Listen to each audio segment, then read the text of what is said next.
The Book of Esther, Chapter 1. Now it came to pass in the days of Ahasuerus. This is Ahasuerus which reigned from India even unto Ethiopia, over 127 provinces, that in those days when the king Ahasuerus sat on the throne of his kingdom, which was in Shushan the palace, in the 3rd year of his reign, he made a feast unto all his princes and his servants, the power of Persia and Media, the nobles and princes of the provinces, being before him. When he showed the riches of his glorious kingdom, and the honour of his excellent majesty many days, even 180 days, and when these days were expired, the king made a feast unto all the people that were present in Shushan the palace, both unto great and small, 7 days, in the court of the garden of the king's palace, where were white, green, and blue hangings, fastened with cords of fine linen and purple to silver rings and pillars of marble. The beds were of gold and silver, upon a pavement of red and blue and white and black marble. And they gave them drink in vessels of gold, the vessels being diverse one from another, and royal wine in abundance, according to the state of the king. And the drinking was according to the law. None did compel, for so the king had appointed to all the officers of his house that they should do according to every man's pleasure. Also Vashti the queen made a feast for the women in the royal house which belonged to King Ahasuerus. On the 7th day, when the heart of the king was merry with wine, he commanded Mehuman, Biztha, Harbona, Bigtha, and Abagtha, Zethar, and Carcas, the 7 chamberlains that served in the presence of Ahasuerus the king, to bring Vashti the queen before the king with the crown royal, to show the people and the princes her beauty, for she was fair to look on. But the queen Vashti refused to come at the king's commandment by his chamberlains. Therefore was the king very wroth, and his anger burned in him. Then the king said to the wise men, which knew the times, for so was the king's manner toward all that knew law and judgment. And the next unto him was Karshena, Shethar, Admatha, Tarshish, Mares, Marsena, and Memucan, the 7 princes of Persia and Media, which saw the king's face, and which sat the first in the kingdom. What shall we do unto the queen Vashti according to the law, because she hath not performed the commandment of King Ahasuerus by the chamberlains? And Memucan answered before the king and the princes, Vashti the queen hath not done wrong to the king only, but also to all the princes, and to all the people that are in all the provinces of the king Ahasuerus. For this deed of the queen shall come abroad unto all women, so that they shall despise their husbands in their eyes, when it shall be reported, the king Ahasuerus commanded Vashti the queen to be brought in before him, but she came not. Likewise shall the ladies of Persia and Media say this day unto all the king's princes, which have heard of the deed of the queen. Thus shall there arise too much contempt and wrath. If it please the king, let there go a royal commandment from him, and let it be written among the laws of the Persians and the Medes, that it be not altered, that Vashti come no more before King Ahasuerus, and let the king give her royal estate unto another that is better than she. And when the king's decree which he shall make shall be published throughout all his empire, for it is great, all the wives shall give to their husbands honour, both to great and small. And the saying pleased the king and the princes, and the king did according to the word of Memucan. For he sent letters into all the king's provinces, into every province according to the writing thereof, and to every people after their language, that every man should bear rule in his own house, and that it should be published according to the language of every people.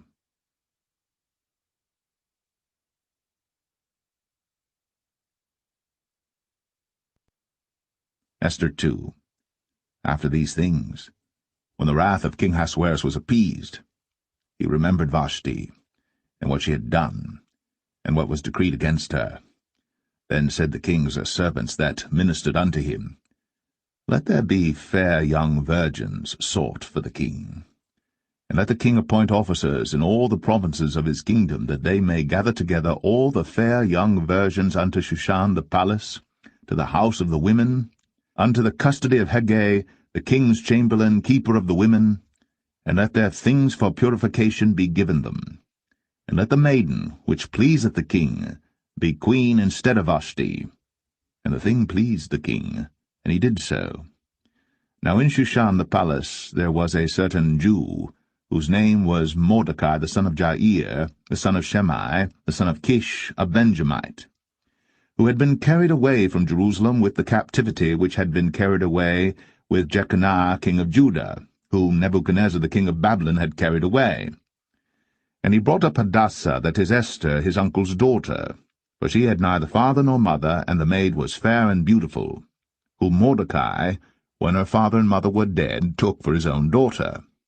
So it came to pass, when the king's commandment and his decree was heard, and when many maidens were gathered together unto Shushan the palace to the custody of Hegai, that Esther was brought also unto the king's house, to the custody of Hegai, keeper of the women.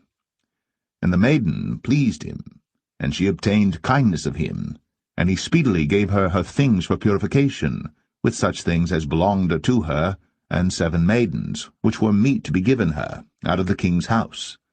And he preferred her and her maids unto the best place of the house of the women. Esther had not shown her people nor her kindred, for Mordecai had charged her that she should not show it. And Mordecai walked every day before the court of the women's house, to know how Esther did, and what should become of her. Now when every maid's turn was come to go in to King Ahasuerus, after that she had been 12 months, according to the manner of the women, for so were the days of their purifications accomplished, to wit, 6 months with oil of myrrh, and 6 months with sweet odours, and with other things for the purifying of the women. Then thus came every maiden unto the king. Whatsoever she desired was given her, to go with her out of the house of the women unto the king's house. In the evening she went, and on the morrow she returned into the second house of the women, to the custody of Shashgaz, the king's chamberlain, which kept the concubines. She came in unto the king no more, except the king delighted in her, and that she were called by name. Now when the turn of Esther, the daughter of Abihail, the uncle of Mordecai, who had taken her for his daughter, was come to go in unto the king, she required nothing but what Hegai the king's chamberlain, the keeper of the women, appointed. And Esther obtained favour in the sight of all them that looked upon her. So Esther was taken unto King Ahasuerus into his house royal in the 10th month, which is the month Tebeth, in the 7th year of his reign. And the king loved Esther above all the women, and she obtained grace and favour in his sight more than all the virgins, so that he set the royal crown upon her head, and made her queen instead of Vashti. Then the king made a great feast unto all his princes and his servants, even Esther's feast. And he made a release to the provinces, and gave gifts according to the state of the king. And when the virgins were gathered together the second time, then Mordecai sat in the king's gate. Esther had not yet shown her kindred nor her people, as Mordecai had charged her. For Esther did the commandment of Mordecai, like as when she was brought up with him. In those days, while Mordecai sat in the king's gate, 2 of the king's chamberlains, Bigthan and Teresh, of those which kept the door, were wroth, and sought to lay hand on the king Ahasuerus. And the thing was known to Mordecai, who told it unto Esther the queen. And Esther certified the king thereof in Mordecai's name. And when inquisition was made of the matter, it was found out. Therefore they were both hanged on a tree, and it was written in the book of the Chronicles before the king.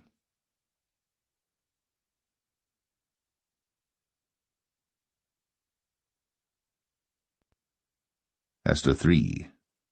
After these things did King Ahasuerus promote Haman, the son of Hammedatha the Agagite, and advanced him, and set his seat above all the princes that were with him. And all the king's servants that were in the king's gate bowed and reverenced Haman, for the king had so commanded concerning him. But Mordecai bowed not, nor did him reverence. Then the king's servants which were in the king's gate said unto Mordecai, Why transgressest thou the king's commandment? Now it came to pass, when they spake daily unto him, and he hearkened not unto them, that they told Haman to see whether Mordecai's matters would stand, for he had told them that he was a Jew. And when Haman saw that Mordecai bowed not, nor did him reverence, then was Haman full of wrath, and he thought scorn to lay hands on Mordecai alone, for they had shown him the people of Mordecai. Wherefore Haman sought to destroy all the Jews that were throughout the whole kingdom of Ahasuerus, even the people of Mordecai. In the 1st month, that is, the month Nisan, in the 12th year of King Ahasuerus, they cast pur, that is, the lot before Haman from day to day, and from month to month, to the 12th month, that is, the month Adar. And Haman said unto King Ahasuerus, There is a certain people scattered abroad and dispersed among the people in all the provinces of thy kingdom, and their laws are diverse from all people, neither keep they the king's laws. Therefore it is not for the king's profit to suffer them. If it please the king, let it be written that they may be destroyed, and I will pay 10,000 talents of silver to the hands of those that have the charge of the business, to bring it into the king's treasuries. And the king took his ring from his hand, and gave it unto Haman the son of Hammedatha the Agagite, the Jews' enemy. And the king said unto Haman, The silver is given to thee, the people also, to do with them as it seemeth good to thee. Then were the king's scribes called on the 13th day of the 1st month, and there was written according to all that Haman had commanded unto the king's lieutenants, and to the governors that were over every province, and to the rulers of every people of every province according to the writing thereof, and to every people after their language, in the name of King Ahasuerus was it written, and sealed with the king's ring. And the letters were sent by posts into all the king's provinces, to destroy, to kill, and to cause to perish all Jews, both young and old, little children and women, in one day, even upon the 13th day of the 12th month, which is the month Adar, and to take the spoil of them for a prey.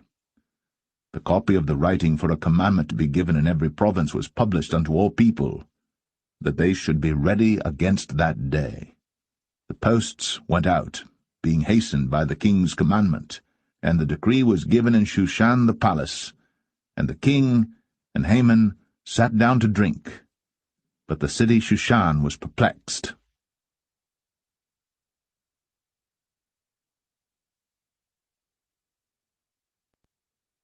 Esther 4.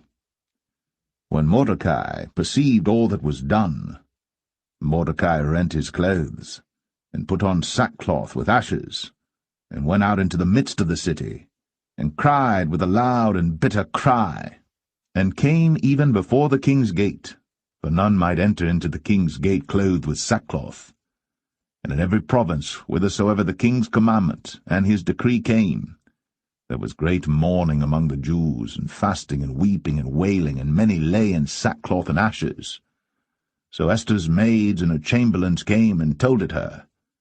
Then was the queen exceedingly grieved, and she sent raiment to clothe Mordecai, and to take away his sackcloth from him. But he received it not.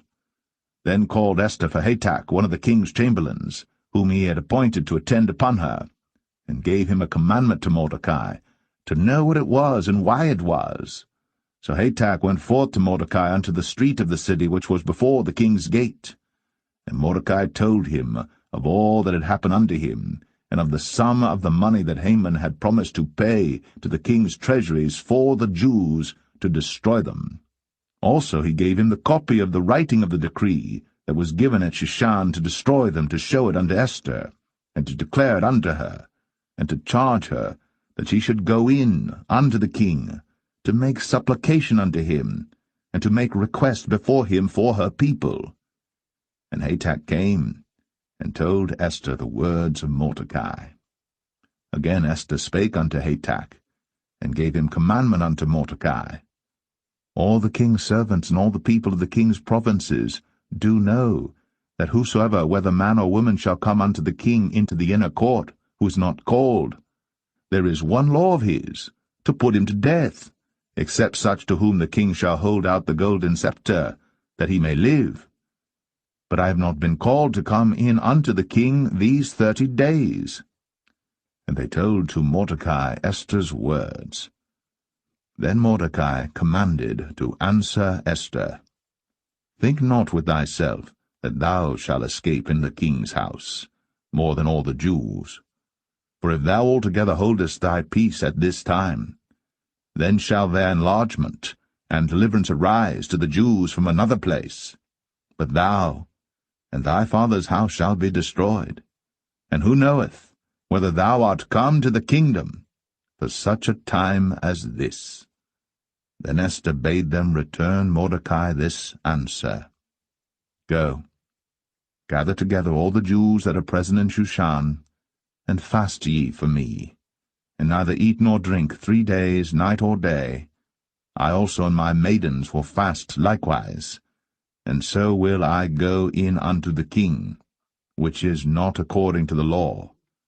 And if I perish, I perish. So Mordecai went his way, and did according to all that Esther had commanded him.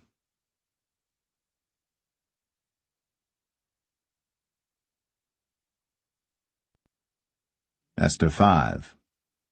Now it came to pass on the 3rd day, that Esther put on her royal apparel, and stood in the inner court of the king's house, over against the king's house. And the king sat upon his royal throne in the royal house, over against the gate of the house. And it was so, when the king saw Esther the queen standing in the court, that she obtained favor in his sight. And the king held out to Esther the golden scepter that was in his hand. So Esther drew near, and touched the top of the scepter. Then said the king unto her, What wilt thou, Queen Esther? And what is thy request? It shall be even given thee to the half of the kingdom. And Esther answered, If it seem good unto the king, let the king and Haman come this day unto the banquet that I have prepared for him. Then the king said, Cause Haman to make haste, that he may do as Esther hath said. So the king and Haman came to the banquet that Esther had prepared. And the king said unto Esther at the banquet of wine, What is thy petition? And it shall be granted thee. And what is thy request? Even to the half of the kingdom it shall be performed. Then answered Esther, and said, My petition and my request is, if I have found favor in the sight of the king, and if it please the king to grant my petition, and to perform my request, let the king and Haman come to the banquet that I shall prepare for them, and I will do tomorrow as the king hath said. Then went Haman forth that day joyful and with a glad heart. But when Haman saw Mordecai in the king's gate, that he stood not up nor moved for him, he was full of indignation against Mordecai. Nevertheless Haman refrained himself. And when he came home, he sent and called for his friends, and Zeresh his wife. And Haman told them of the glory of his riches, and the multitude of his children, and all the things wherein the king had promoted him, and how he had advanced him above the princes and servants of the king. Haman said moreover, Yea, Esther the queen did let no man come in with the king unto the banquet that she had prepared, but myself, and tomorrow am I invited unto her also with the king. Yet all this availeth me nothing, so long as I see Mordecai the Jew sitting at the king's gate. Then said Zeresh his wife and all his friends unto him, Let a gallows be made of 50 cubits high, and tomorrow speak thou unto the king, that Mordecai may be hanged thereon. Then go thou in merrily with the king unto the banquet. And the thing pleased Haman, and he caused the gallows to be made.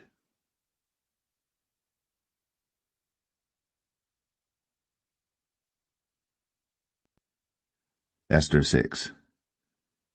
On that night could not the king sleep, and he commanded to bring the book of records of the Chronicles, and they were read before the king.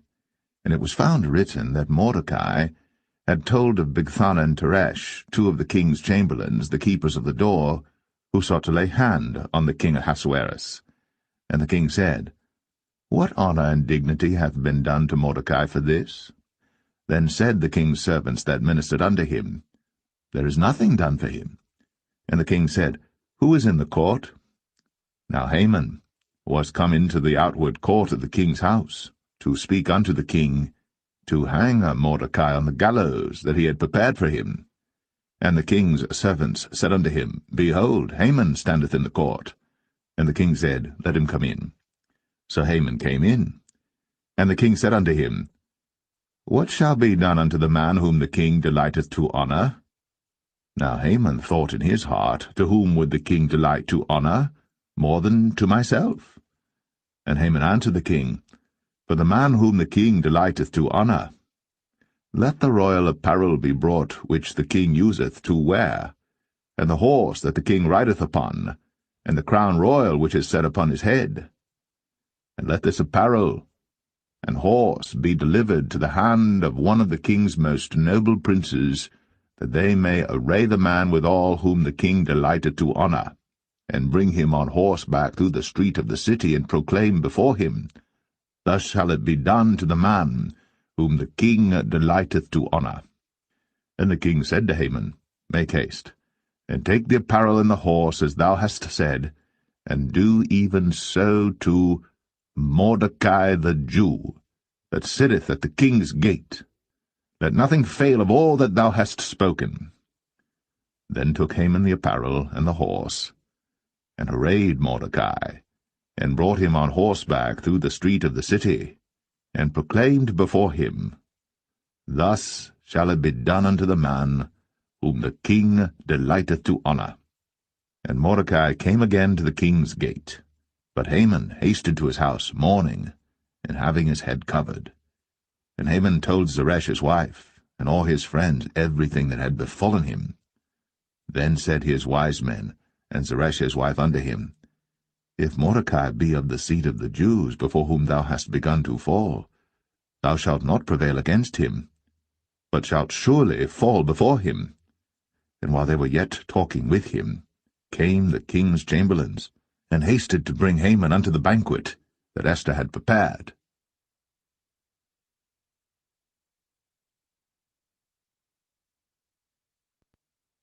Esther 7. So the king and Haman came to banquet with Esther the queen. And the king said again unto Esther on the second day at the banquet of wine, What is thy petition, Queen Esther? And it shall be granted thee. And what is thy request? And it shall be performed, even to the half of the kingdom. Then Esther the queen answered and said, If I have found favor in thy sight, O king, and if it please the king, let my life be given me at my petition, and my people at my request. For we are sold, I and my people, to be destroyed, to be slain, and to perish. But if we had been sold for bondmen and bondwomen, I had held my tongue, although the enemy could not countervail the king's damage.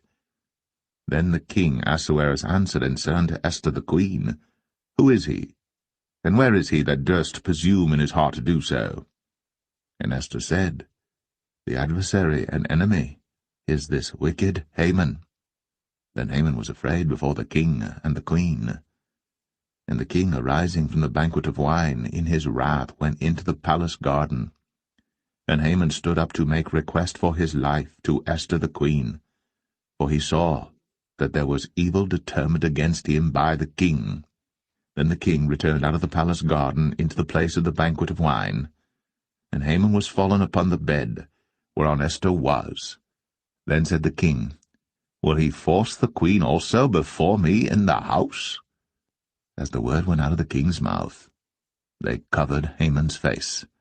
And Harbona, one of the chamberlains, said before the king, Behold also the gallows, 50 cubits high, which Haman had made for Mordecai, who had spoken good for the king, standeth in the house of Haman. Then the king said, Hang him thereon. So they hanged Haman on the gallows that he had prepared for Mordecai. Then was the king's wrath pacified.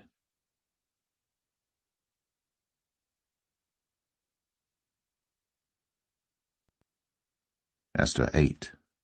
On that day did the king Ahasuerus give the house of Haman, the Jews' enemy, unto Esther the queen. And Mordecai came before the king, for Esther had told what he was unto her. And the king took off his ring, which he had taken from Haman, and gave it unto Mordecai. And Esther set Mordecai over the house of Haman. And Esther spake yet again before the king, and fell down at his feet, and besought him with tears to put away the mischief of Haman the Agagite, and his device that he had devised against the Jews. Then the king held out the golden scepter toward Esther. So Esther arose, and stood before the king, and said, If it please the king, and if I have found favor in his sight, and the thing seem right before the king, and I be pleasing in his eyes, let it be written to reverse the letters devised by Haman, the son of Hammedatha, the Agagite, which he wrote to destroy the Jews, which are in all the king's provinces. For how can I endure to see the evil that shall come unto my people? Or how can I endure to see the destruction of my kindred? Then the king Ahasuerus said unto Esther the queen, and to Mordecai the Jew, Behold, I have given Esther the house of Haman, and him they have hanged upon the gallows, because he laid his hand upon the Jews. Write ye also for the Jews, as it liketh you, in the king's name, and seal it with the king's ring. For the writing which is written in the king's name, and sealed with the king's ring, may no man reverse. Then were the king's scribes called at that time in the 3rd month, that is, the month Sivan, on the 23 day thereof. And it was written according to all that Mordecai commanded unto the Jews, and to the lieutenants, and the deputies and rulers of the provinces which are from India unto Ethiopia, 127 provinces, unto every province according to the writing thereof, and unto every people after their language, and to the Jews according to their writing and according to their language.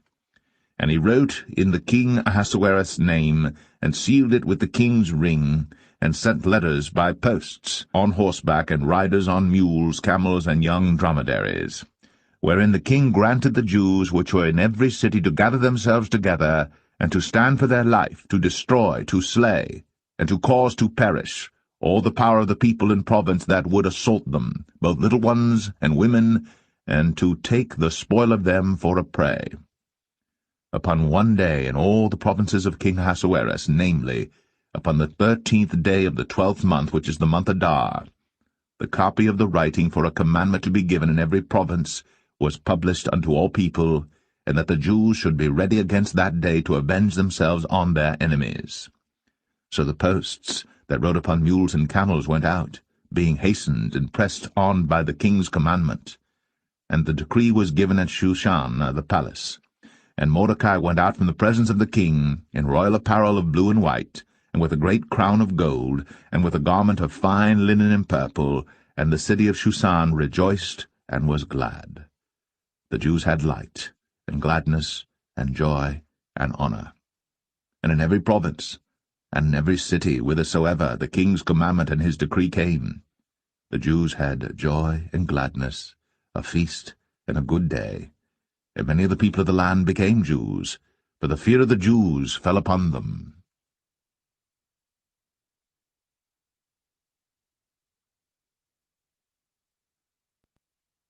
Esther 9. Now in the 12th month, that is, the month Adar, of the 13th day of the same, when the king's commandment and his decree drew near to be put in execution, in the day that the enemies of the Jews hoped to have power over them, though it was turned to the contrary, that the Jews had rule over them that hated them. The Jews gathered themselves together in their cities throughout all the provinces of the king Ahasuerus, to lay hand on such as sought their hurt, and no man could withstand them, for the fear of them fell upon all people. And all the rulers of the provinces, and the lieutenants and the deputies, and officers of the king, helped the Jews, because the fear of Mordecai fell upon them. For Mordecai was great in the king's house, and his fame went out throughout all the provinces. For this man Mordecai waxed greater and greater. Thus the Jews smote all their enemies with a stroke of the sword, and slaughter and destruction, and did what they would unto those that hated them. And in Shushan the palace the Jews slew and destroyed 500 men. And Parishandatha, and Dalphon, and Aspartha, and Poratha, and Adalia, and Aradatha, and Parmashta, and Arisai, and Aradai, and Vajezatha, the 10 sons of Haman, the sons of Hammedatha, the enemy of the Jews, slew they, but on the spoil laid they not their hand. On that day the number of those that were slain in Shushan the palace was brought before the king. And the king said unto Esther the queen, The Jews have slain and destroyed 500 men in Shushan the palace, and the 10 sons of Haman. What have they done in the rest of the king's provinces? Now, what is thy petition? And it shall be granted thee. Or what is thy request further? And it shall be done. Then said Esther, If it please the king, let it be granted to the Jews which are in Shushan to do tomorrow also according unto this day's decree, and that Haman's 10 sons be hanged upon the gallows. And the king commanded it so to be done. And the decree was given at Shushan, and they hanged Haman's 10 sons. For the Jews that were in Shushan gathered themselves together on the 14th day also of the month Adar, and slew 300 men at Shushan, but on the prey they laid not their hand. But the other Jews that were in the king's provinces gathered themselves together, and stood for their lives, and had rest from their enemies, and slew of their foes 75,000. But they laid not their hands on the prey. On the 13th day of the month Adar, on the 14th day of the same, rested they, and made it a day of feasting and gladness. But the Jews that were at Shushan assembled together on the 13th day thereof, and on the 14th thereof, and on the 15th day of the same they rested and made it a day of feasting and gladness. Therefore the Jews of the villages that dwelt in the unwalled towns made the 14th day of the month Adar a day of gladness and feasting, and a good day, and of sending portions one to another. And Mordecai wrote these things, and sent letters unto all the Jews that were in all the provinces of the king Ahasuerus, both nigh and far, to establish this among them, that they should keep the 14th day of the month Adar, and the 15th day of the same yearly, as the days wherein the Jews rested from their enemies, and the month which was turned unto them from sorrow to joy, and from mourning into a good day, that they should make them days of feasting and joy, and of sending portions one to another, and gifts to the poor. And the Jews undertook to do as they had begun, and as Mordecai had written unto them, because Haman the son of Hammedatha, the Agagite, the enemy of all the Jews, had devised against the Jews to destroy them, and had cast pur, that is, the lot, to consume them, and to destroy them. But when Esther came before the king, he commanded by letters that his wicked device, which he devised against the Jews, should return upon his own head, and that he and his sons should be hanged on the gallows. Wherefore they called these days Purim, after the name of Pur. Therefore, for all the words of this letter, and of that which they had seen concerning this matter, and which had come unto them, the Jews ordained, and took upon them, and upon their seed, and upon all such as joined themselves unto them, so as it should not fail, that they would keep these 2 days according to their writing, and according to their appointed time every year, and that these days should be remembered and kept throughout every generation, every family, every province, and every city, and that these days of Purim should not fail from among the Jews, nor the memorial of them perish from their seed. Then Esther the queen, the daughter of Abihail, and Mordecai the Jew, wrote with all authority to confirm this second letter of Purim. And he sent the letters unto all the Jews, to the 127 provinces of the kingdom of Ahasuerus, with words of peace and truth, to confirm these days of Purim in their times appointed, according as Mordecai the Jew and Esther the queen had enjoined them, and as they had decreed for themselves and for their seed the matters of the fastings and their cry. And the decree of Esther confirmed these matters of Purim, and it was written in the book.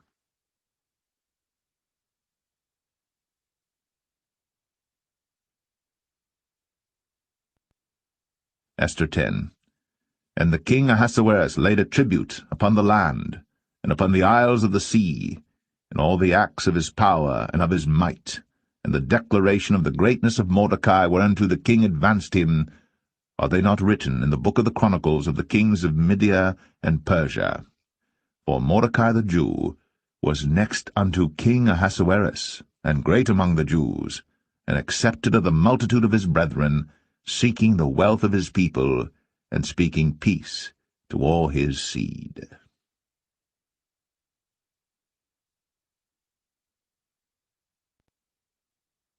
The Book of Job, Chapter 1. There was a man in the land of Uz, whose name was Job, and that man was perfect and upright, and one that feared God, and eschewed evil. And there were born unto him 7 sons and 3 daughters.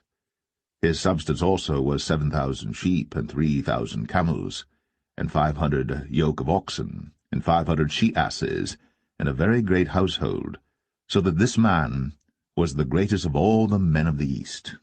And his sons went and feasted in their houses, every one his day, and sent and called for their 3 sisters to eat and to drink with them.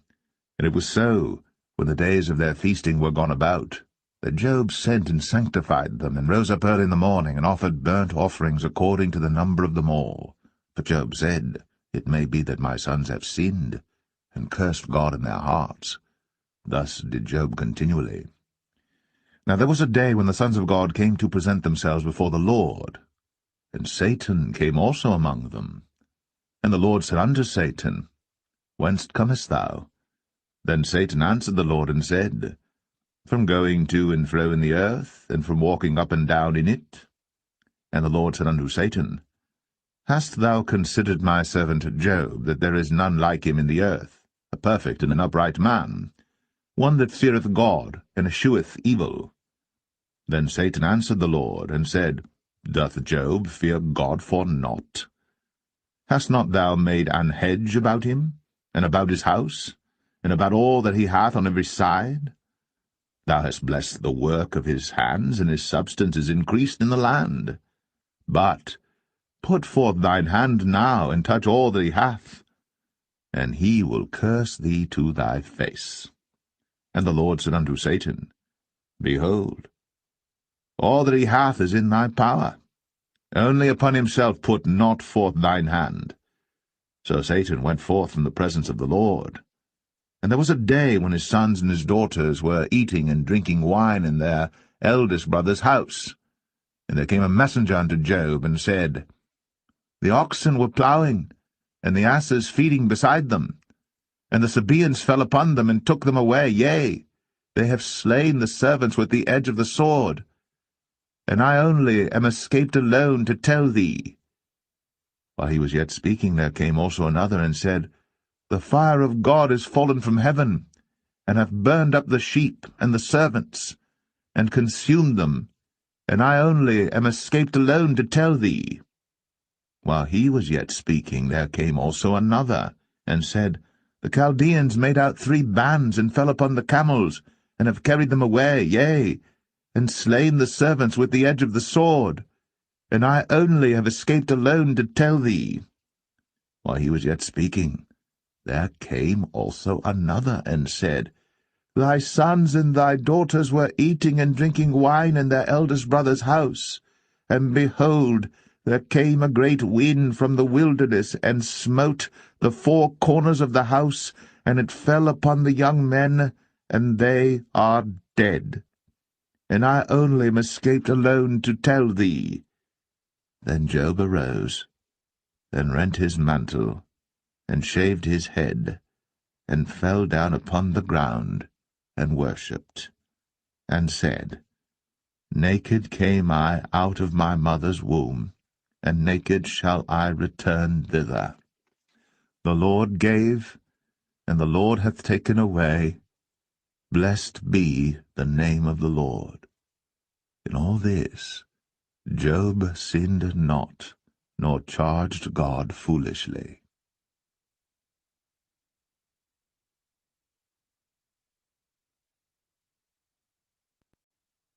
Job 2.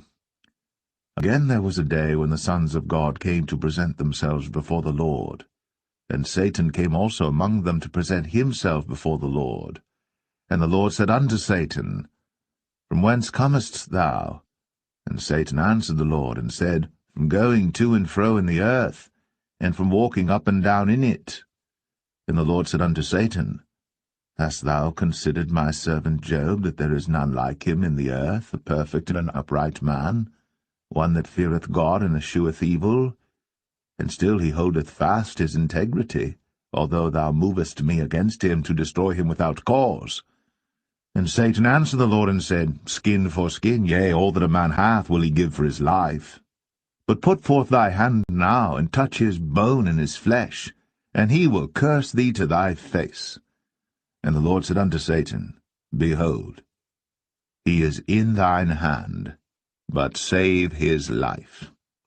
So went Satan forth from the presence of the Lord, and smote Job with sore boils, from the sole of his foot unto his crown. And he took him a potsherd to scrape himself withal, and he sat down among the ashes. Then said his wife unto him, Dost thou still retain thine integrity? Curse God, and die. But he said unto her, Thou speakest as one of the foolish women speaketh. What, shall we receive good at the hand of God? And shall we not receive evil? In all this did not Job sin with his lips. Now when Job's 3 friends heard of all this evil that was come upon him, they came every one from his own place, Eliphaz the Temanite, and Bildad the Shuhite, and Zophar the Naamathite, for they had made an appointment together to come to mourn with him, and to comfort him. And when they lifted up their eyes afar off, and knew him not, they lifted up their voice and wept, and they rent every one his mantle, and sprinkled dust upon their heads toward heaven. So they sat down with him upon the ground 7 days and 7 nights, and none spake a word unto him, for they saw that his grief was very great.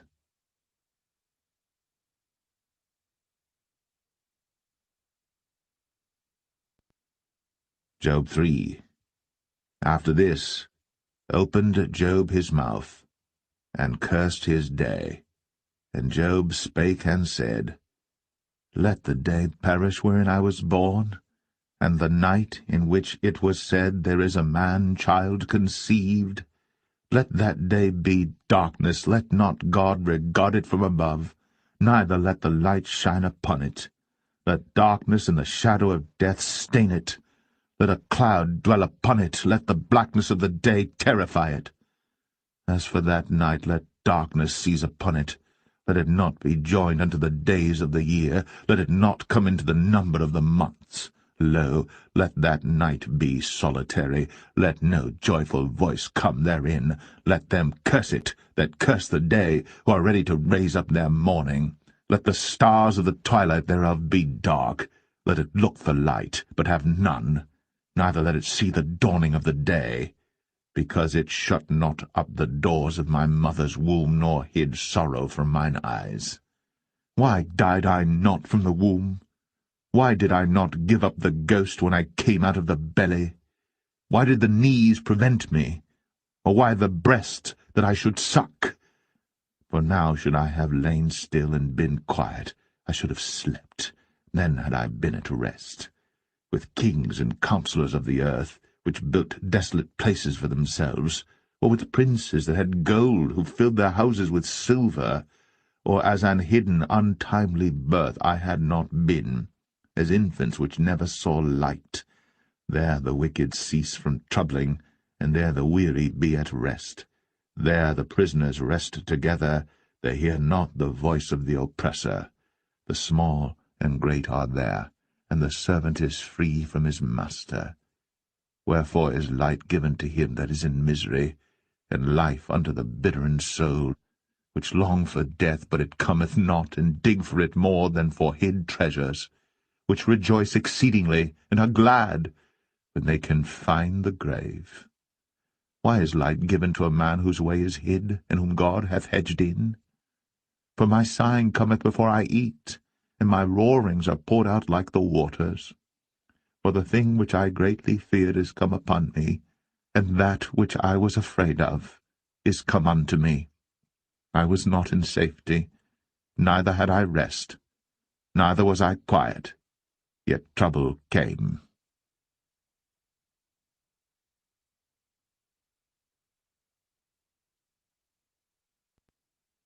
Job 4. Then Eliphaz the Temanite answered and said, If we essay to commune with thee, wilt thou be grieved? But who can withhold himself from speaking? Behold, thou hast instructed many, and thou hast strengthened the weak hands. Thy words have upholden him that was falling, and thou hast strengthened the feeble knees. But now it is come upon thee, and thou faintest. It toucheth thee, and thou art troubled. Is not this thy fear, thy confidence, thy hope, and the uprightness of thy ways? Remember, I pray thee, who ever perished, being innocent? Or where were the righteous cut off? Even as I have seen, they that plough iniquity and sow wickedness reap the same. By the blast of God they perish, and by the breath of his nostrils are they consumed. The roaring of the lion, and the voice of the fierce lion, and the teeth of the young lions are broken. The old lion perisheth for lack of prey, and the stout lion's whelps are scattered abroad. Now a thing was secretly brought to me, and mine ear received a little thereof, in thoughts from the visions of the night, when deep sleep falleth on men. Fear came upon me, and trembling, which made all my bones to shake. Then a spirit passed before my face. The hair of my flesh stood up, it stood still, but I could not discern the form thereof. An image was before mine eyes. There was silence, and I heard a voice saying, Shall mortal man be more just than God? Shall a man be more pure than his Maker? Behold, he put no trust in his servants, and his angels he charged with folly. How much less in them that dwell in houses of clay, whose foundation is in the dust, which are crushed before the moth. They are destroyed from morning to evening. They perish forever, without any regarding it. Doth not their excellency which is in them go away? They die, even without wisdom.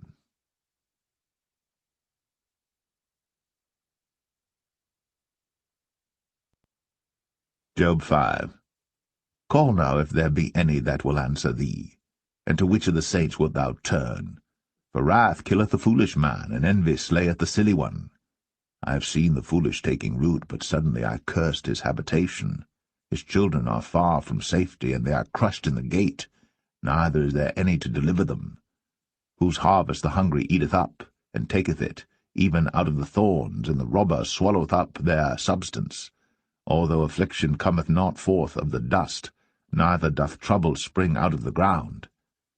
Yet man is born unto trouble, as the sparks fly upward. I would seek unto God, and unto God would I commit my cause, which doeth great things, and unsearchable, marvellous things without number, who giveth rain upon the earth, and sendeth waters upon the fields, who set up on high those that be low, that those which mourn may be exalted to safety. He disappointeth the devices of the crafty, so that their hands cannot perform their enterprise.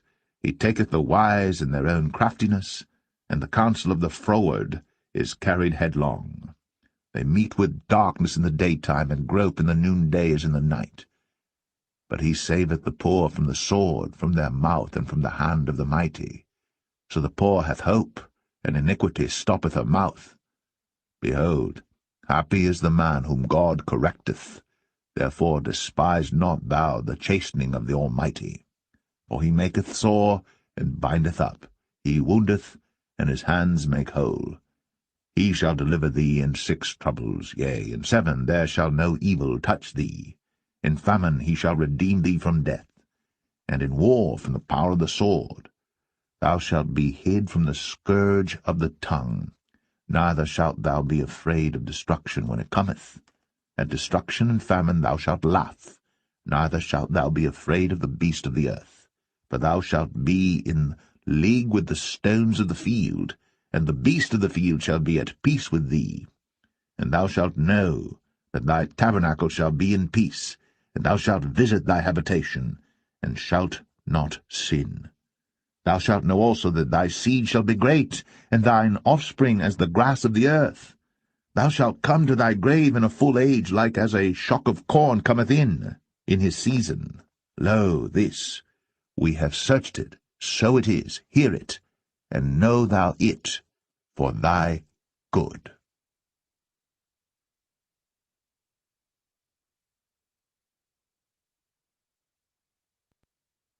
Job 6.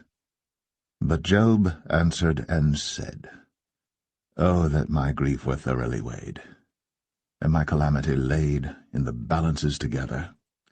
For now it would be heavier than the sand of the sea. Therefore my words are swallowed up. For the arrows of the Almighty are within me, the poison whereof drinketh up my spirit. The terrors of God do set themselves in array against me.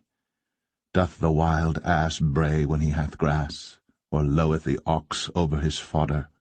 Can that which is unsavory be eaten without salt, or is there any taste in the white of an egg?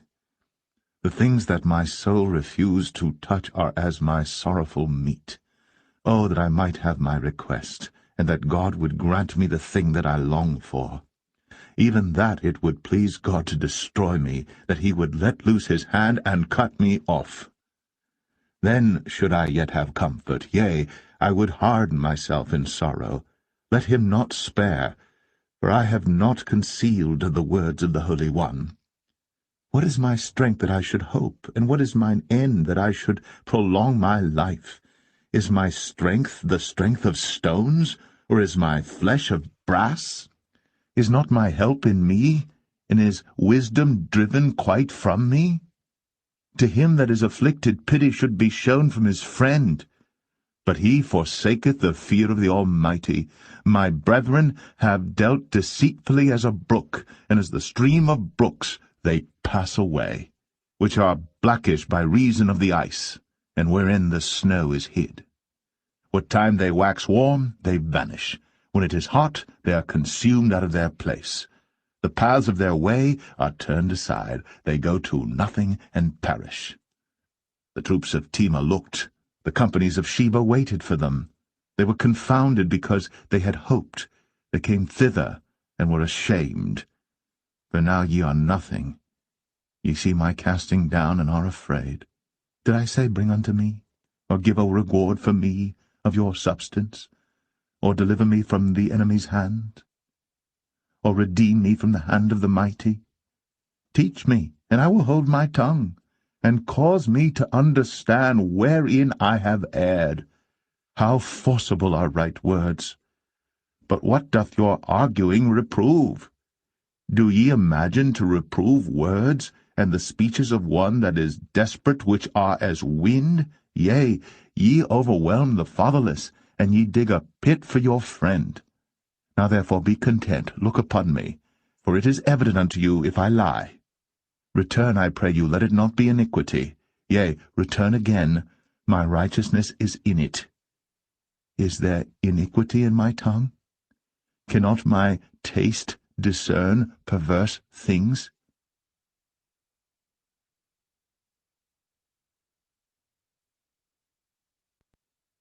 Job 7. Is there not an appointed time to man upon earth? Are not his days also like the days of an hireling? As a servant earnestly desireth the shadow, and as an hireling looketh for the reward of his work, so am I made to possess months of vanity, and wearisome nights are appointed to me. When I lie down, I say, When shall I arise, and the night be gone? And I am full of tossings to and fro unto the dawning of the day. My flesh is clothed with worms and clods of dust. My skin is broken and become loathsome. My days are swifter than a weaver's shuttle, and are spent without hope. Oh, remember that my life is wind. Mine eye shall no more see good. The eye of him that hath seen me shall see me no more. Thine eyes are upon me, and I am not. As the cloud is consumed and vanisheth away, so he that goeth down to the grave shall come up no more. He shall return no more to his house, neither shall his place know him any more. Therefore I will not refrain my mouth. I will speak in the anguish of my spirit. I will complain in the bitterness of my soul. Am I a sea or a whale, that thou settest a watch over me? When I say, my bed shall comfort me, my couch shall ease my complaint, then thou scarest me with dreams, and terrifiest me through visions, so that my soul chooseth strangling and death rather than my life. I loathe it. I would not live always. Let me alone, for my days are vanity. What is man that thou shouldst magnify him, and that thou shouldst set thine heart upon him, and that thou shouldst visit him every morning, and try him every moment? How long wilt thou not depart from me, nor let me alone, till I swallow down my spittle? I have sinned. What shall I do unto thee, O thou preserver of men? Why hast thou set me as a mark against thee, so that I am a burden to myself? And why dost thou not pardon my transgression, and take away my iniquity? For now shall I sleep in the dust, and thou shalt seek me in the morning, but I shall not be.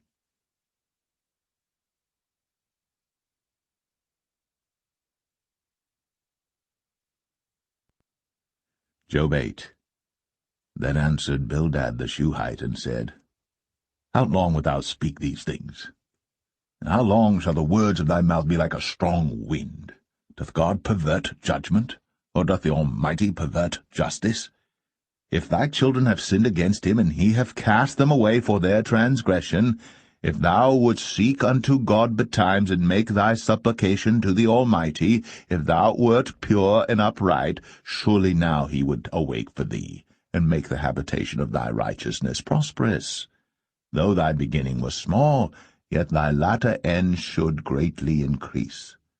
For inquire, I pray thee, of the former age, and prepare thyself to the search of their fathers. For we are but of yesterday, and know nothing, because our days upon earth are a shadow. Shall not they teach thee, and tell thee, and utter words out of their heart? Can the rush grow up without mire? Can the flag grow without water? Whilst it is yet in his greenness, and not cut down, it withereth before any other herb.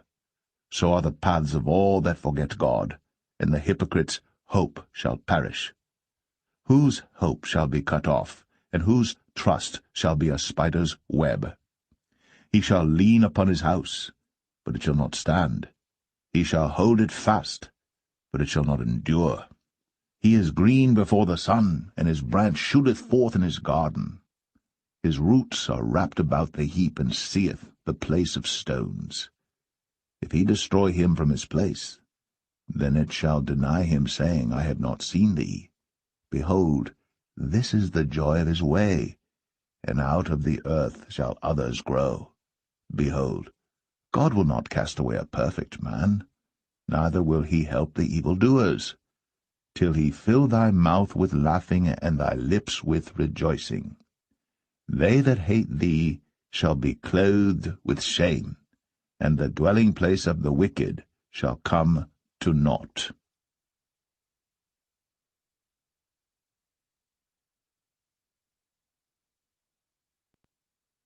Job 9.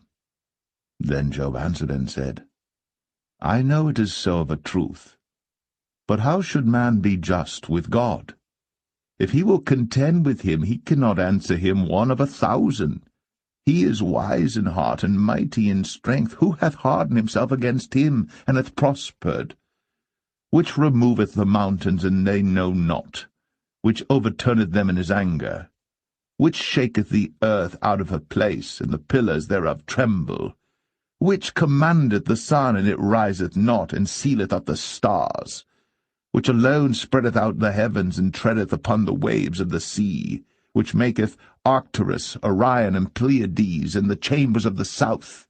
Which doeth great things past finding out, yea, and wonders without number? Lo, he goeth by me, and I see him not. He passeth on also, but I perceive him not. Behold, he taketh away. Who can hinder him? Who will say unto him, What doest thou?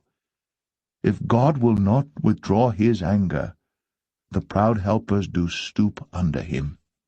how much less shall I answer him, and choose out my words to reason with him? Whom, though I were righteous, yet would I not answer, but I would make supplication to my judge.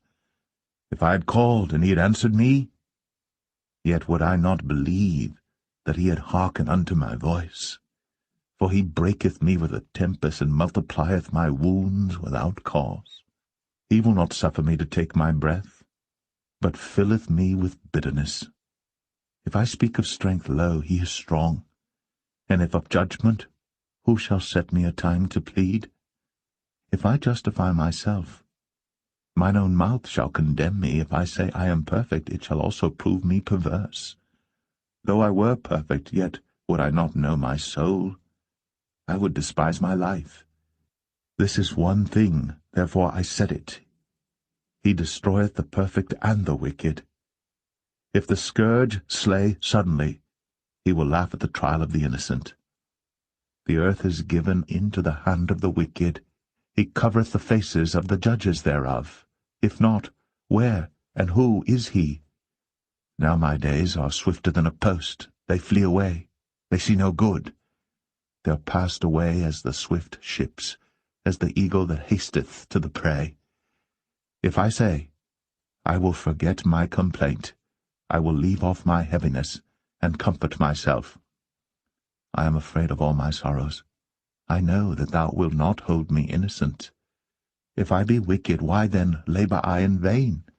If I wash myself with snow water, and make my hands never so clean, yet shalt thou plunge me in the ditch, and mine own clothes shall abhor me. For he is not a man as I am, that I should answer him, and we should come together in judgment. Neither is there any daysman betwixt us, that might lay his hand upon us both. Let him take his rod away from me, and let not his fear terrify me. Then would I speak, and not fear him. But it is not so with me.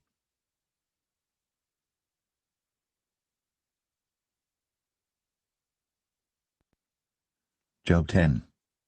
My soul is weary of my life. I will leave my complaint upon myself. I will speak in the bitterness of my soul. I will say unto God, do not condemn me. Show me wherefore thou contendest with me. Is it good unto thee that thou shouldst oppress, that thou shouldst despise the work of thine hands, and shine upon the counsel of the wicked? Hast thou eyes of flesh, or seest thou as man seeth? Are thy days the days of man? Are thy years as man's days, that thou inquirest after mine iniquity, and searchest after my sin?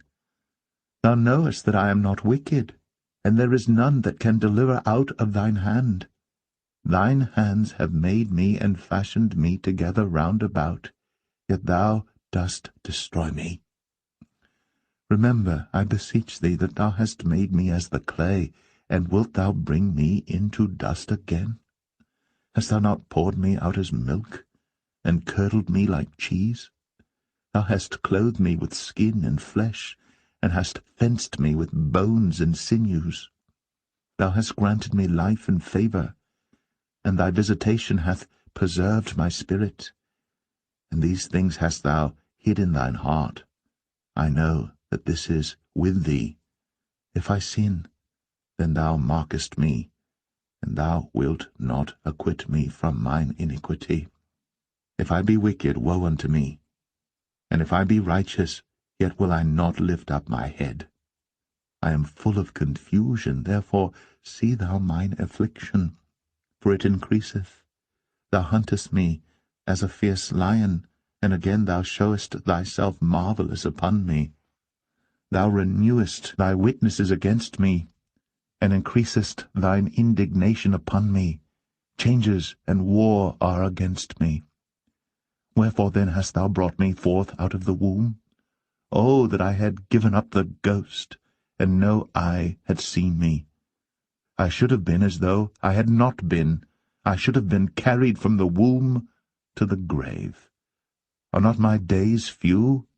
Cease then, and let me alone, that I may take comfort a little before I go whence I shall not return, even to the land of darkness and the shadow of death, a land of darkness as darkness itself, and of the shadow of death, without any order, and where the light is as darkness.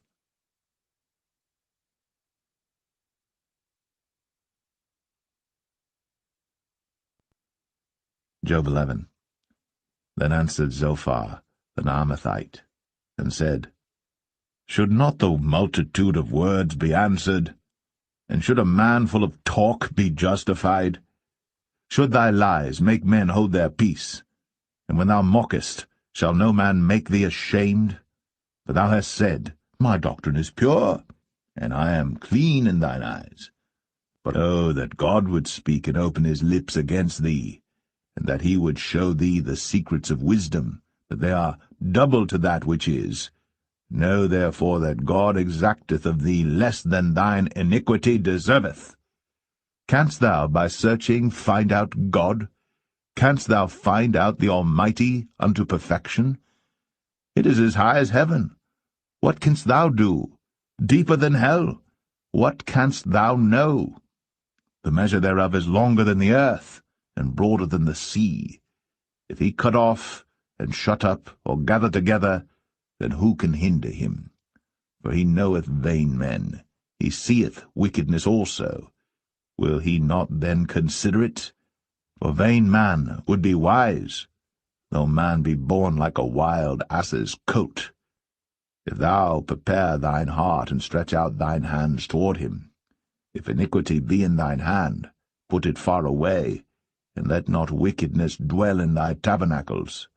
For then shalt thou lift up thy face without spot, yea, thou shalt be steadfast, and shalt not fear, because thou shalt forget thy misery, and remember it as waters that pass away. And thine age shall be clearer than the noonday. Thou shalt shine forth, thou shalt be as the morning, and thou shalt be secure, because there is hope. Yea, thou shalt dig about thee, and thou shalt take thy rest in safety. Also thou shalt lie down, and none shall make thee afraid. Yea, many shall make suit unto thee. But the eyes of the wicked shall fail, and they shall not escape, and their hope shall be as the giving up of the ghost.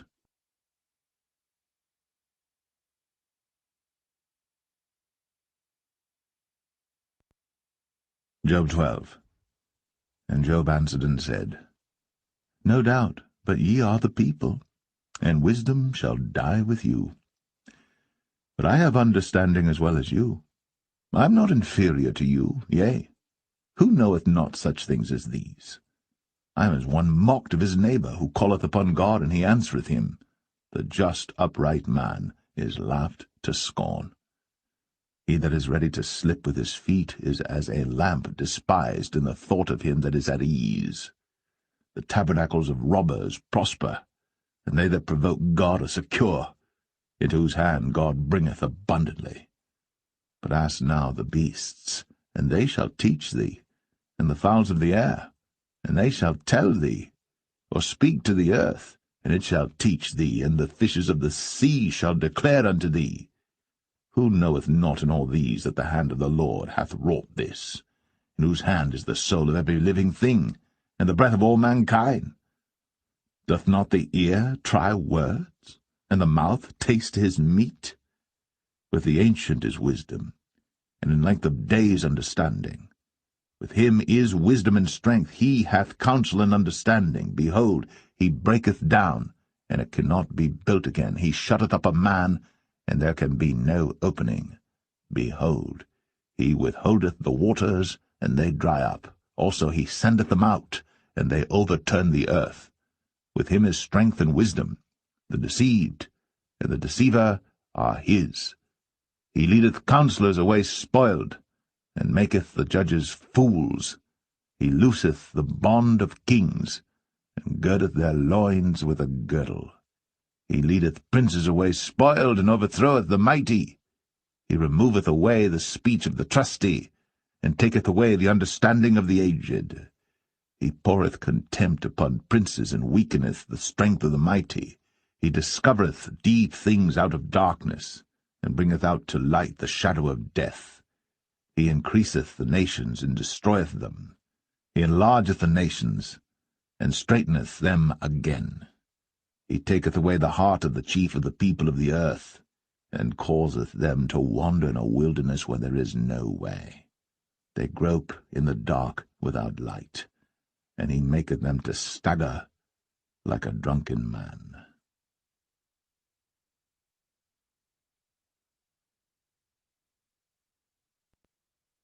Job 13. Lo, mine eye hath seen all this, mine ear hath heard and understood it.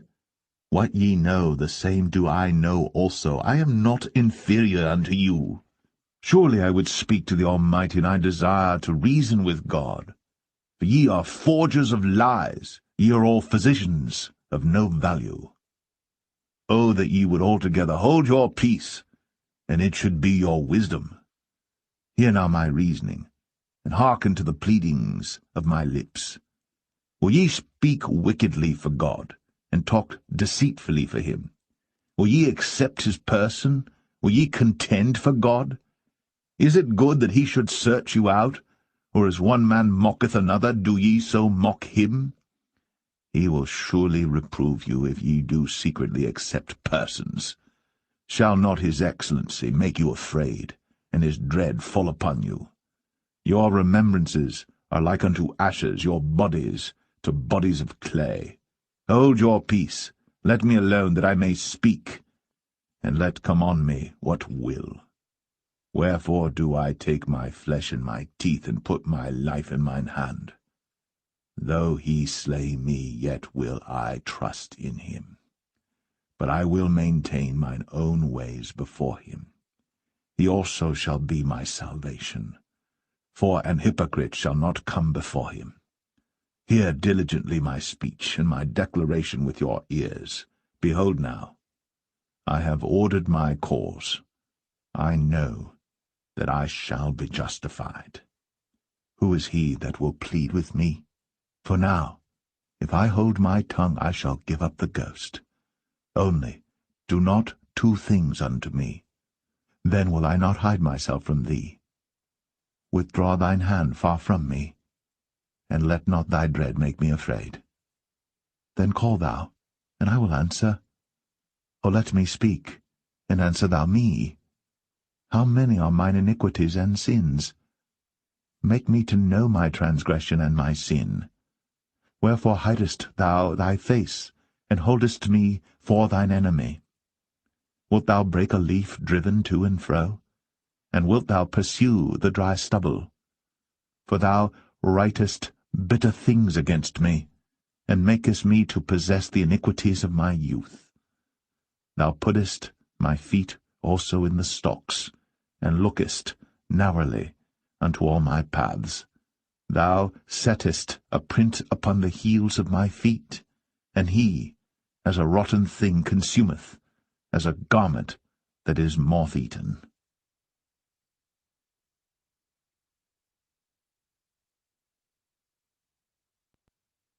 Job 14. Man that is born of a woman is of few days, and full of trouble. He cometh forth like a flower, and is cut down. He fleeth also as a shadow, and continueth not. And dost thou open thine eyes upon such an one, and bringest me into judgment with thee? Who can bring a clean thing out of an unclean? Not one.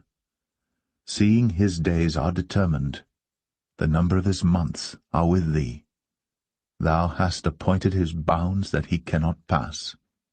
Turn from him, that he may rest, till he shall accomplish, as an hireling his day. For there is hope of a tree, if it be cut down, that it will sprout again, and that the tender branch thereof will not cease. Though the root thereof wax old in the earth, and the stalk thereof die in the ground, yet through the scent of the water it will bud, and bring forth boughs like a plant. But man dieth and wasteth away, yea, man giveth up the ghost. And where is he? As the waters fail from the sea, and the flood decayeth and drieth up, so man lieth down and riseth not. till the heavens be no more. They shall not awake, nor be raised out of their sleep. Oh, that thou wouldst hide me in the grave, that thou wouldst keep me secret, until thy wrath be past, that thou wouldst appoint me a set time and remember me. If a man die, shall he live again? All the days of my appointed time will I wait, till my change come. Thou shalt call, and I will answer thee. Thou wilt have a desire to the work of thine hands. For now thou numberest my steps. Dost thou not watch over my sin? My transgression is sealed up in a bag, and thou sewest up mine iniquity. And surely the mountain falling cometh to naught, and the rock is removed out of his place. The waters wear the stones. Thou washest away the things which grow out of the dust of the earth, and thou destroyest the hope of man. Thou prevailest for ever against him, and he passeth. Thou changest his countenance, and sendest him away. His sons come to honour, and he knoweth it not, and they are brought low, but he perceiveth it not of them. But his flesh upon him shall have pain, and his soul within him shall mourn.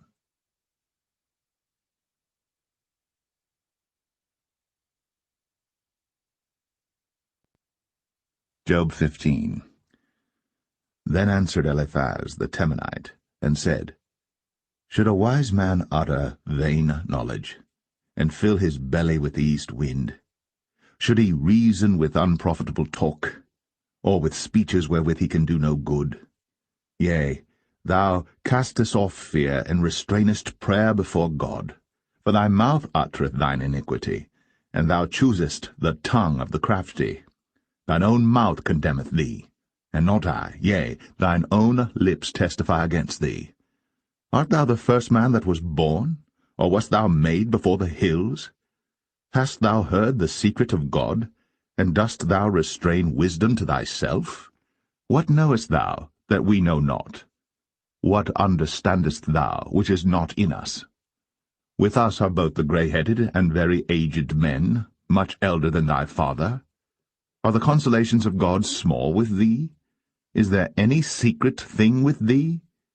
Why doth thine heart carry thee away? And what do thy eyes wink at, that thou turnest thy spirit against God, and lettest such words go out of thy mouth? What is man that he should be clean, and he which is born of a woman that he should be righteous? Behold, he putteth no trust in his saints, yea, the heavens are not clean in his sight. How much more abominable and filthy is man, which drinketh iniquity like water? I will show thee, hear me, and that which I have seen I will declare, which wise men have told from their fathers, and have not hid it, unto whom alone the earth was given, and no stranger passed among them. The wicked man travaileth with pain all his days, and the number of years is hidden to the oppressor. A dreadful sound is in his ears. In prosperity the destroyer shall come upon him. He believeth not that he shall return out of darkness, and he is waited for of the sword. He wandereth abroad for bread, saying, Where is it? He knoweth that the day of darkness is ready at his hand. Trouble and anguish shall make him afraid. They shall prevail against him as a king ready to the battle. For he stretcheth out his hand against God, and strengtheneth himself against the Almighty. He runneth upon him, even on his neck, upon the thick bosses of his bucklers, because he covereth his face with his fatness, and maketh collops of fat on his flanks. And he dwelleth in desolate cities, and in houses which no man inhabiteth, which are ready to become heaps. He shall not be rich, neither shall his substance continue, neither shall he prolong the perfection thereof upon the earth. He shall not depart out of darkness. The flame shall dry up his branches, and by the breath of his mouth shall he go away. Let not him that is deceived trust in vanity, for vanity shall be his recompense. It shall be accomplished before his time, and his branch shall not be green. He shall shake off his unripe grape as the vine, and shall cast off his flower as the olive. For the congregation of hypocrites shall be desolate, and fire shall consume the tabernacles of bribery. They conceive mischief, and bring forth vanity, and their belly prepareth deceit.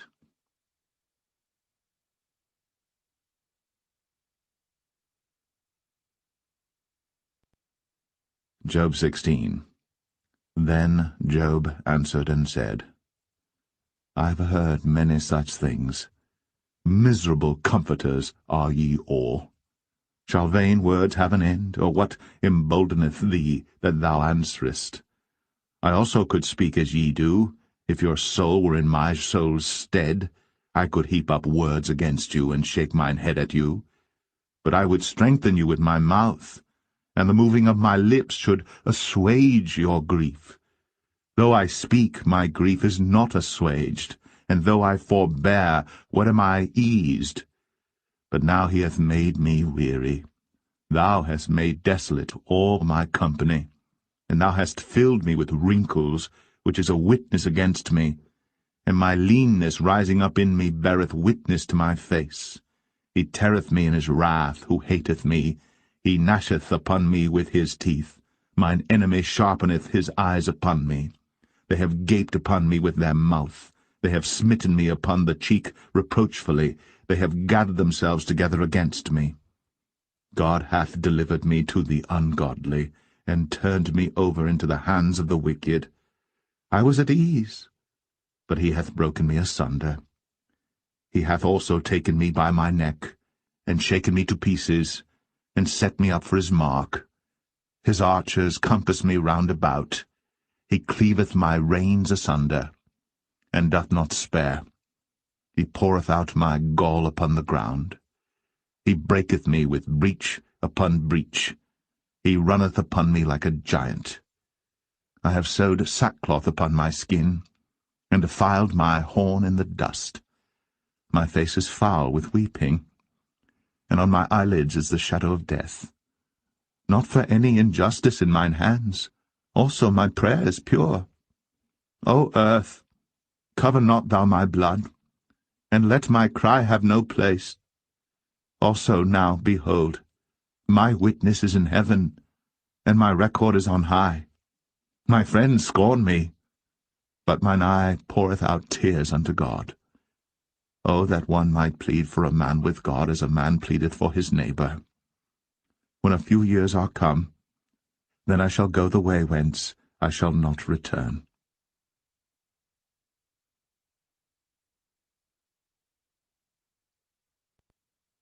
Job 17. My breath is corrupt, my days are extinct, the graves are ready for me. Are there not mockers with me? And doth not mine eye continue in their provocation? Lay down now, put me in the surety with thee. Who is he that will strike hands with me? For thou hast hid their heart from understanding. Therefore shalt thou not exalt them. He that speaketh flattery to his friends, even the eyes of his children shall fail. He hath made me also a byword of the people, and aforetime I was as a tabret. Mine eye also is dim by reason of sorrow, and all my members are as a shadow. Upright men shall be astonied at this, and the innocent shall stir up himself against the hypocrite. The righteous also shall hold on his way, and he that hath clean hands shall be stronger and stronger. But as for you all, do ye return and come now? For I cannot find one wise man among you. My days are past, my purposes are broken off, even the thoughts of my heart. They change the night into day. The light is short because of darkness. If I wait, the grave is mine house. I have made my bed in the darkness. I have said to corruption, Thou art my father. To the worm, Thou art my mother, and my sister. And where is now my hope? As for my hope, who shall see it?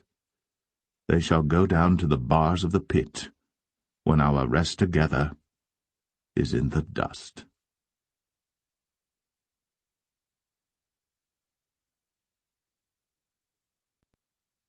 Job 18. Then answered Bildad the Shuhite, and said, How long will it be ere ye make an end of words? Mark, and afterwards we will speak. Wherefore are we counted as beasts, and reputed vile in your sight? He teareth himself in his anger. Shall the earth be forsaken for thee, and shall the rock be removed out of his place? Yea, the light of the wicked shall be put out, and the spark of his fire shall not shine. The light shall be dark in his tabernacle, and his candle shall be put out with him. The steps of his strength shall be straitened, and his own counsel shall cast him down. For he is cast into a net by his own feet, and he walketh upon a snare. The gin shall take him by the heel, and the robber shall prevail against him. The snare is laid for him in the ground, and a trap for him in the way. Terror shall make him afraid on every side, and shall drive him to his feet. His strength shall be hunger-bitten, and destruction shall be ready at his side. It shall devour the strength of his skin, even the firstborn of death shall devour his strength. His confidence shall be rooted out of his tabernacle, and it shall bring him to the king of terrors. It shall dwell in his tabernacle, because it is none of his. Brimstone shall be scattered upon his habitation. His roots shall be dried up beneath, and above shall his branch be cut off. His remembrance shall perish from the earth, and he shall have no name in the street. He shall be driven from light into darkness, and chased out of the world. He shall neither have son nor nephew among his people, nor any remaining in his dwellings. They that come after him shall be astonied at his day, as they that went before were affrighted. Surely such are the dwellings of the wicked, and this is the place of him that knoweth not God.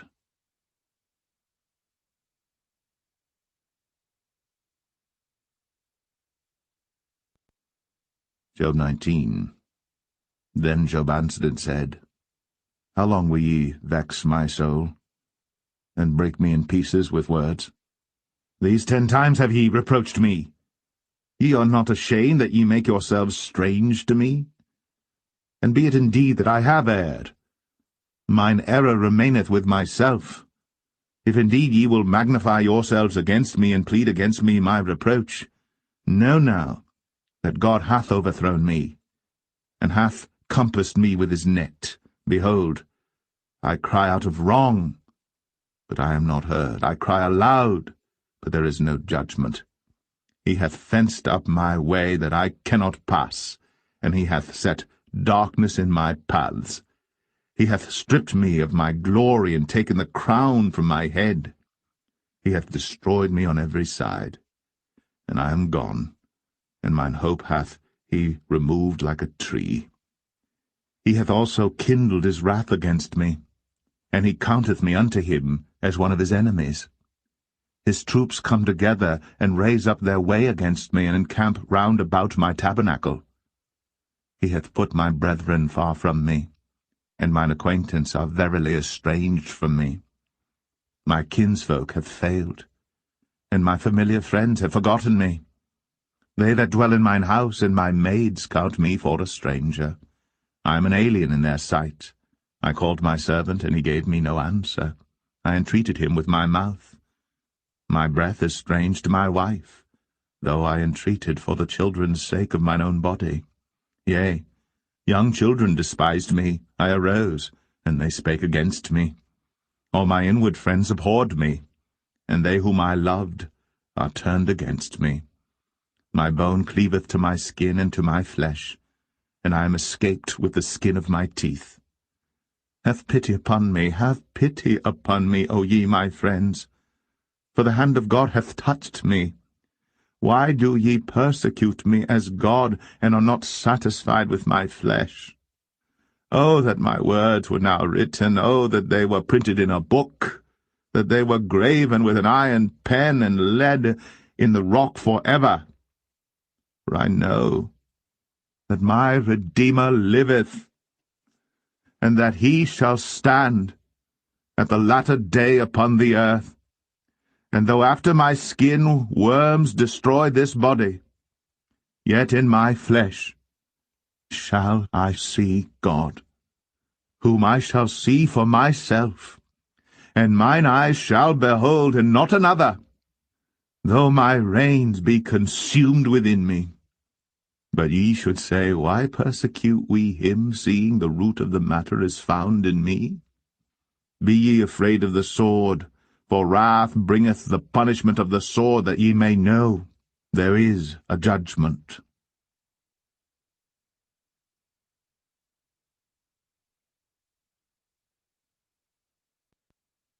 Job 20.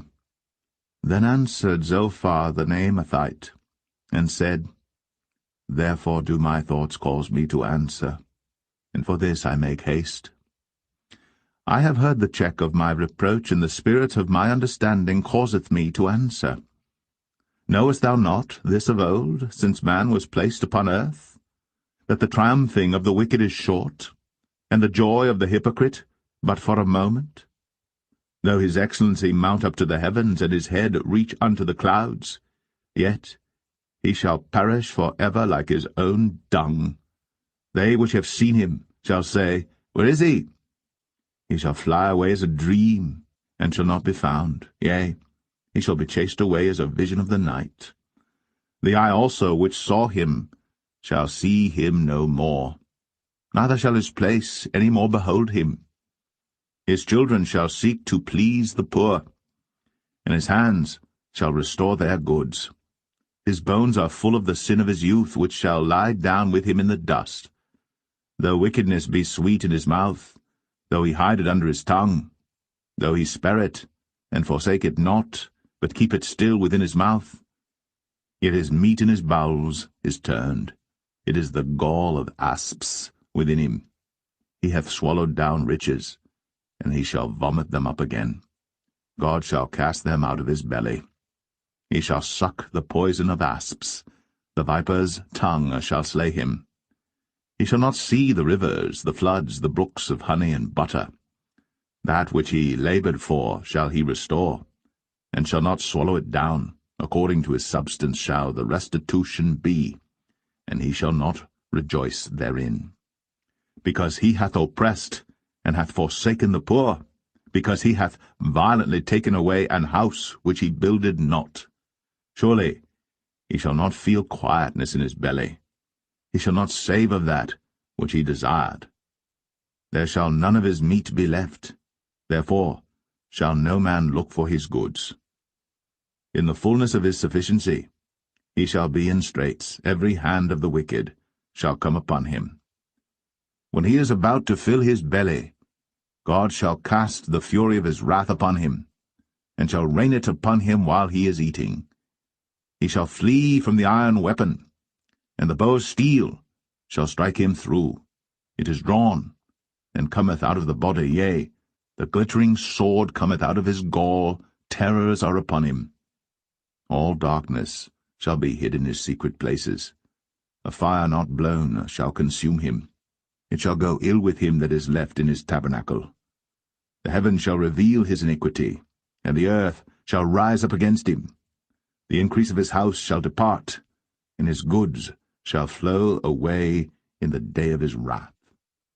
This is the portion of a wicked man from God, and the heritage appointed unto him by God.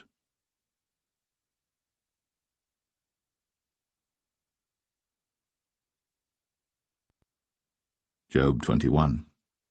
But Job answered and said, Hear diligently my speech, and let this be your consolations.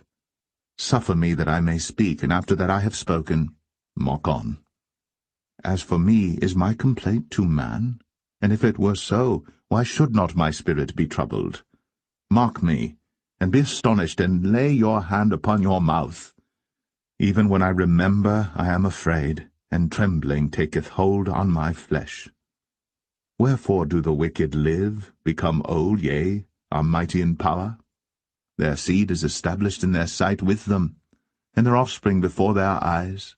Their houses are safe from fear, neither is the rod of God upon them. Their bull gendereth and faileth not. Their cow calveth, and casteth not her calf. They send forth their little ones like a flock, and their children dance. They take the timbrel and harp, and rejoice at the sound of the organ. They spend their days in wealth, and in a moment go down to the grave. Therefore they say unto God, Depart from us, for we desire not the knowledge of thy ways. What is the Almighty that we should serve him? And what profit should we have if we pray unto him? Lo, their good is not in their hand. The counsel of the wicked is far from me. How oft is the candle of the wicked put out, and how oft cometh their destruction upon them. God distributeth sorrows in his anger. They are as stubble before the wind, and as chaff that the storm carrieth away. God layeth up his iniquity for his children, he rewardeth him, and he shall know it. His eyes shall see his destruction, and he shall drink of the wrath of the Almighty. For what pleasure hath he in his house after him, when the number of his months is cut off in the midst? Shall any teach God knowledge, seeing he judgeth those that are high? One dieth in his full strength, being wholly at ease and quiet. His breasts are full of milk, and his bones are moistened with marrow. And another dieth in the bitterness of his soul, and never eateth with pleasure. They shall lie down alike in the dust, and the worms shall cover them. Behold, I know your thoughts, and the devices which ye wrongfully imagine against me. For ye say, Where is the house of the prince? And where are the dwelling places of the wicked? Have ye not asked them that go by the way, and do ye not know their tokens, that the wicked is reserved to the day of destruction? They shall be brought forth to the day of wrath. Who shall declare his way to his face, and who shall repay him what he hath done? Yet shall he be brought to the grave, and shall remain in the tomb. The clods of the valley shall be sweet unto him, and every man shall draw after him, as there are innumerable before him. How then comfort ye me in vain, seeing in your answers there remaineth falsehood?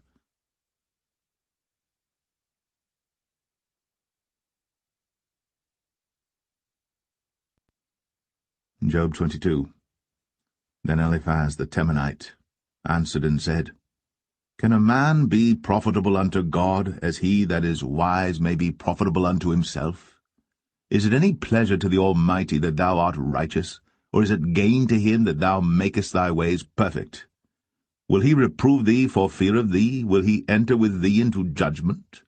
Is not thy wickedness great, and thine iniquities infinite? For thou hast taken a pledge from thy brother for naught, and stripped the naked of their clothing. Thou hast not given water to the weary to drink, and thou hast withholden bread from the hungry. But as for the mighty man, he had the earth, and the honourable man dwelt in it. Thou hast sent widows away empty, and the arms of the fatherless have been broken. Therefore snares are round about thee, and sudden fear troubleth thee. Or darkness that thou canst not see, and abundance of waters cover thee. Is not God in the height of heaven? And behold the height of the stars, how high they are? And thou sayest, How doth God know? Can he judge through the dark cloud? Thick clouds are a covering to him that he seeth not, and he walketh in the circuit of heaven. Hast thou marked the old way which wicked men have trodden, which were cut down out of time, whose foundation was overflown with a flood, which said unto God, Depart from us, and what can the Almighty do for them? Yet he filled their houses with good things. But the counsel of the wicked is far from me. The righteous see it and are glad, and the innocent laugh them to scorn. Whereas our substance is not cut down, but the remnant of them the fire consumeth. Acquaint now thyself with him, and be at peace, thereby good shall come unto thee. Receive, I pray thee, the law from his mouth, and lay up his words in thine heart. If thou return to the Almighty, thou shalt be built up, thou shalt put away iniquity far from thy tabernacles. Then shalt thou lay up gold as dust, and the gold of Ophir as the stones of the brooks. Yea, the Almighty shall be thy defence, and thou shalt have plenty of silver, for then shalt thou have thy delight in the Almighty, and shalt lift up thy face unto God. Thou shalt make thy prayer unto him, and he shall hear thee, and thou shalt pay thy vows. Thou shalt also decree a thing, and it shall be established unto thee, and the light shall shine upon thy ways. When men are cast down, then thou shalt say, There is lifting up, and he shall save the humble person. He shall deliver the island of the innocent, and it is delivered by the pureness of thine hands.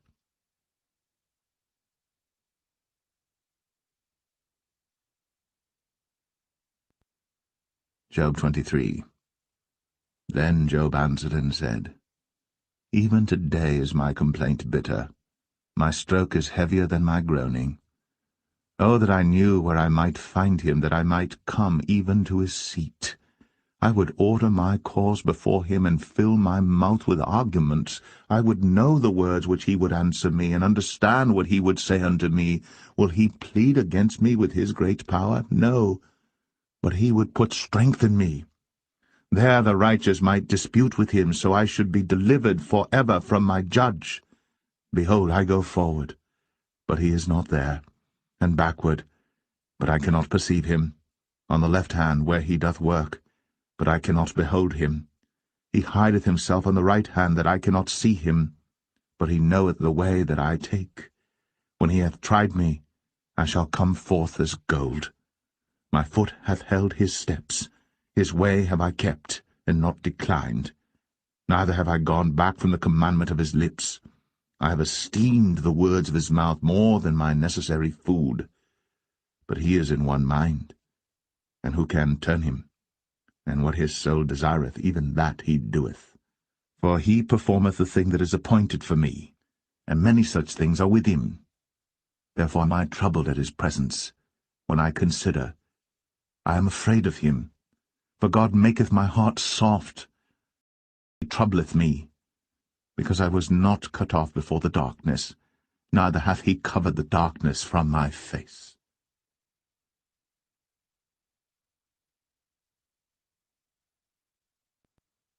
Job 24. Why, seeing times are not hidden from the Almighty, do they that know him not see his days? Some remove the landmarks. They violently take away flocks and feed thereof.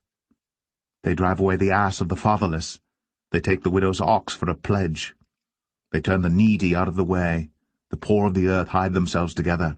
Behold, as wild asses in the desert, go they forth to their work, rising betimes for a prey.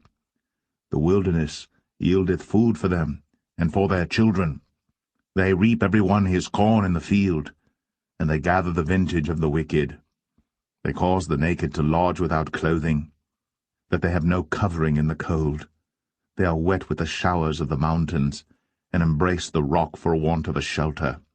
They pluck the fatherless from the breast, and take a pledge of the poor. They cause him to go naked without clothing, and they take away the sheaf from the like oil within their walls, and tread their winepresses, and suffer thirst. Men groan from out of the city, and the soul of the wounded crieth out. Yet God layeth not folly to them. They are of those that rebel against the light. They know not the ways thereof, nor abide in the paths thereof. The murderer rising with the light killeth the poor and needy, and in the night is as a thief. The eye also of the adulterer waiteth for the twilight, saying, No eye shall see me, and disguiseth his face.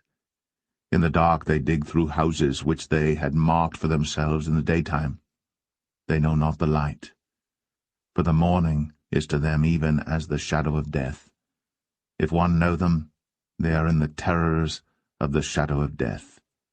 He is swift as the waters, their portion is cursed in the earth.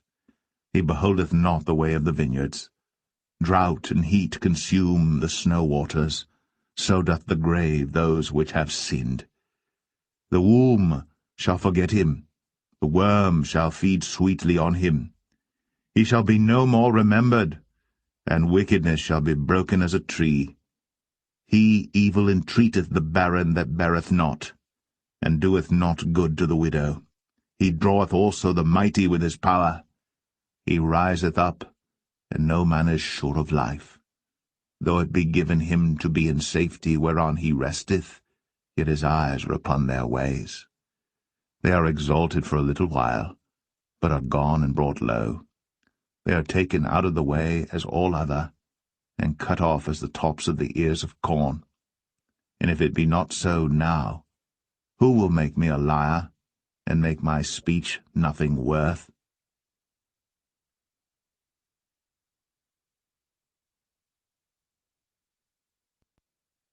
Job 25.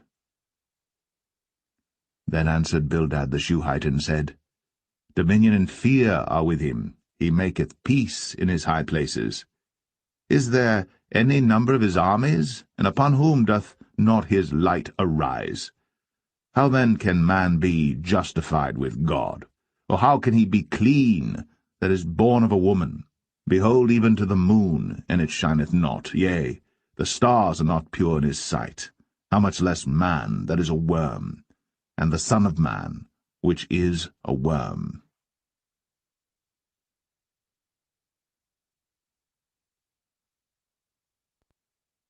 Job 26.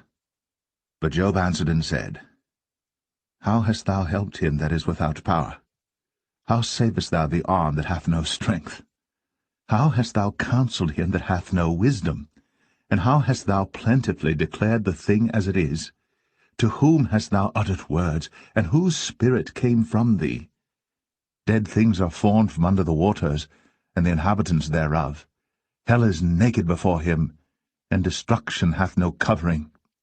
He stretcheth out the north over the empty place, and hangeth the earth upon nothing. He bindeth up the waters in his thick clouds, and the cloud is not rent under them. He holdeth back the face of his throne, and spreadeth his cloud upon it. He hath compassed the waters with bounds until the day and night come to an end. The pillars of heaven tremble and are astonished at his reproof. He divideth the sea with his power, and by his understanding he smiteth through the proud. By his spirit he hath garnished the heavens, his hand hath formed the crooked serpent.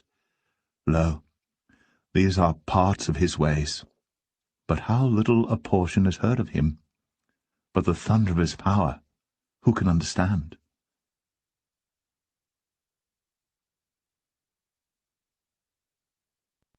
Job 27. Moreover, Job continued his parable and said, As God liveth, who hath taken away my judgment? And the Almighty, who hath vexed my soul? All the while my breath is in me, and the Spirit of God is in my nostrils, my lips shall not speak wickedness, nor my tongue utter deceit. God forbid that I should justify you. Till I die will I not remove mine integrity from me. My righteousness I hold fast, and will not let it go. My heart shall not reproach me so long as I live. Let mine enemy be as the wicked, and he that riseth up against me as the unrighteous. For what is the hope of the hypocrite, though he hath gained, when God taketh away his soul? Will God hear his cry when trouble cometh upon him? Will he delight himself in the Almighty? Will he always call upon God? I will teach you by the hand of God. That which is with the Almighty will I not conceal. Behold, all ye yourselves have seen it. Why then are ye thus altogether vain? This is the portion of a wicked man with God, and the heritage of oppressors, which they shall receive of the Almighty. If his children be multiplied, it is for the sword, and his offspring shall not be satisfied with bread. Those that remain of him shall be buried in death, and his widows shall not weep. Though he heap up silver as the dust, and prepare raiment as the clay, he may prepare it, but the just shall put it on, and the innocent shall divide the silver. He buildeth his house as a moth, and as a booth that the keeper maketh. The rich man shall lie down, but he shall not be gathered. He openeth his eyes, and he is not. Terrors take hold on him as waters. A tempest stealeth him away in the night. The east wind carrieth him away, and he departeth, and as a storm hurleth him out of his place. For God shall cast upon him and not spare. He would fain flee out of his hand. Men shall clap their hands at him, and shall hiss him out of his place.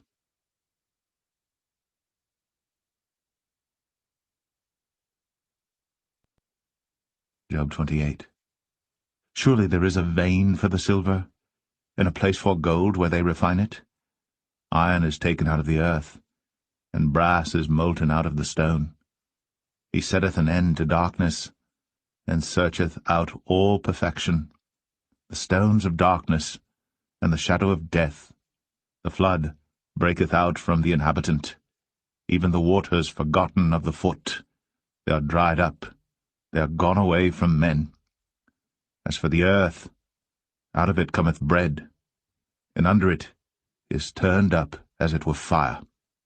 The stones of it are the place of sapphires, and it hath dust of gold. There is a path which no fowl knoweth, and which the vulture's eye hath not seen. The lion's whelps have not trodden it, nor the fierce lion passed by it. He putteth forth his hand upon the rock. He overturneth the mountains by the roots. He cutteth out rivers among the rocks, and his eye seeth every precious thing. He bindeth the floods from overflowing, and the thing that is hid bringeth he forth to light. But where shall wisdom be found? And where is the place of understanding? Man knoweth not the price thereof, neither is it found in the land of the living. The depth saith, It is not in me, and the sea saith, It is not with me.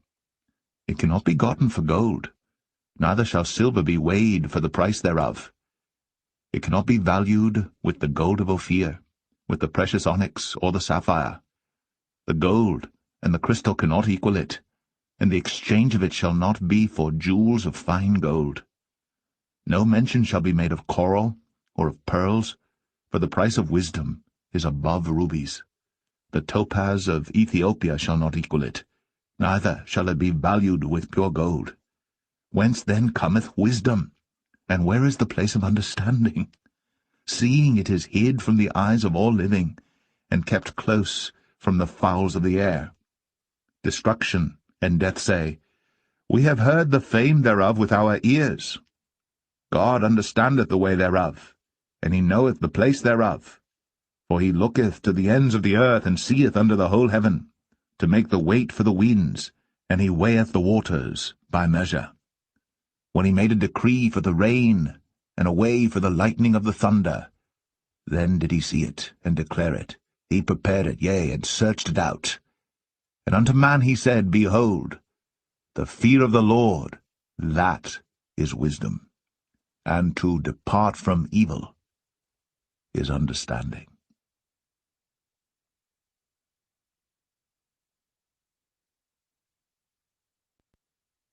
Job 29. Moreover, Job continued his parable and said, O that I were as in months past, as in the days when God preserved me, when his candle shined upon my head, and when by his light I walked through darkness, as I was in the days of my youth, when the secret of God was upon my tabernacle, when the Almighty was yet with me, when my children were about me, when I washed my steps with butter, and the rock poured me out rivers of oil, when I went out to the gate through the city, when I prepared my seat in the street. The young men saw me, and hid themselves, and the aged arose and stood up. The princes refrained talking, and laid their hand on their mouth. The nobles held their peace, and their tongue cleaved to the roof of their mouth. When the ear heard me, then it blessed me, and when the eye saw me, it gave witness to me. Because I delivered the poor that cried, and the fatherless, and him that had none to help him. The blessing of him that was ready to perish came upon me, and I caused the widow's heart to sing for joy. I put on righteousness, and it clothed me. My judgment was as a robe and a diadem. I was eyes to the blind, and feet was I to the lame. I was a father to the poor, and the cause which I knew not I searched out. And I brake the jaws of the wicked, and plucked the spoil out of his teeth. Then I said, I shall die in my nest, and I shall multiply my days as the sand. My root was spread out by the waters, and the dew lay all night upon my branch. My glory was fresh in me, and my bow was renewed in my hand. Unto me men gave ear, and waited, and kept silence at my counsel. After my words they spake not again, and my speech dropped upon them. And they waited for me as for the rain, and they opened their mouth wide as for the latter rain. If I laughed on them, they believed it not, and the light of my countenance they cast not down. I chose out their way, and sat chief, and dwelt as a king in the army, as one that comforteth the mourners.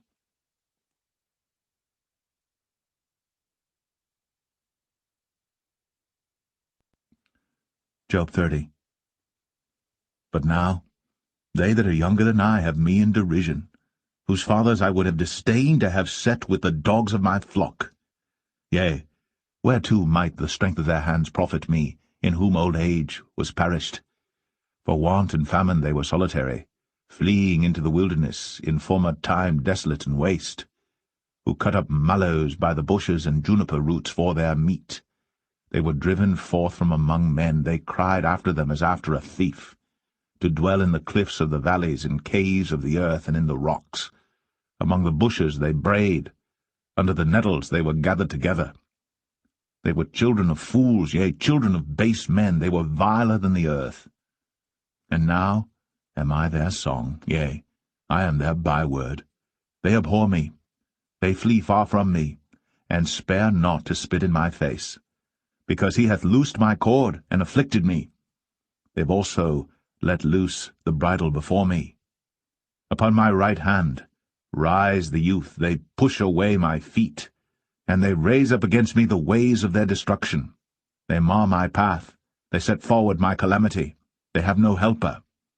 They came upon me as a wide breaking in of waters, in the desolation they rolled themselves upon me. Terrors are turned upon me, they pursue my soul as the wind, and my welfare passeth away as a cloud. And now my soul is poured out upon me. The days of affliction have taken hold upon me. My bones are pierced in me in the night season, and my sinews take no rest. By the great force of my disease is my garment changed. It bindeth me about as the collar of my coat. He hath cast me into the mire, and I am become like dust and ashes. I cry unto thee, and thou dost not hear me. I stand up, and thou regardest me not. Thou art become cruel to me. With thy strong hand thou opposest thyself against me. Thou liftest me up to the wind. Thou causest me to ride upon it, and dissolvest my substance. For I know that thou wilt bring me to death, and to the house appointed for all living. Howbeit, he will not stretch out his hand to the grave, though they cry in his destruction. Did not I weep for him that was in trouble? Was not my soul grieved for the poor? When I looked for good, then evil came unto me. And when I waited for light, there came darkness. My bowels boiled, and rested not. The days of affliction prevented me. I went mourning without the sun. I stood up, and I cried in the congregation. I am a brother to dragons, and a companion to owls. My skin is black upon me, and my bones are burned with heat. My harp also is turned to mourning, and my organ into the voice of them that weep.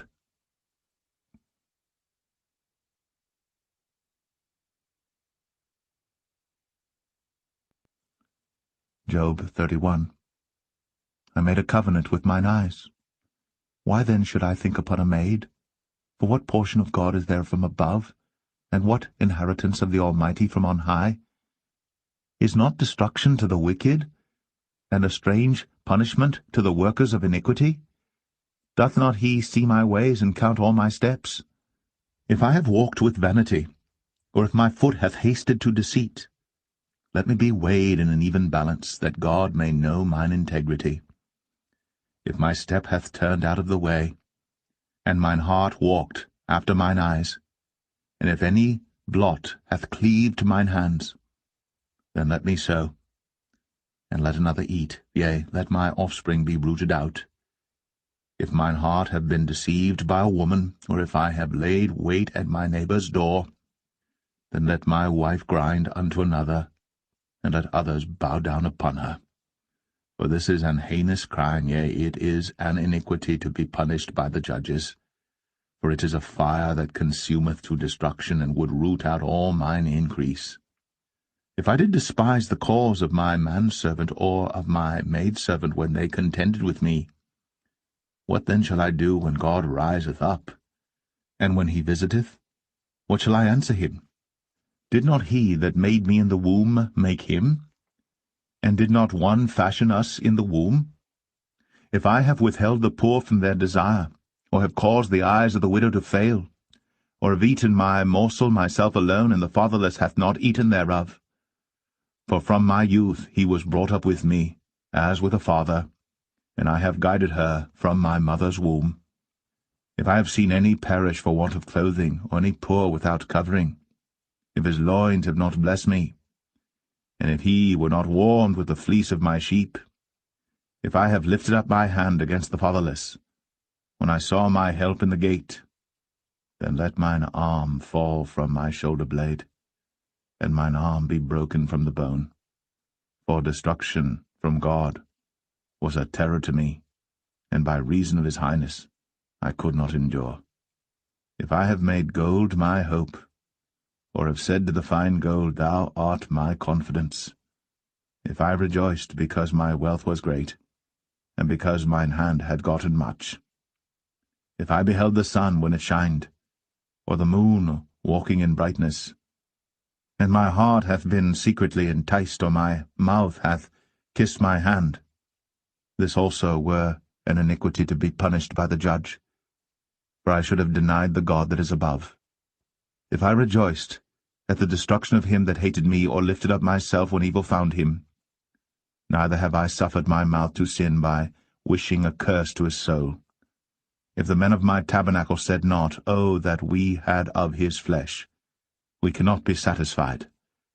The stranger did not lodge in the street, but I opened my doors to the traveller. If I covered my transgressions as Adam, by hiding mine iniquity in my bosom, did I fear a great multitude, or did the contempt of families terrify me, that I kept silence, and went not out of the door? Oh, that one would hear me! Behold, my desire is that the Almighty would answer me, and that mine adversary had written a book. Surely I would take it upon my shoulder, and bind it as a crown to me. I would declare unto him the number of my steps. As a prince would I go near unto him.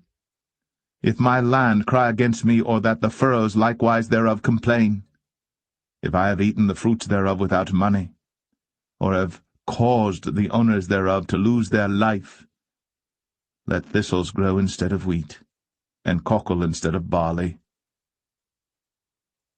The words of Job are ended.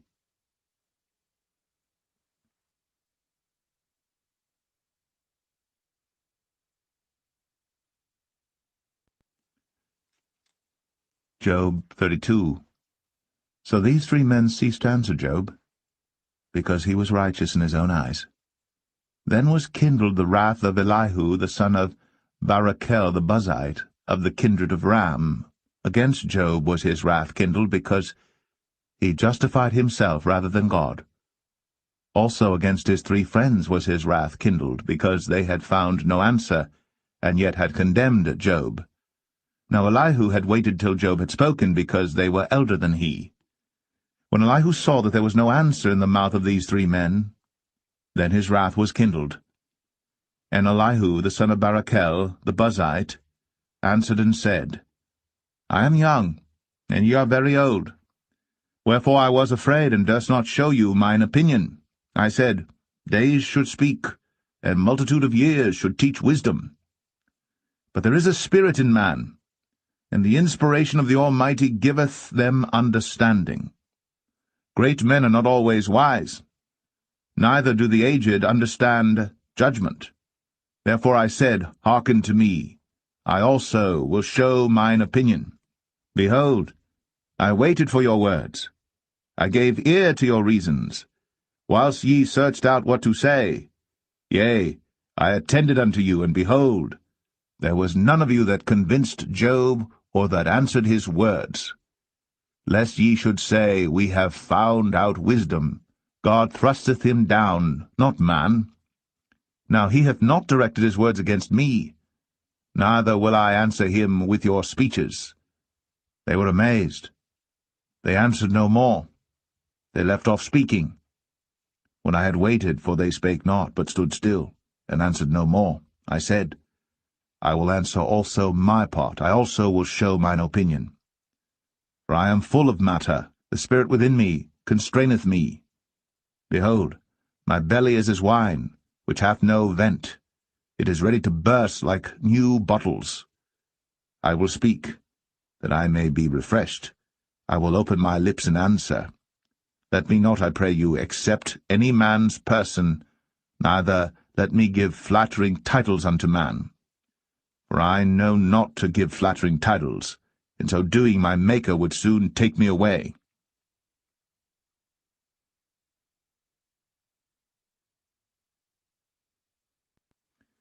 Job 33. Wherefore, Job, I pray thee, hear my speeches, and hearken to all my words. Behold, now I have opened my mouth, my tongue hath spoken in my mouth.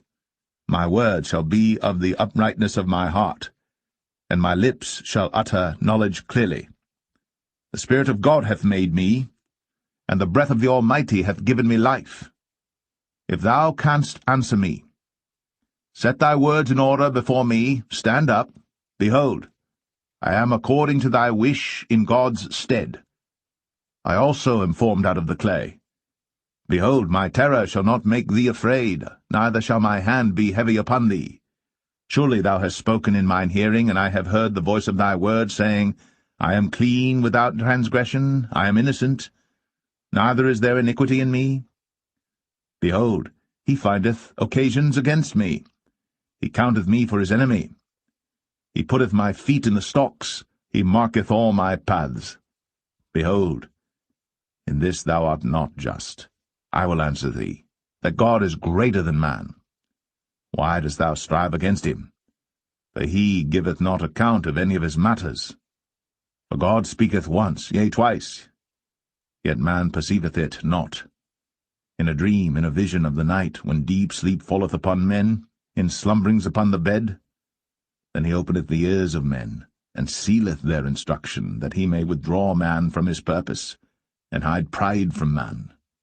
He keepeth back his soul from the pit, and his life from perishing by the sword. He is chastened also with pain upon his bed, and the multitude of his bones with strong pain, so that his life abhorreth bread, and his soul dainty meat. His flesh is consumed away that it cannot be seen, and his bones that were not seen stick out. Yea, his soul draweth near unto the grave, and his life to the destroyers. If there be a messenger with him, an interpreter, one among 1,000, to show unto man his uprightness, then he is gracious unto him, and saith, Deliver him from going down to the pit. I have found a ransom. His flesh shall be fresher than a child's. He shall return to the days of his youth. He shall pray unto God, and he will be favorable unto him. And he shall see his face with joy, for he will render unto man his righteousness. He looketh upon men, and if any say, I have sinned and perverted that which was right, and it profited me not, he will deliver his soul from going into the pit, and his life shall see the light. Lo, all these things worketh God oftentimes with man, to bring back his soul from the pit, to be enlightened with the light of the living. Mark well, O Job, hearken unto me, hold thy peace, and I will speak. If thou hast anything to say, answer me, speak, for I desire to justify thee.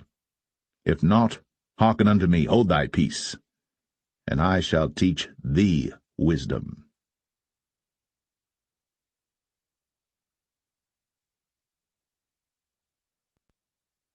Job 34. Furthermore Elihu answered and said, Hear my words, O ye wise men, and give ear unto me, ye that have knowledge. For the ear trieth words, as the mouth tasteth meat. Let us choose to us judgment, let us know among ourselves what is good. For Job hath said, I am righteous, and God hath taken away my judgment. Should I lie against my right? My wound is incurable without transgression. What man is like Job, who drinketh up scorning like water, which goeth in company with the workers of iniquity, and walketh with wicked men? For he hath said, It profiteth a man nothing that he should delight himself with God. Therefore hearken unto me, ye men of understanding. Far be it from God that he should do wickedness, and from the Almighty that he should commit iniquity. For the work of a man shall he render unto him, and cause every man to find according to his ways. Yea, surely God will not do wickedly, neither will the Almighty pervert judgment. Who hath given him a charge over the earth, or who hath disposed the whole world? If he set his heart upon man, if he gathered unto himself his spirit and his breath, all flesh shall perish together, and man shall turn again unto dust. If now thou hast understanding, hear this. Hearken to the voice of my words. Shall even he that hateth right govern? And wilt thou condemn him that is most just? Is it fit to say to a king, Thou art wicked, and to princes, Ye are ungodly? How much less to him that accepteth not the persons of princes, nor regardeth the rich more than the poor? For they all are the work of his hands. In a moment shall they die, and the people shall be troubled at midnight, and pass away, and the mighty shall be taken away without hand. For his eyes are upon the ways of man, and he seeth all his goings. There is no darkness, nor shadow of death, where the workers of iniquity may hide themselves. For he will not lay upon man more than right, that he should enter into judgment with God. He shall break in pieces mighty men without number, and set others in their stead. Therefore he knoweth their works, and he overturneth them in the night, so that they are destroyed. He striketh them as wicked men in the open sight of others, because they turned back from him, and would not consider any of his ways, so that they caused the cry of the poor to come unto him, and he heareth the cry of the afflicted. When he giveth quietness, who then can make trouble? And when he hideth his face, who then can behold him? Whether it be done against a nation or against a man only, that the hypocrite reign not, lest the people be ensnared. Surely it is meet to be said unto God, I have borne chastisement, I will not offend any more. That which I see not, teach thou me. If I have done iniquity, I will do no more. Should it be according to thy mind, he will recompense it, whether thou refuse, or whether thou choose, and not I. Therefore speak what thou knowest. Let men of understanding tell me, and let a wise man hearken unto me. Job hath spoken without knowledge, and his words were without wisdom. My desire is that Job may be tried unto the end because of his answers for wicked men. For he addeth rebellion unto his sin. He clappeth his hands among us, and multiplied his words against God.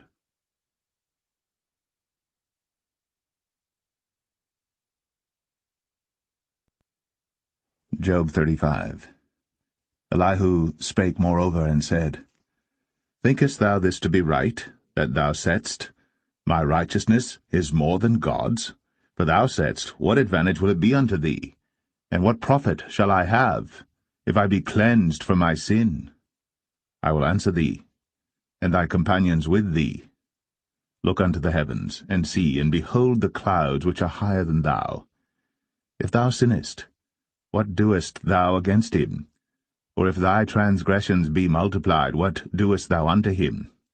If thou be righteous, what givest thou him? Or what receiveth he of thine hand? Thy wickedness may hurt a man as thou art, and thy righteousness may profit the Son of Man. By reason of the multitude of oppressions they make the oppressed to cry. They cry out by reason of the arm of the mighty. But none saith, Where is God my Maker, who giveth songs in the night? Who teacheth us more than the beasts of the earth, and maketh us wiser than the fowls of heaven? There they cry, but none giveth answer, because of the pride of evil men. Surely God will not hear vanity, neither will the Almighty regard it. Although thou sayest thou shalt not see him, yet judgment is before him. Therefore trust thou in him. But now, because it is not so, he hath visited in his anger, yet he knoweth it not in great extremity. Therefore doth Job open his mouth in vain. He multiplieth words without knowledge.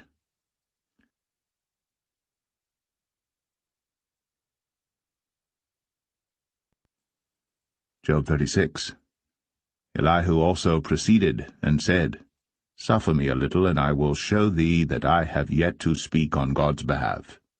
I will fetch my knowledge from afar, and will ascribe righteousness to my Maker. For truly my words shall not be false. He that is perfect in knowledge is with thee. Behold, God is mighty, and despiseth not any. He is mighty in strength and wisdom. He preserveth not the life of the wicked, but giveth right to the poor. He withdraweth not his eyes from the righteous. But with kings are they on the throne, yea, he doth establish them for ever, and they are exalted. And if they be bound in fetters and be holden in cords of affliction, then he showeth them their work, and their transgressions that they have exceeded. He openeth also their ear to discipline, and commandeth that they return from iniquity. If they obey and serve him, they shall spend their days in prosperity, and their years in pleasures. But if they obey not, they shall perish by the sword, and they shall die without knowledge. But the hypocrites in heart heap up wrath. They cry not when he bindeth them. They die in youth, and their life is among the unclean. He delivereth the poor in his affliction, and openeth their ears in oppression. Even so, would he have removed thee out of the strait into a broad place, where there is no straightness, and that which should be set on thy table should be full of fatness? But thou hast fulfilled the judgment of the wicked. Judgment and justice take hold on thee. Because there is wrath, beware lest he take thee away with his stroke. Then a great ransom cannot deliver thee. Will he esteem thy riches? No, not gold, nor all the forces of strength. Desire not the night, when people are cut off in their place. Take heed, regard not iniquity, for this hast thou chosen rather than affliction. Behold, God exalteth by his power. Who teacheth like him? Who hath enjoined him his way? Or who can say, Thou hast wrought iniquity? Remember that thou magnify his work, which men behold. Every man may see it. Man may behold it afar off. Behold, God is great, and we know him not. Neither can the number of his years be searched out. For he maketh small the drops of water. They pour down rain according to the vapour thereof, which the clouds do drop and distill upon man abundantly. Also, can any understand the spreadings of the clouds, or the noise of his tabernacle? Behold, he spreadeth his light upon it, and covereth the bottom of the sea. For by them judgeth he the people, he giveth meat in abundance. With clouds he covereth the light, and commandeth it not to shine by the cloud that cometh betwixt. The noise thereof showeth concerning it, the cattle also, concerning the vapour.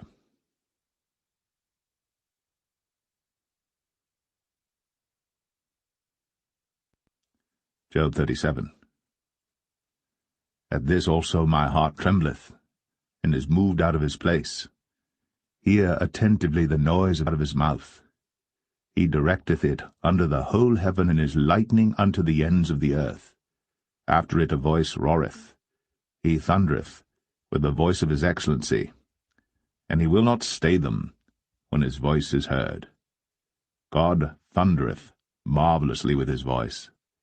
Great things doeth he, which we cannot comprehend.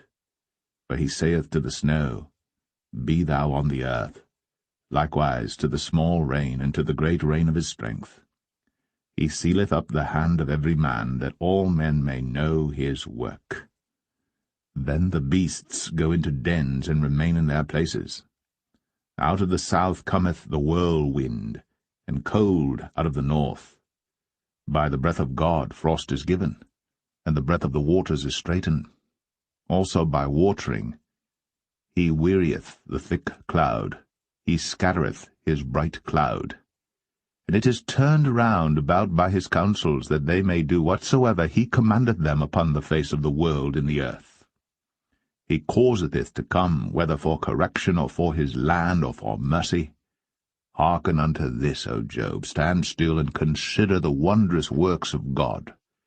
Dost thou know when God disposed them, and caused the light of his cloud to shine? Dost thou know the balancings of the clouds, the wondrous works of him, which is perfect in knowledge? How thy garments are warm, when he quieteth the earth by the south wind. Hast thou with him spread out the sky, which is strong, and as a molten looking-glass? Teach us what we shall say unto him, for we cannot order our speech by reason of darkness. Shall it be told him that I speak? If a man speak, surely he shall be swallowed up. And now men see not the bright light which is in the clouds, but the wind passeth, and cleanseth them. Fair weather cometh out of the north.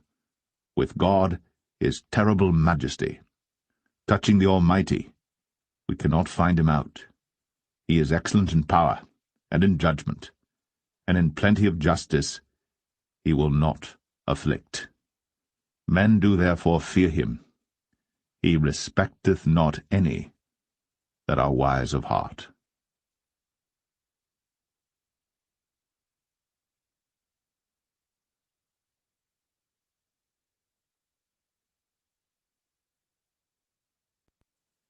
Job 38.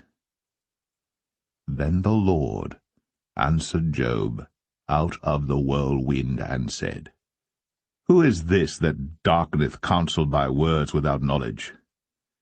Gird up now thy loins like a man, for I will demand of thee, and answer thou me.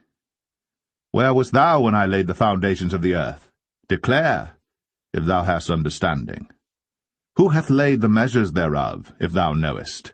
Or who hath stretched the line upon it? Whereupon are the foundations thereof fastened?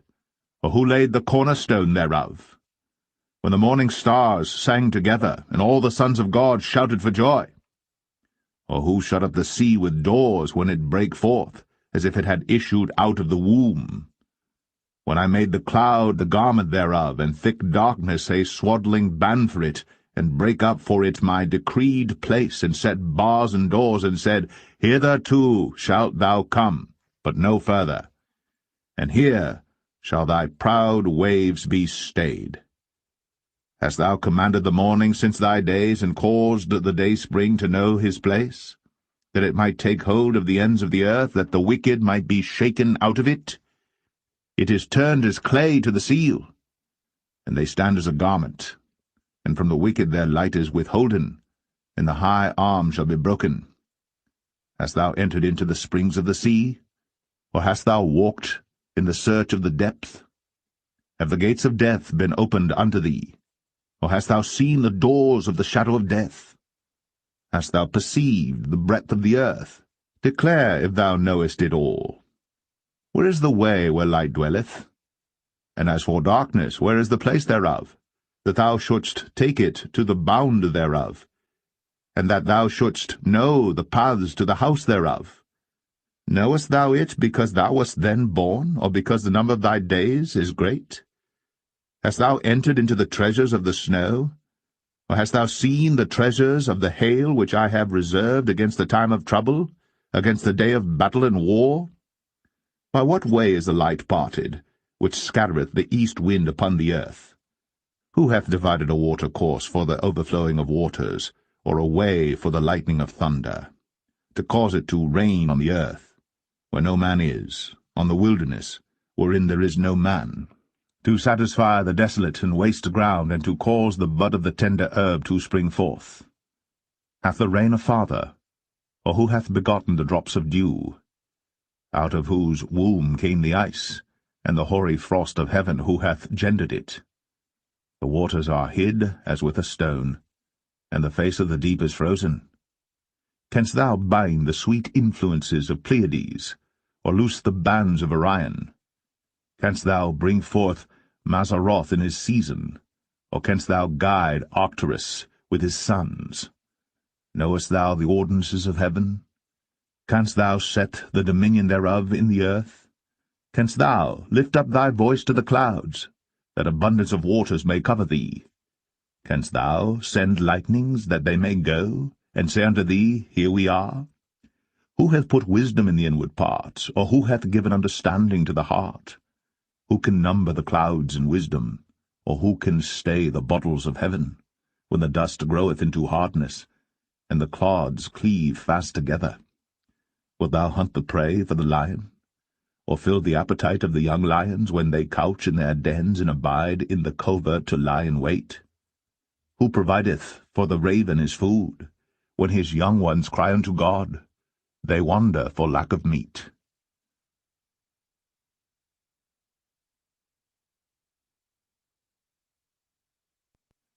Job 39. Knowest thou the time when the wild goats of the rock bring forth? Or canst thou mark when the hinds do calve? Canst thou number the months that they fulfill? Or knowest thou the time when they bring forth? They bow themselves, they bring forth their young ones, they cast out their sorrows. Their young ones are in good liking, they grow up with corn, they go forth, and return not unto them. Who hath sent out the wild ass free? Or who hath loosed the bands of the wild ass? Whose house I have made in the wilderness, and the barren land his dwellings. He scorneth the multitude of the city, neither regardeth he the crying of the driver. The range of the mountains is his pasture, and he searcheth after every green thing. Will the unicorn be willing to serve thee, or abide by thy crib? Canst thou bind the unicorn with his band in the furrow? Or will he harrow the valleys after thee? Wilt thou trust him because his strength is great? Or wilt thou leave thy labor to him? Wilt thou believe him, that he will bring home thy seed and gather it into thy barn? Gavest thou the goodly wings unto the peacocks, or wings and feathers unto the ostrich, which leaveth her eggs in the earth, and warmeth them in dust, and forgetteth that the foot may crush them, or that the wild beast may break them? She is hardened against her young ones, as though they were not hers. Her labour is in vain without fear. Because God hath deprived her of wisdom, neither hath he imparted to her understanding. What time she lifteth up herself on high, she scorneth the horse and his rider. Hast thou given the horse strength? Hast thou clothed his neck with thunder? Canst thou make him afraid as a grasshopper? The glory of his nostrils is terrible. He paweth in the valley, and rejoiceth in his strength. He goeth on to meet the armed men. He mocketh at fear, and is not affrighted, neither turneth he back from the sword. The quiver rattleth against him, the glittering spear and the shield. He swalloweth the ground with fierceness and rage. Neither believeth he that it is the sound of the trumpet. He saith among the trumpets, Ha, ha! And he smelleth the battle afar off, the thunder of the captains, and the shouting. Doth the hawk fly by thy wisdom, and stretch her wings toward the south? Doth the eagle mount up at thy command, and make her nest on high? She dwelleth and abideth on the rock, upon the crag of the rock, and the strong place. From thence she seeketh the prey, and her eyes behold afar off. Her young ones also suck up blood, and where the slain are, there is she.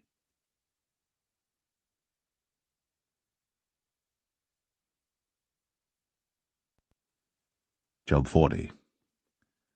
Moreover, the Lord answered Job, and said, Shall he that contendeth with the Almighty instruct him? He that reproveth God? Let him answer it.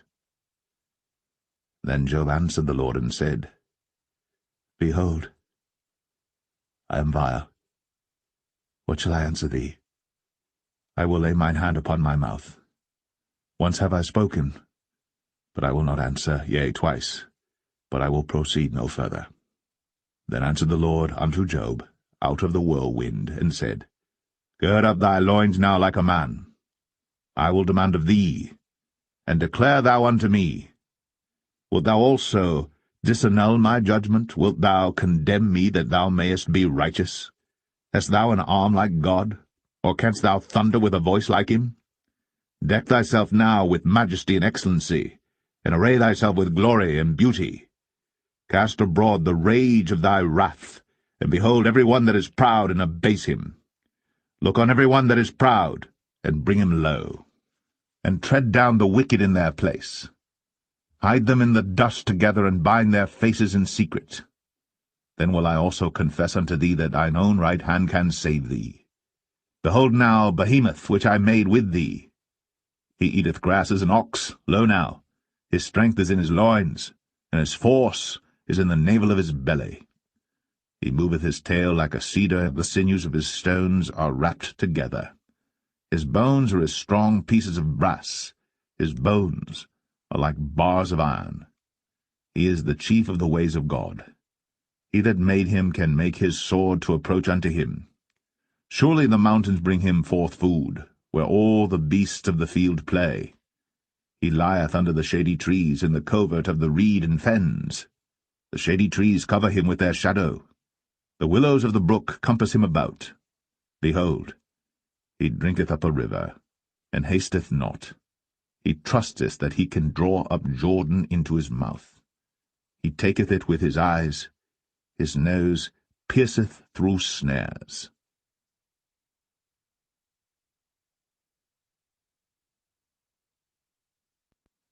Job 41. Canst thou draw out Leviathan with an hook, or his tongue with a cord which thou lettest down? Canst thou put an hook into his nose, or bore his jaw through with a thorn?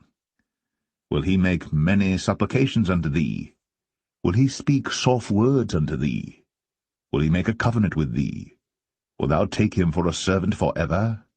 Wilt thou play with him as with a bird, or wilt thou bind him for thy maidens? Shall the companions make a banquet of him? Shall they part him among the merchants? Canst thou fill his skin with barbed irons, or his head with fish spears? Lay thine hand upon him. Remember the battle. Do no more. Behold, the hope of him is in vain.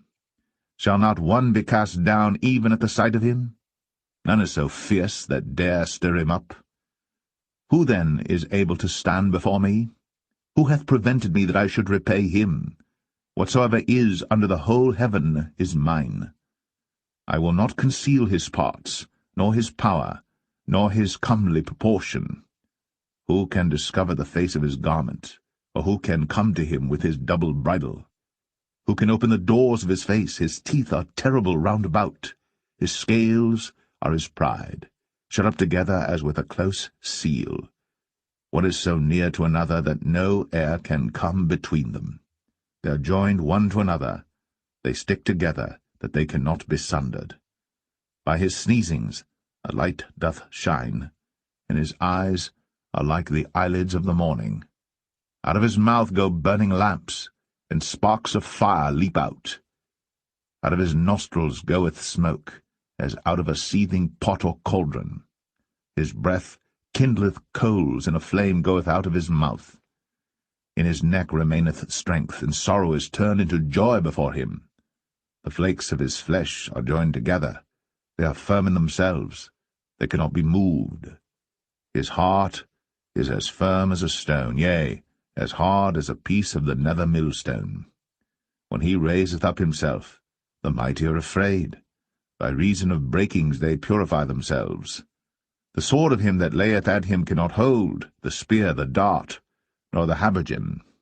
He esteemeth iron as straw, and brass as rotten wood. The arrow cannot make him flee. Slingstones are turned with him into stubble. Darts are counted as stubble. He laugheth at the shaking of a spear. Sharp stones are under him. He spreadeth sharp-pointed things upon the mire. He maketh the deep to boil like a pot. He maketh the sea like a pot of ointment. He maketh a path to shine after him. One would think the deep to be hoary. Upon earth there is not his like, who is made without fear. He beholdeth all high things. He is a king over all the children of pride.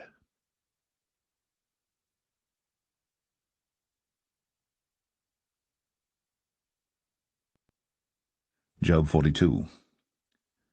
Then Job answered the Lord and said, I know that thou canst do everything, and that no thought can be withholden from thee. Who is he that hideth counsel without knowledge? Therefore have I uttered that I understood not, things too wonderful for me which I knew not. Hear, I beseech thee, and I will speak. I will demand of thee, and declare thou unto me. I have heard of thee by the hearing of the ear, but now mine eye seeth thee. Wherefore I abhor myself, and repent in dust and ashes. And it was so that after the Lord had spoken these words unto Job, the Lord said to Eliphaz the Temanite, My wrath is kindled against thee, and against thy two friends, for ye have not spoken of me the thing that is right, as my servant Job hath. Therefore take unto you now 7 bullocks and 7 rams, and go to my servant Job, and offer up for yourselves a burnt offering, and my servant Job shall pray for you. For him will I accept, lest I deal with you after your folly, in that ye have not spoken of me the thing which is right, like my servant Job. So Eliphaz the Temanite, and Bildad the Shuhite, and Zophar the Amathite went and did according as the Lord commanded them. The Lord also accepted Job. And the Lord turned the captivity of Job when he prayed for his friends. Also the Lord gave Job twice as much as he had before. Then came there unto him all his brethren, and all his sisters, and all they that had been of his acquaintance before, and did eat bread with him in his house. And they bemoaned him, and comforted him over all the evil that the Lord had brought upon him. Every man also gave him a piece of money, and every one an earring of gold. So the Lord blessed the latter end of Job more than his beginning. For he had 14,000 sheep, and 6,000 camels, and 1,000 yoke of oxen, and 1,000 she-asses. He had also 7 sons and 3 daughters. And he called the name of the first Jemimah, and the name of the second Keziah, and the name of the third Karen-Happuch. And in all the land were no women found so fair as the daughters of Job. And their father gave them inheritance among their brethren. After this lived Job 140 years, and saw his sons, and his sons' sons, even 4 generations. So Job died, being old and full of days.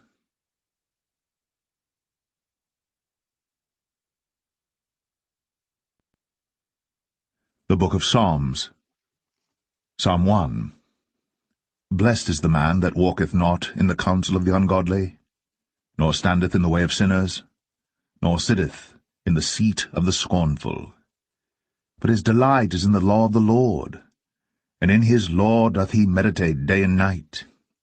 And he shall be like a tree planted by the rivers of water, that bringeth forth his fruit in his season. His leaf also shall not wither, and whatsoever he doeth shall prosper.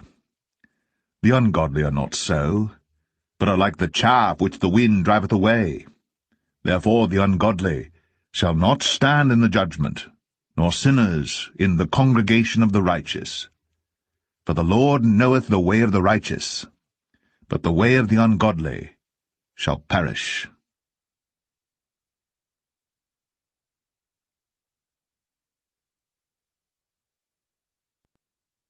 Psalm 2. Why do the heathen rage, and the people imagine a vain thing? The kings of the earth set themselves, and the rulers take counsel together against the Lord, and against his anointed, saying, Let us break their bands asunder, and cast away their cords from us. He that sitteth in the heaven shall laugh. The Lord shall have them in derision. Then shall he speak unto them in his wrath, and vex them in his sore displeasure. Yet have I set my king upon my holy hill of Zion. I will declare the decree. The Lord hath said unto me, Thou art my son. This day have I begotten thee. Ask of me, and I shall give thee the heathen for thine inheritance, and the uttermost parts of the earth for thy possession. Thou shalt break them with a rod of iron. Thou shalt dash them in pieces, like a potter's vessel. Be wise now, therefore, O ye kings. Be instructed, ye judges of the earth. Serve the Lord with fear, and rejoice with trembling. Kiss the Son, lest he be angry, and ye perish from the way, when his wrath is kindled but a little. Blessed are all they that put their trust in him.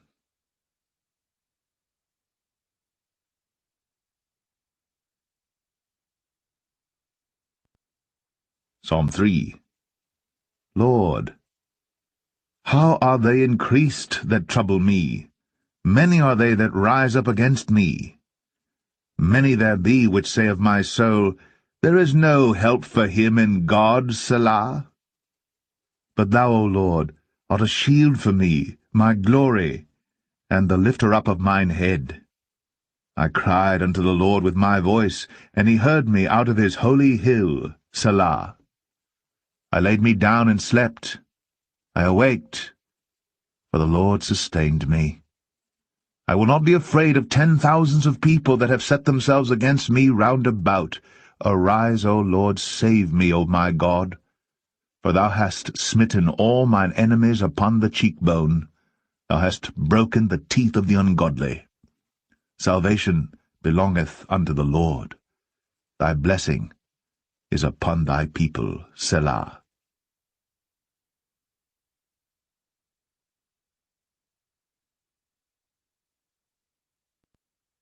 Psalm 4. Hear me when I call, O God of my righteousness. Thou hast enlarged me when I was in distress. Have mercy upon me, and hear my prayer. O ye sons of men, how long will ye turn my glory into shame? How long will ye love vanity, and seek after leasing, Selah? But know that the Lord hath set apart him that is godly for himself. The Lord will hear when I call unto him. Stand in awe, and sin not. Commune with your own heart upon your bed, and be still, Selah. Offer the sacrifices of righteousness, and put your trust in the Lord. There be many that say, Who will show us any good? Lord, lift thou up the light of thy countenance upon us. Thou hast put gladness in my heart, more than in the time that their corn and their wine increased. I will both lay me down in peace and sleep, for thou, Lord, only makest me dwell in safety.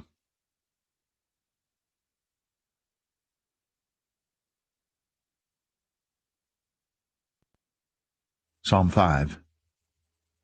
Give ear to my words, O Lord. Consider my meditation. Hearken unto the voice of my cry, my King and my God. For unto thee will I pray. My voice shalt thou hear in the morning, O Lord. In the morning will I direct my prayer unto thee, and will look up. For thou art not a God that hath pleasure in wickedness, neither shall evil dwell with thee. The foolish shall not stand in thy sight. Thou hatest all workers of iniquity. Thou shalt destroy them that speak leasing. The Lord will abhor the bloody and deceitful man. But as for me, I will come into thy house in the multitude of thy mercy, and in thy fear will I worship toward thy holy temple. Lead me, O Lord, in thy righteousness because of mine enemies. Make thy way straight before my face. For there is no faithfulness in their mouth. Their inward part is very wickedness. Their throat is an open sepulchre. They flatter with their tongue. Destroy thou them, O God. Let them fall by their own counsels. Cast them out in the multitude of their transgressions, for they have rebelled against thee. But let all those that put their trust in thee rejoice. Let them have a shout for joy, because thou defendest them. Let them also that love thy name be joyful in thee. For thou, Lord, wilt bless the righteous. With favour wilt thou compass him as with a shield.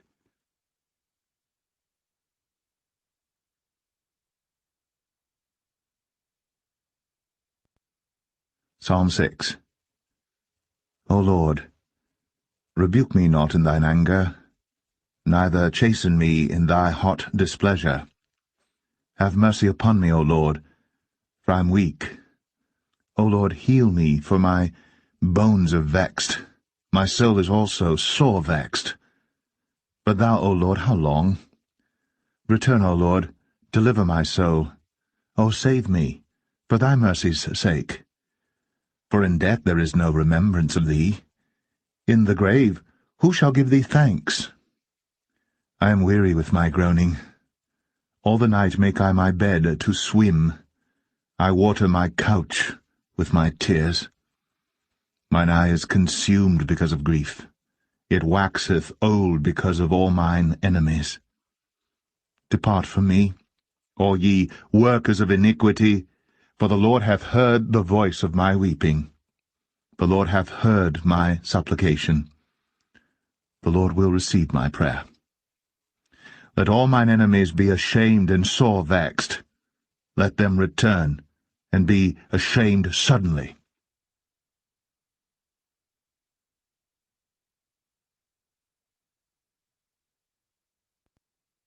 Psalm 7. O Lord my God, in thee do I put my trust. Save me from all them that persecute me, and deliver me. Lest he tear my soul like a lion, rending it in pieces, while there is none to deliver. O Lord my God, if I have done this, if there be iniquity in my hands, if I have rewarded evil unto him that was at peace with me, yea, I have delivered him that without cause is mine enemy. Let the enemy persecute my soul, and take it, yea, let him tread down my life upon the earth, and lay mine honour in the dust. Selah. Arise, O Lord, in thine anger. Lift up thyself because of the rage of mine enemies, and awake for me to the judgment that thou hast commanded. So shall the congregation of the people compass thee about. For their sakes, therefore, return thou on high. The Lord shall judge the people. Judge me, O Lord, according to my righteousness, and according to mine integrity that is in me. O let the wickedness of the wicked come to an end, but establish the just. For the righteous God trieth the hearts, and reigns. My defence is of God, which saveth the upright in heart. God judgeth the righteous, and God is angry with the wicked every day. If he turn not, he will whet his sword.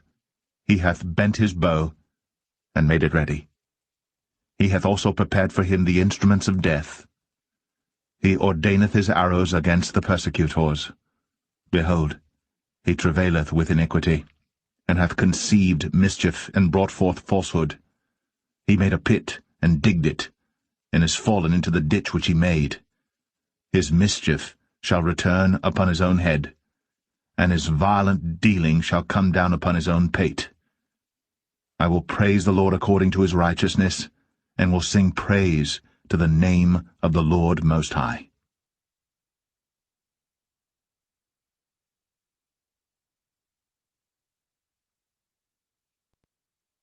Psalm 8.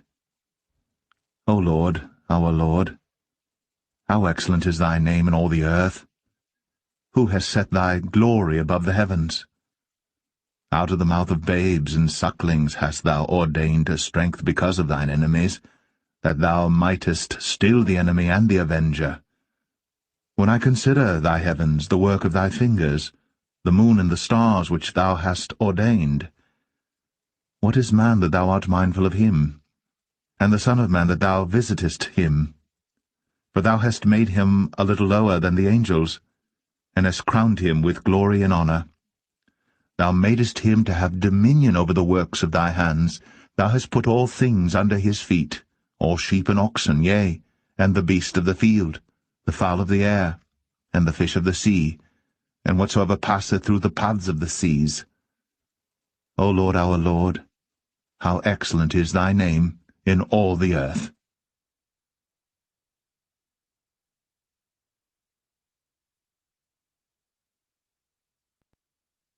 Psalm 9. I will praise thee, O Lord, with my whole heart. I will show forth all thy marvelous works. I will be glad and rejoice in thee. I will sing praise to thy name, O thou Most High. When mine enemies are turned back, they shall fall and perish at thy presence. For thou hast maintained my right and my cause. Thou sattest in the throne judging right. Thou hast rebuked the heathen, thou hast destroyed the wicked, thou hast put out their name for ever and ever. O thou enemy, destructions are come to a perpetual end, and thou hast destroyed cities, their memorial is perished with them. But the Lord shall endure forever. He hath prepared his throne for judgment, and he shall judge the world in righteousness. He shall minister judgment to the people in uprightness. The Lord also will be a refuge for the oppressed, a refuge in times of trouble. And they that know thy name will put their trust in thee, for thou, Lord, hast not forsaken them that seek thee. Sing praises to the Lord which dwelleth in Zion. Declare among the people his doings. When he maketh inquisition for blood, he remembereth them. He forgetteth not the cry of the humble. Have mercy upon me, O Lord. Consider my trouble which I suffer of them that hate me, thou that liftest me up from the gates of death. That I may show forth all thy praise in the gates of the daughter of Zion, I will rejoice in thy salvation. The heathen are sunk down in the pit that they made, in the net which they hid is their own foot taken. The Lord is known by the judgment which he executeth. The wicked is snared in the work of his own hands. Higgaion, Selah. The wicked shall be turned into hell, in all the nations that forget God. For the needy shall not always be forgotten. The expectation of the poor shall not perish for ever. Arise, O Lord, let not man prevail. Let the heathen be judged in thy sight. Put them in fear, O Lord, that the nations may know themselves to be but men. Selah.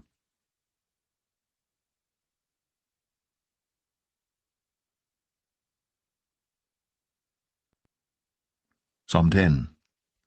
Why standest thou afar off, O Lord? Why hidest thou thyself in times of trouble? The wicked in his pride doth persecute the poor. Let them be taken in the devices that they have imagined. For the wicked boasteth of his heart's desire, and blesseth the covetous whom the Lord abhorreth. The wicked through the pride of his countenance will not seek after God. God is not in all his thoughts. His ways are always grievous. Thy judgments are far above, out of his sight. As for all his enemies, he puffeth at them.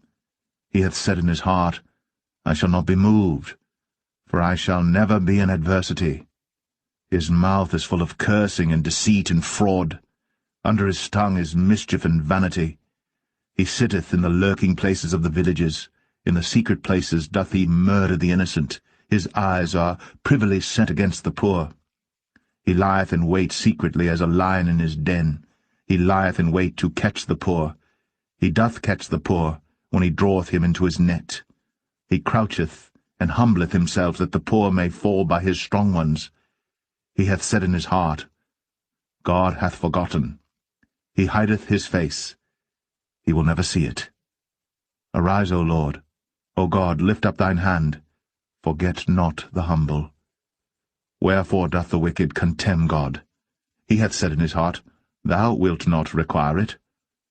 Thou hast seen it, for thou beholdest mischief and spite, to requite it with thy hand. The poor committeth himself unto thee. Thou art the helper of the fatherless. Break thou the arm of the wicked and the evil man. Seek out his wickedness till thou find none. The Lord is king for ever and ever.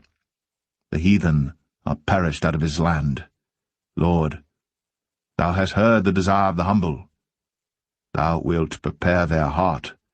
Thou wilt cause thine ear to hear, to judge the fatherless and the oppressed, that the man of the earth may no more oppress.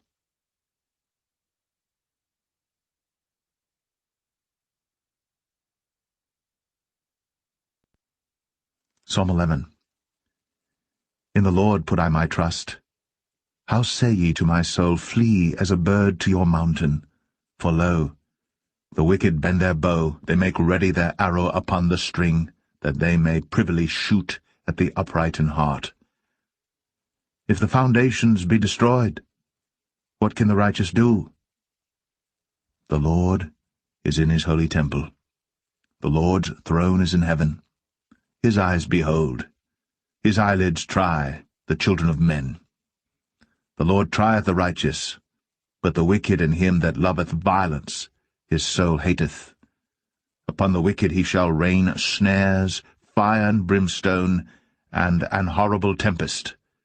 This shall be the portion of their cup. For the righteous Lord loveth righteousness, his countenance doth behold the upright.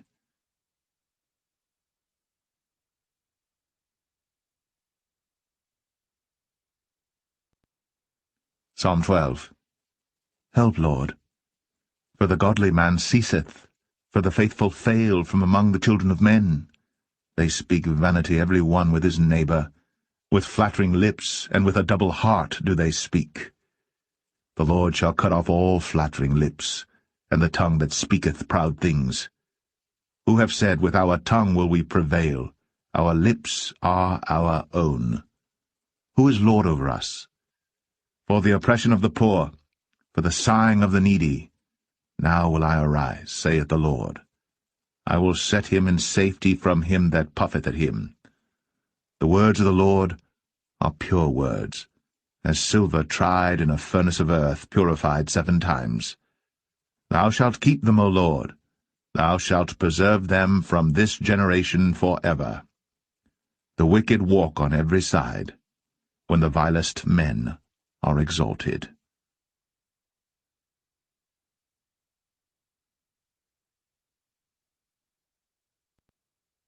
Psalm 13. How long wilt thou forget me, O Lord? Forever? How long wilt thou hide thy face from me?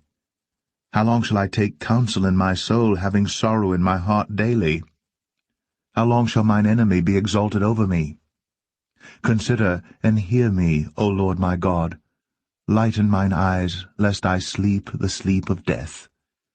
Lest mine enemy say, I have prevailed against him. And those that trouble me rejoice when I am moved. But I have trusted in thy mercy. My heart shall rejoice in thy salvation. I will sing unto the Lord, because he hath dealt bountifully with me.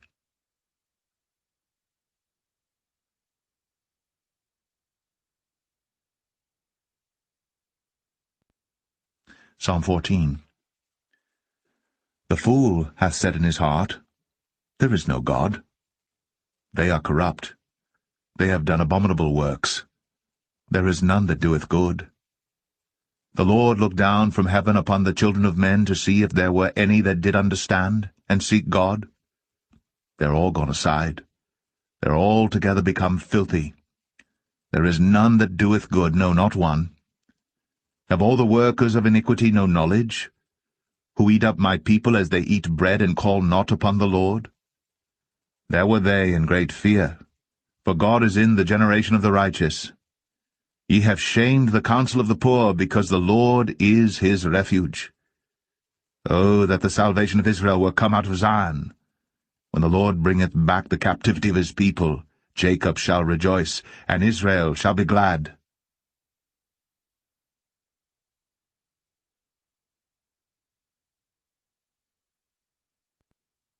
Psalm 15. Lord, who shall abide in thy tabernacle? Who shall dwell in thy holy hill?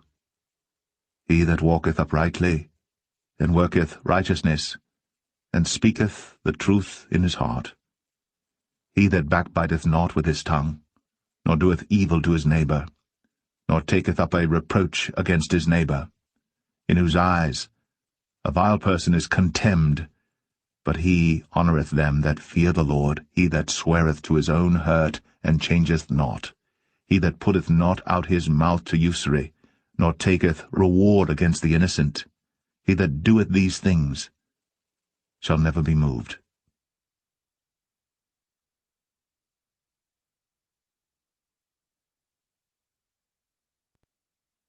Psalm 16.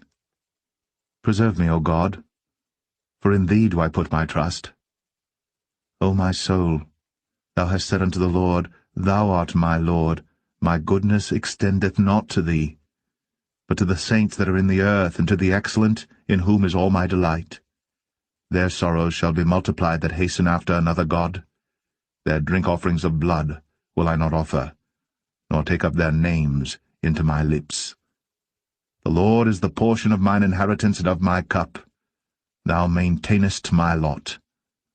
The lines are fallen unto me in pleasant places, yea, I have a goodly heritage. I will bless the Lord, who hath given me counsel. My reins also instruct me in the night seasons. I have set the Lord always before me. Because he is at my right hand, I shall not be moved. Therefore my heart is glad, and my glory rejoiceth. My flesh also shall rest in hope. For thou wilt not leave my soul in hell, neither wilt thou suffer thine Holy One to see corruption. Thou wilt show me the path of life. In thy presence is fullness of joy. At thy right hand there are pleasures for evermore.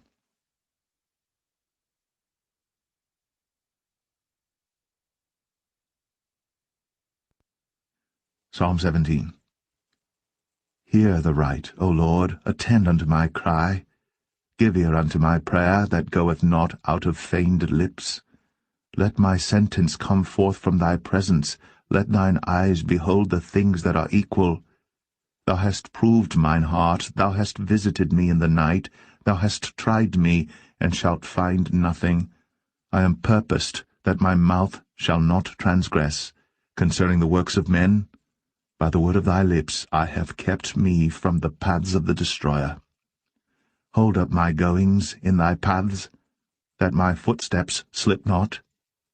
I have called upon thee, for thou wilt hear me, O God. Incline thine ear unto me, and hear my speech. Show thy marvelous loving-kindness, O thou that savest by thy right hand them which put their trust in thee from those that rise up against them. Keep me as the apple of the eye. Hide me under the shadow of thy wings, from the wicked that oppress me, from my deadly enemies who compass me about. They are enclosed in their own fat. With their mouth they speak proudly. They have now compassed us in our steps. They have set their eyes bowing down to the earth, like as a lion that is greedy of his prey, and as it were a young lion lurking in secret places. Arise, O Lord, disappoint him, cast him down. Deliver my soul from the wicked, which is thy sword. From men which are thy hand, O Lord, from men of the world, which have their portion in this life, and whose belly thou fillest with thy hid treasure. They are full of children, and leave the rest of their substance to their babes. As for me, I will behold thy face in righteousness.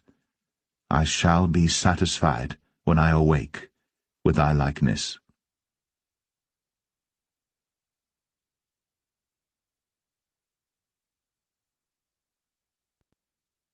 Psalm 18. I will love thee, O Lord, my strength.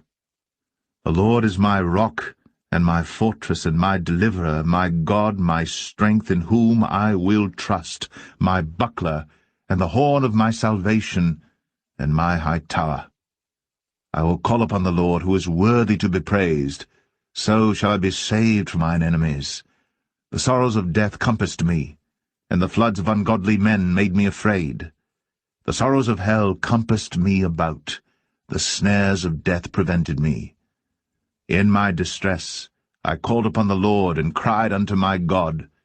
He heard my voice out of his temple, and my cry came before him, even into his ears. Then the earth shook and trembled. The foundations also of the hills moved and were shaken, because he was wroth. There went up a smoke out of his nostrils, and fire out of his mouth devoured. Coals were kindled by it. He bowed the heavens also, and came down, and darkness was under his feet. And he rode upon a cherub, and did fly, yea, he did fly upon the wings of the wind. He made darkness his secret place. His pavilion round about him were dark waters and thick clouds of the skies. At the brightness that was before him his thick clouds passed, hailstones and coals of fire. The Lord also thundered in the heavens, and the highest gave his voice, hailstones and coals of fire. Yea, he sent out his arrows and scattered them, and he shot out lightnings and discomfited them. And the channels of waters were seen, and the foundations of the world were discovered at thy rebuke, O Lord, at the blast of the breath of thy nostrils. He sent from above, he took me, he drew me out of many waters. He delivered me from my strong enemy, and from them which hated me. For they were too strong for me, they prevented me in the day of my calamity. But the Lord was my stay. He brought me forth also into a large place. He delivered me, because he delighted in me. The Lord rewarded me according to my righteousness. According to the cleanness of my hands hath he recompensed me. For I have kept the ways of the Lord, and have not wickedly departed from my God. For all his judgments were before me, and I did not put away his statutes from me. I was also upright before him, and I kept myself from mine iniquity. Therefore hath the Lord recompensed me according to my righteousness, according to the cleanness of my hands in his eyesight. With the merciful, thou wilt show thyself merciful. With an upright man, thou wilt show thyself upright. With the pure, thou wilt show thyself pure. And with the froward, thou wilt show thyself froward. For thou wilt save the afflicted people, but wilt bring down high looks. For thou wilt light my candle.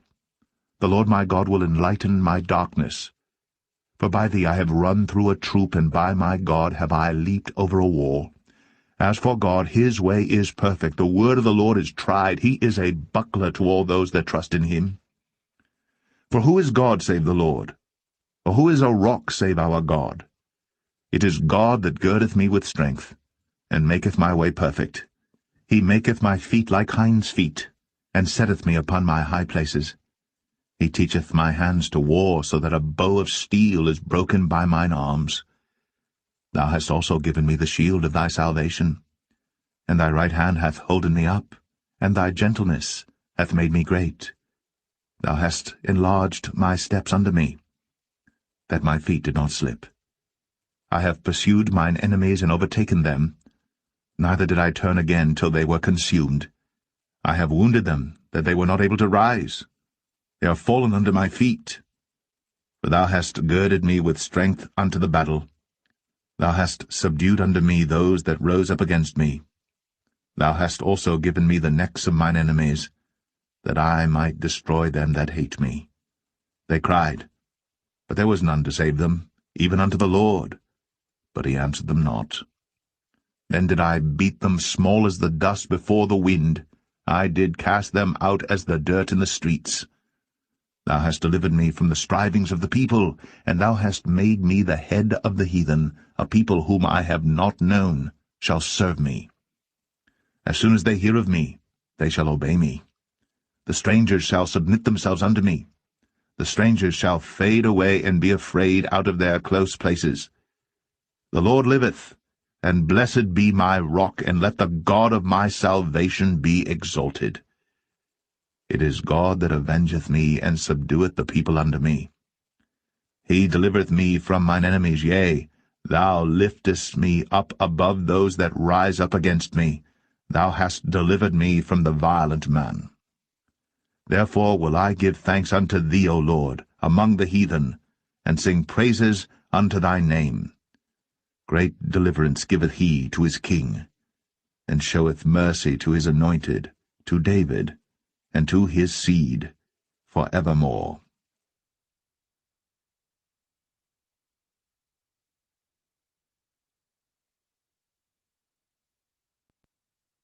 Psalm 19. The heavens declare the glory of God, and the firmament showeth his handiwork. Day unto day uttereth speech, and night unto night showeth knowledge. There is no speech nor language where their voice is not heard. Their line is gone out through all the earth, and their words to the end of the world. In them hath he set a tabernacle for the sun, which is as a bridegroom coming out of his chamber, and rejoiceth as a strong man to run a race. His going forth is from the end of the heaven, and his circuit unto the ends of it, and there is nothing hid from the heat thereof. The law of the Lord is perfect, converting the soul. The testimony of the Lord is sure, making wise the simple. The statutes of the Lord are right, rejoicing the heart. The commandment of the Lord is pure, enlightening the eyes. The fear of the Lord is clean, enduring forever. The judgments of the Lord are true and righteous altogether.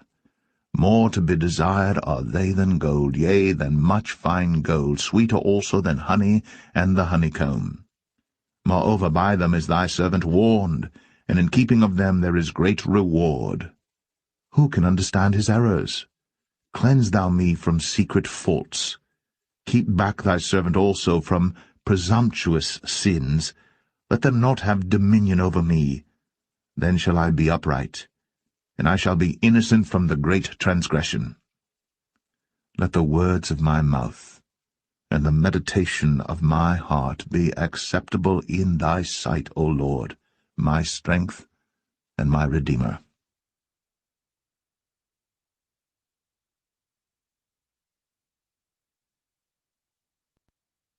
Psalm 20.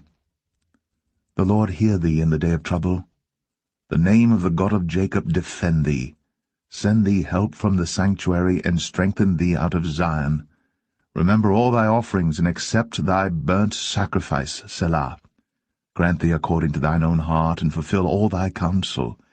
We will rejoice in thy salvation, and in the name of our God we will set up our banners. The Lord fulfill all thy petitions.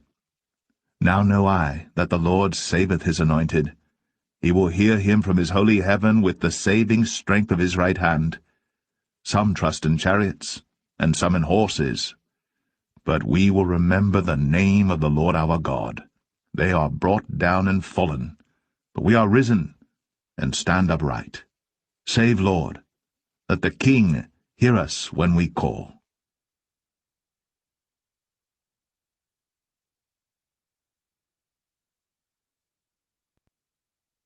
Psalm 21. The King shall joy in thy strength, O Lord, and in thy salvation how greatly shall he rejoice. Thou hast given him his heart's desire, and hast not withholden the request of his lips, Selah. For thou preventest him with the blessings of goodness. Thou settest a crown of pure gold on his head.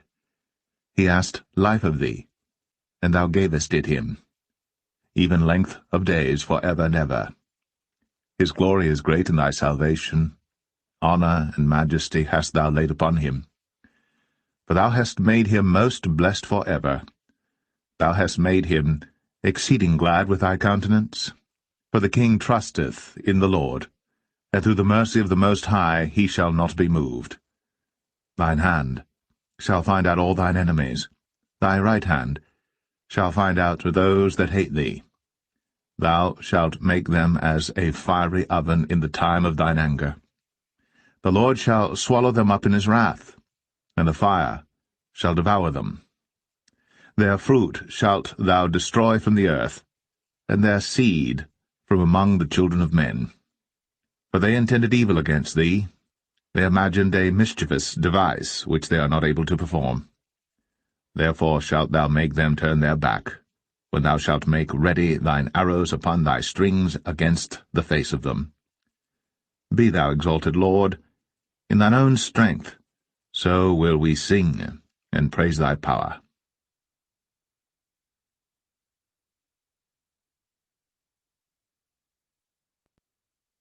Psalm 22. My God, why hast thou forsaken me? Why art thou so far from helping me, and from the words of my roaring? O my God, I cry in the daytime, but thou hearest not, and in the night season, and am not silent. But thou art holy, O thou that inhabitest the praises of Israel.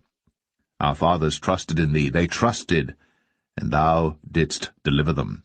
They cried unto thee, and were delivered. They trusted in thee, and were not confounded. But I am a worm and no man, a reproach of men, and despised of the people. All they that see me laugh me to scorn. They shoot out the lip, they shake the head, saying, He trusted on the Lord, that he would deliver him. Let him deliver him, seeing he delighted in him. But thou art he that took me out of the womb.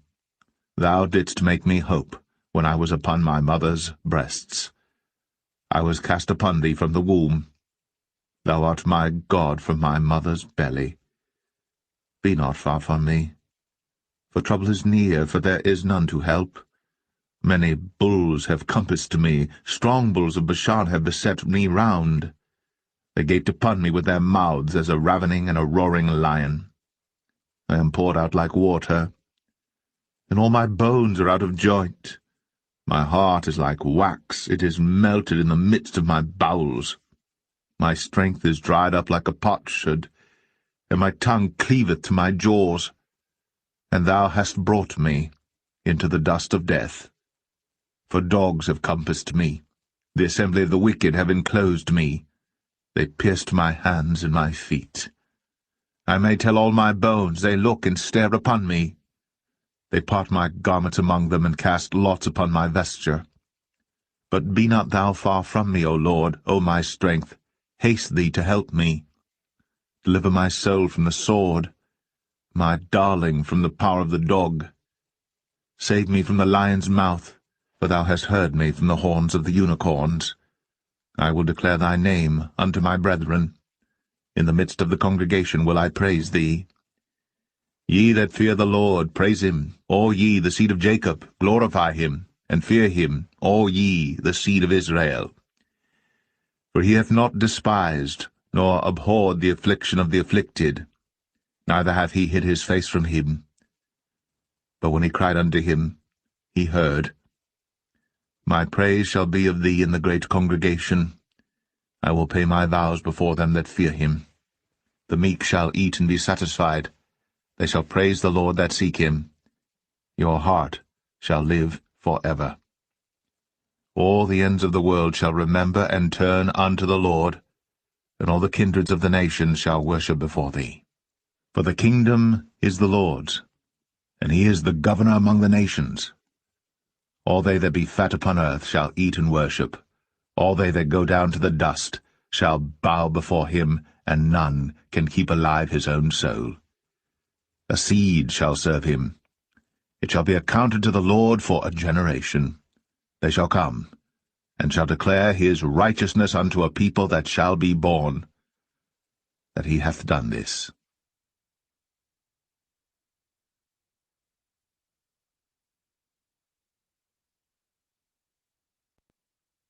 Psalm 23. The Lord is my shepherd, I shall not want. He maketh me to lie down in green pastures. He leadeth me beside the still waters. He restoreth my soul. He leadeth me in the paths of righteousness for his name's sake. Yea, though I walk through the valley of the shadow of death, I will fear no evil, for thou art with me. Thy rod and thy staff, they comfort me. Thou preparest a table before me in the presence of mine enemies. Thou anointest my head with oil. My cup runneth over. Surely goodness and mercy shall follow me all the days of my life, and I will dwell in the house of the Lord forever.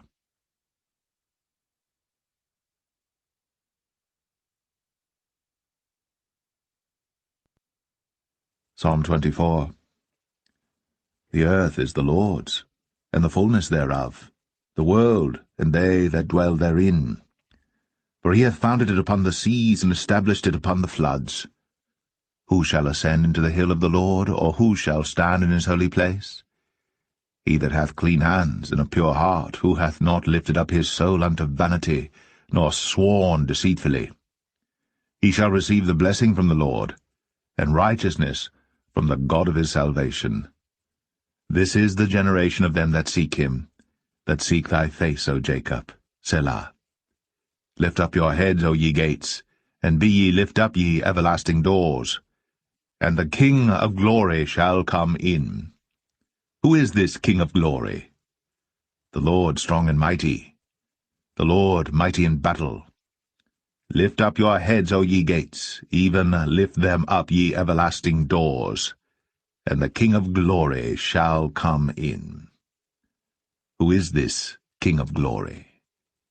The Lord of hosts, he is the King of glory. Selah.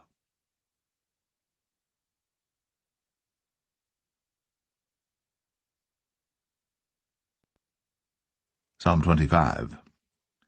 Unto thee, O Lord, do I lift up my soul. O my God, I trust in thee. Let me not be ashamed. Let not mine enemies triumph over me. Yea, let none that wait on thee be ashamed. Let them be ashamed which transgress without cause. Show me thy ways, O Lord. Teach me thy paths. Lead me in thy truth, and teach me, for thou art the God of my salvation. On thee do I wait all the day. Remember, O Lord, thy tender mercies, and thy loving kindnesses, for they have been ever of old. Remember not the sins of my youth, nor my transgressions. According to thy mercy remember thou me for thy goodness' sake, O Lord. Good and upright is the Lord. Therefore will he teach sinners in the way. The meek will he guide in judgment, and the meek will he teach his way. All the paths of the Lord are mercy and truth unto such as keep his covenant and his testimonies. For thy name's sake, O Lord, pardon mine iniquity, for it is great. What man is he that feareth the Lord? Him shall he teach in the way that he shall choose. His soul shall dwell at ease, and his seed shall inherit the earth. The secret of the Lord is with them that fear him, and he will show them his covenant. Mine eyes are ever toward the Lord, for he shall pluck my feet out of the net. Turn thee unto me, and have mercy upon me. For I am desolate and afflicted. The troubles of my heart are enlarged. O bring thou me out of my distresses.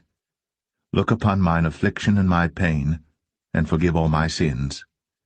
Consider mine enemies, for they are many, and they hate me with cruel hatred. O keep my soul and deliver me. Let me not be ashamed, for I put my trust in thee.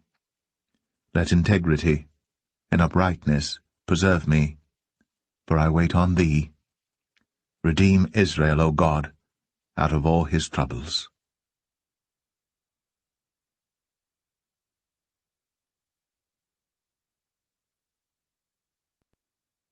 Psalm 26. Judge me, O Lord, for I have walked in mine integrity. I have trusted also in the Lord. Therefore I shall not slide. Examine me, O Lord, and prove me. Try my reins in my heart. For thy loving kindness is before mine eyes, and I have walked in thy truth.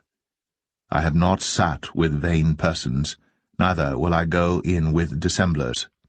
I have hated the congregation of evildoers, and will not sit with the wicked. I will wash mine hands in innocency. So will I compass thine altar, O Lord, that I may publish with the voice of thanksgiving, and tell of all thy wondrous works. Lord, I have loved the habitation of thy house, and the place where thine honour dwelleth. Gather not my soul with sinners, nor my life with bloody men, in whose hands is mischief, and their right hand is full of bribes. But as for me, I will walk in mine integrity. Redeem me, and be merciful unto me. My foot standeth in an even place. In the congregations will I bless the Lord.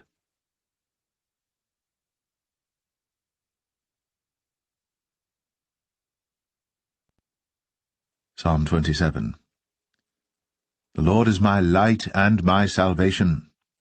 Whom shall I fear? The Lord is the strength of my life. Of whom shall I be afraid?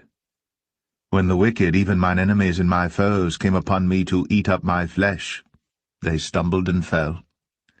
Though an host should encamp against me, my heart shall not fear. Though war should rise against me, in this will I be confident. One thing have I desired of the Lord, that will I seek after, that I may dwell in the house of the Lord all the days of my life, to behold the beauty of the Lord, and to inquire in his temple. For in the time of trouble he shall hide me in his pavilion. In the secret of his tabernacle shall he hide me. He shall set me up upon a rock. And now shall mine head be lifted up above mine enemies round about me. Therefore will I offer in his tabernacle sacrifices of joy. I will sing, yea, I will sing praises unto the Lord. Hear, O Lord, when I cry with my voice. Have mercy also upon me, and answer me. When thou saidst, Seek ye my face, my heart said unto thee, Thy face, Lord, will I seek. Hide not thy face far from me. Put not thy servant away in anger. Thou hast been my help. Leave me not, neither forsake me, O God of my salvation. When my father and my mother forsake me, then the Lord will take me up. Teach me thy way, O Lord, and lead me in a plain path because of mine enemies. Deliver me not over unto the will of mine enemies, for false witnesses are risen up against me, and such as breathe out cruelty. I had fainted, unless I had believed to see the goodness of the Lord in the land of the living. Wait on the Lord. Be of good courage, and he shall strengthen thine heart. Wait, I say, on the Lord.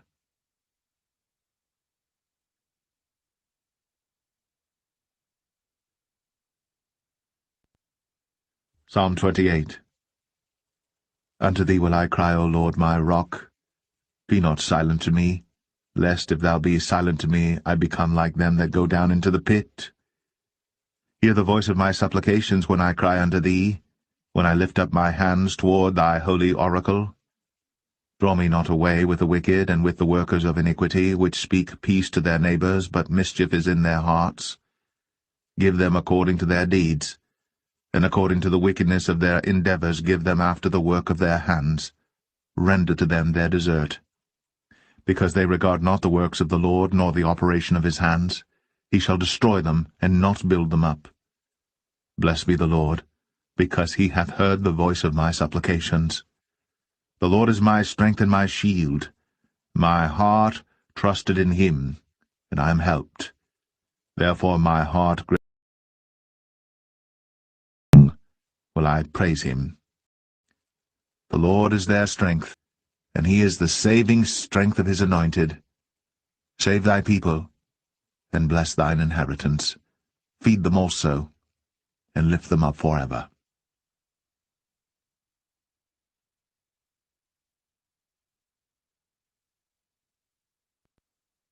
Psalm 29. Give unto the Lord, O ye mighty, give unto the Lord glory and strength. Give unto the Lord the glory due unto his name. Worship the Lord in the beauty of holiness. The voice of the Lord is upon the waters. The God of glory thundereth. The Lord is upon many waters. The voice of the Lord is powerful. The voice of the Lord is full of majesty. The voice of the Lord breaketh the cedars. Yea, the Lord breaketh the cedars of Lebanon. He maketh them also to skip like a calf, Lebanon and Sirion like a young unicorn. The voice of the Lord divideth the flames of fire. The voice of the Lord shaketh the wilderness. The Lord shaketh the wilderness of Kadesh. The voice of the Lord maketh the hinds to calve, and discovereth the forests, and in his temple doth every one speak of his glory. The Lord sitteth upon the flood, yea, the Lord sitteth king for ever. The Lord will give strength unto his people. The Lord will bless his people with peace.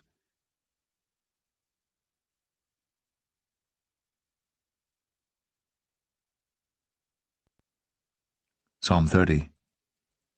I will extol thee, O Lord, for thou hast lifted me up, and hast not made my foes to rejoice over me. O Lord my God, I cried unto thee, and thou hast healed me. O Lord, thou hast brought up my soul from the grave. Thou hast kept me alive, that I should not go down to the pit. Sing unto the Lord, O ye saints of his, and give thanks at the remembrance of his holiness. For his anger endureth but a moment, in his favour is life. Weeping may endure for a night, but joy cometh in the morning. And in my prosperity I said, I shall never be moved. Lord, by thy favour thou hast made my mountain to stand strong. Thou didst hide thy face, and I was troubled. I cried to thee, O Lord, and unto the Lord I made supplication.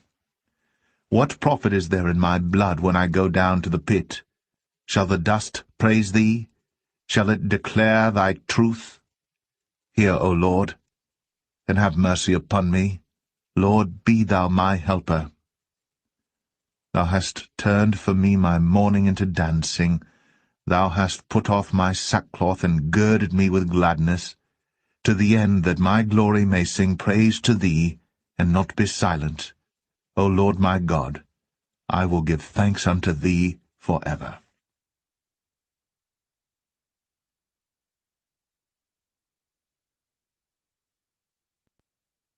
Psalm 31. In thee, O Lord, do I put my trust. Let me never be ashamed. Deliver me in thy righteousness. Bow down thine ear to me. Deliver me speedily. Be thou my strong rock for an house of defence to save me. For thou art my rock and my fortress. Therefore for thy name's sake lead me and guide me. Pull me out of the net that they have laid privily for me. For thou art my strength. Into thine hand I commit my spirit. Thou hast redeemed me, O Lord God of truth. I have hated them that regard lying vanities, but I trust in the Lord. I will be glad, and rejoice in thy mercy.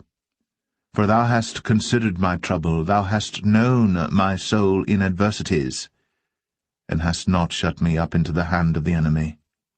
Thou hast set my feet in a large room. Have mercy upon me, O Lord, for I am in trouble. Mine eye is consumed with grief, yea, my soul and my belly. For my life is spent with grief, and my years with sighing. My strength faileth because of mine iniquity, and my bones are consumed.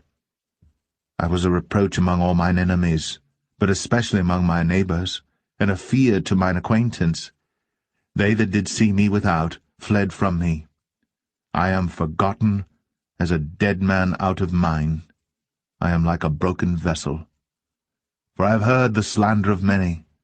Fear was on every side, while they took counsel together against me. They devised to take away my life.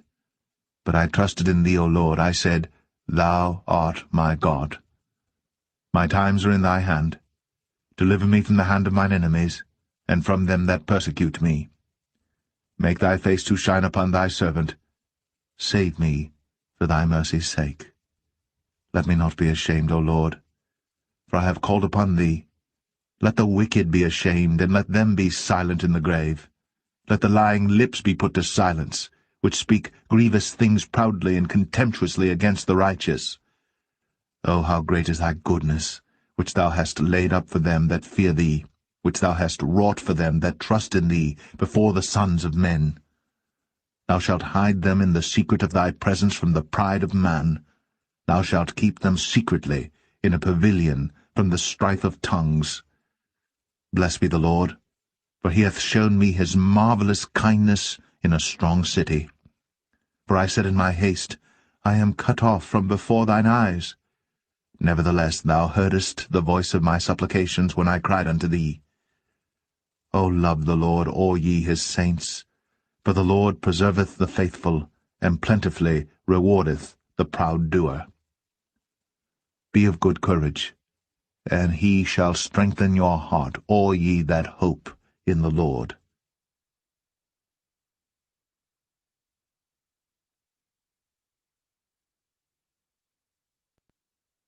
Psalm 32. Blessed is he whose transgression is forgiven, whose sin is covered. Blessed is the man unto whom the Lord imputeth not iniquity, and in whose spirit there is no guile. When I kept silence, my bones waxed old through my roaring all the day long. For day and night thy hand was heavy upon me. My moisture is turned into the drought of summer. Selah. I acknowledged my sin unto thee, and mine iniquity have I not hid. I said, I will confess my transgressions unto the Lord. And thou forgavest the iniquity of my sin. Selah. For this shall every one that is godly pray unto thee in a time when thou mayest be found. Surely in the floods of great waters they shall not come nigh unto him. Thou art my hiding place. Thou shalt preserve me from trouble. Thou shalt compass me about with songs of deliverance. Selah. I will instruct thee, and teach thee in the way which thou shalt go. I will guide thee with mine eye. Be ye not as the horse, or as the mule, which have no understanding, whose mouth must be held in with bit and bridle, lest they come near unto thee. Many sorrows shall be to the wicked, but he that trusteth in the Lord, mercy shall compass him about. Be glad in the Lord, and rejoice, ye righteous, and shout for joy, all ye that are upright in heart.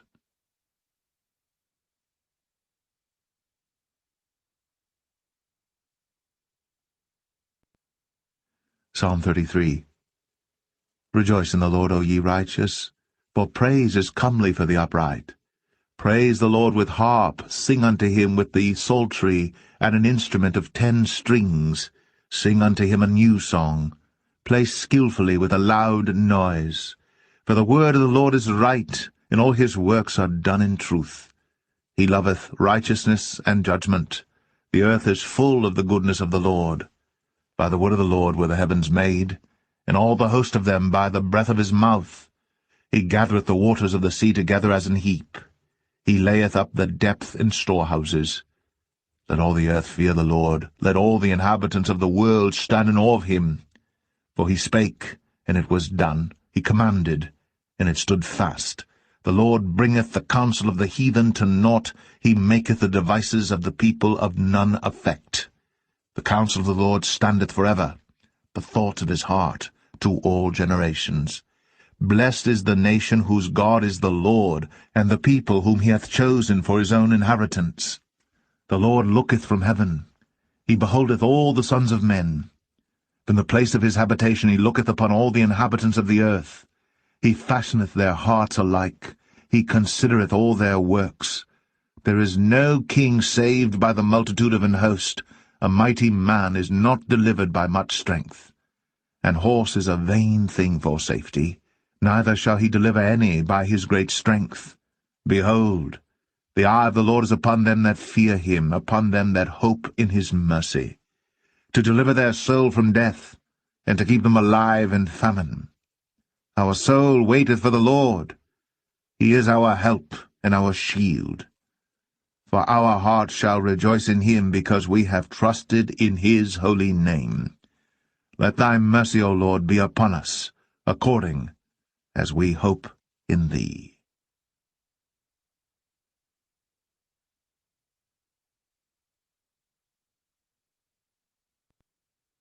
Psalm 34. I will bless the Lord at all times. His praise shall continually be in my mouth. My soul shall make her boast in the Lord. The humble shall hear thereof and be glad. O magnify the Lord with me, and let us exalt his name together.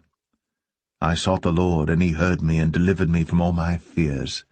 They looked unto him, and were lightened, and their faces were not ashamed. This poor man cried, and the Lord heard him, and saved him out of all his troubles. The angel of the Lord encampeth round about them that fear him, and delivereth them. O taste and see that the Lord is good. Blessed is the man that trusteth in him. O fear the Lord, ye his saints, for there is no want to them that fear him. The young lions do lack and suffer hunger, but they that seek the Lord shall not want any good thing. Come, ye children, hearken unto me. I will teach you the fear of the Lord.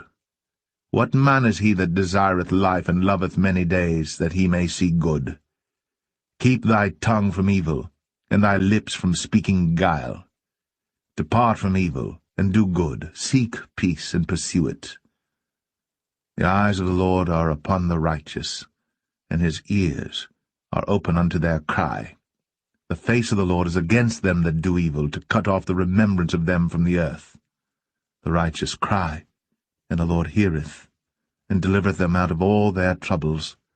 The Lord is nigh unto them that are of a broken heart, and saveth such as be of a contrite spirit. Many are the afflictions of the righteous, but the Lord delivereth him out of them all. He keepeth all his bones, not one of them is broken. Evil shall slay the wicked, and they that hate the righteous shall be desolate. The Lord redeemeth the soul of his servants, and none of them that trust in him shall be desolate.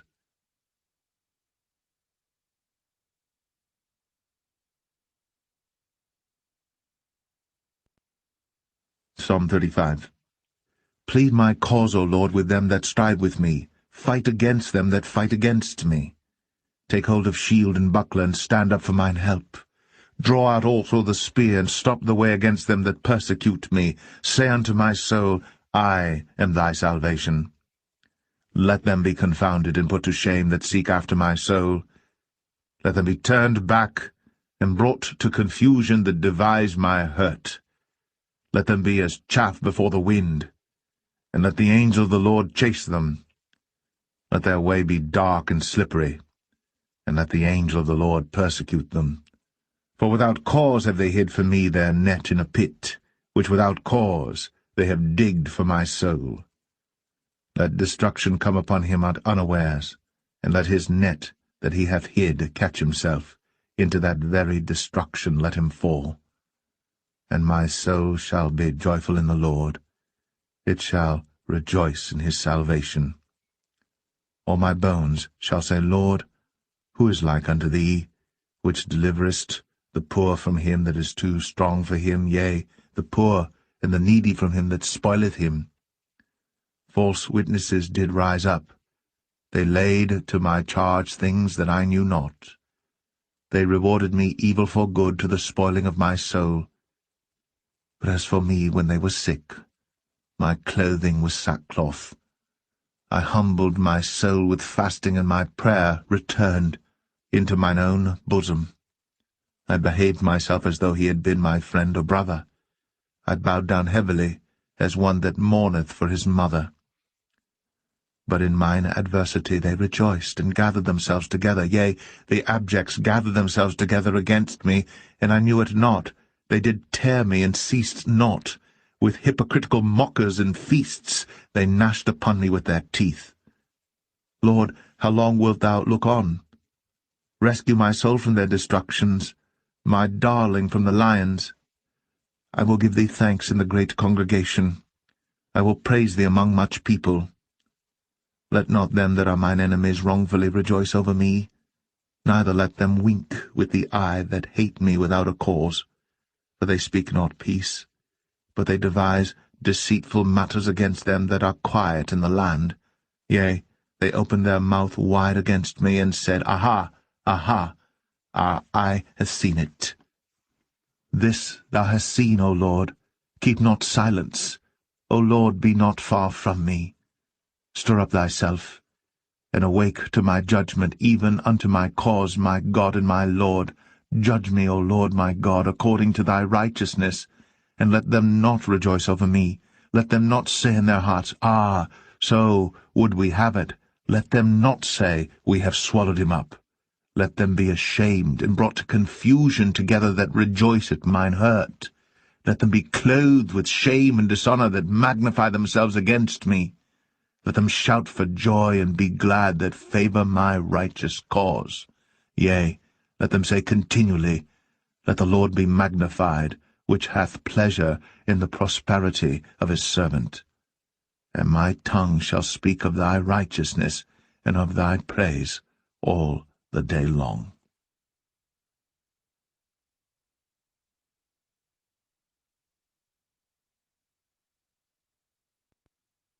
Psalm 36. The transgression of the wicked saith within my heart, that there is no fear of God before his eyes. For he flattereth himself in his own eyes, until his iniquity be found to be hateful. The words of his mouth are iniquity and deceit. He hath left off to be wise, and to do good. He deviseth mischief upon his bed. He setteth himself in a way that is not good. He abhorreth not evil.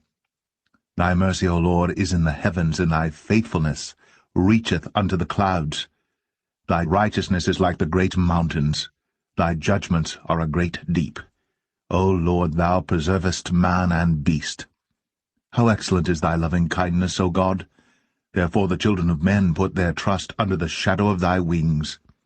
They shall be abundantly satisfied with the fatness of thy house, and thou shalt make them drink of the river of thy pleasures.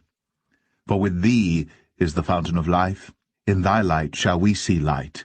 O continue thy loving kindness unto them that know thee, and thy righteousness to the upright in heart. Let not the foot of pride come against me, and let not the hand of the wicked remove me. There are the workers of iniquity fallen. They are cast down, and shall not be able to rise.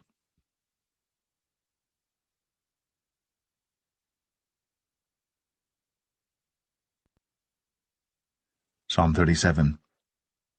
Fret not thyself because of evildoers, neither be thou envious against the workers of iniquity. For they shall soon be cut down like the grass, and wither as the green herb. Trust in the Lord, and do good. So shalt thou dwell in the land, and verily thou shalt be fed. Delight thyself also in the Lord, and he shall give thee the desires of thine heart. Commit thy way unto the Lord, trust also in him, and he shall bring it to pass. And he shall bring forth thy righteousness as the light, and thy judgment as the noonday. Rest in the Lord, and wait patiently for him. Fret not thyself because of him who prospereth in his way, because of the man who bringeth wicked devices to pass. Cease from anger, and forsake wrath. Fret not thyself in any wise to do evil, for evildoers shall be cut off, but those that wait upon the Lord, they shall inherit the earth. For yet for a little while, and the wicked shall not be. Yea, thou shalt diligently consider his place, and it shall not be. But the meek shall inherit the earth, and shall delight themselves in the abundance of peace. The wicked plotteth against the just, and gnasheth upon him with his teeth. The Lord shall laugh at him, for he seeth that his day is coming. The wicked have drawn out the sword, and have bent their bow to cast down the poor and needy, and to slay such as be of upright conversation. Their sword shall enter into their own heart, and their bows shall be broken. A little that a righteous man hath is better than the riches of many wicked. But the arms of the wicked shall be broken, but the Lord upholdeth the righteous. The Lord knoweth the days of the upright, and their inheritance shall be for ever. They shall not be ashamed in the evil time, and in the days of famine they shall be satisfied. But the wicked shall perish, and the enemies of the Lord shall be as the fat of lambs. They shall consume, into smoke shall they consume away. The wicked borroweth, and payeth not again. But the righteous showeth mercy, and giveth. For such as be blessed of him shall inherit the earth, and they that be cursed of him shall be cut off. The steps of a good man are ordered by the Lord, and he delighteth in his way. Though he fall, he shall not be utterly cast down, for the Lord upholdeth him with his hand. I have been young, and now am old, yet have I not seen the righteous forsaken, nor his seed begging bread. He is ever merciful, and lendeth, and his seed is blessed. Depart from evil, and do good, and dwell for evermore. For the Lord loveth judgment, and forsaketh not his saints. They are preserved for ever. But the seed of the wicked shall be cut off. The righteous shall inherit the land, and dwell therein for ever. The mouth of the righteous speaketh wisdom, and his tongue talketh of judgment. The law of his God is in his heart. None of his steps shall slide. The wicked watcheth the righteous, and seeketh to slay him. The Lord will not leave him in his hand, nor condemn him when he is judged. Wait on the Lord, and keep his way, and he shall exalt thee to inherit the land. When the wicked are cut off, thou shalt see it. I have seen the wicked in great power, and spreading himself like a green bay tree. Yet he passed away, and lo, he was not. Yea, I sought him, but he could not be found. Mark the perfect man, and behold the upright, for the end of that man is peace. But the transgressors shall be destroyed together. The end of the wicked shall be cut off. But the salvation of the righteous is of the Lord. He is their strength in the time of trouble. And the Lord shall help them, and deliver them. He shall deliver them from the wicked, and save them, because they trust in him.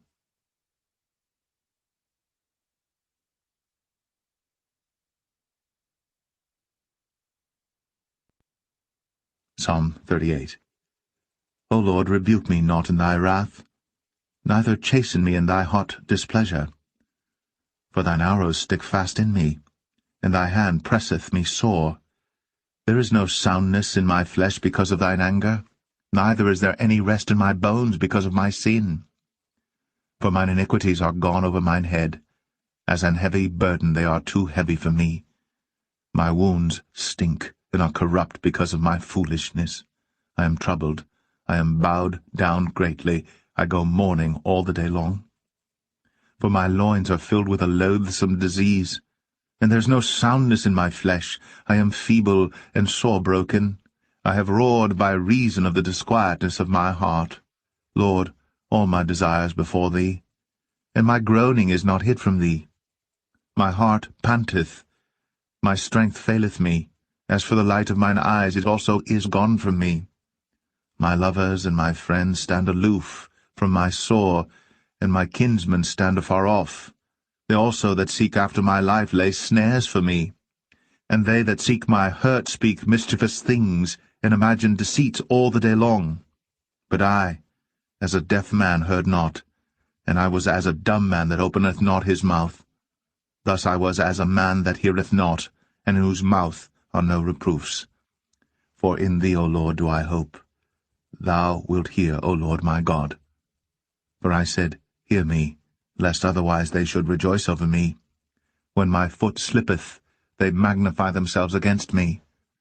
For I am ready to halt, and my sorrow is continually before me. For I will declare mine iniquity, I will be sorry for my sin. But mine enemies are lively, and they are strong, and they that hate me wrongfully are multiplied. They also that render evil for good are mine adversaries, because I follow the thing that good is. Forsake me not, O Lord, O my God. Be not far from me. Make haste to help me, O Lord, my salvation.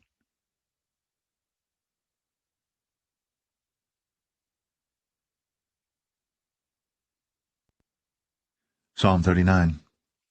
I said, I will take heed to my ways, that I sin not with my tongue. I will keep my mouth with a bridle, while the wicked is before me. I was dumb with silence. I held my peace, even from good, and my sorrow was stirred. My heart was hot within me. While I was musing, the fire burned. Then spake I with my tongue, Lord, make me to know mine end, and the measure of my days, what it is, that I may know how frail I am.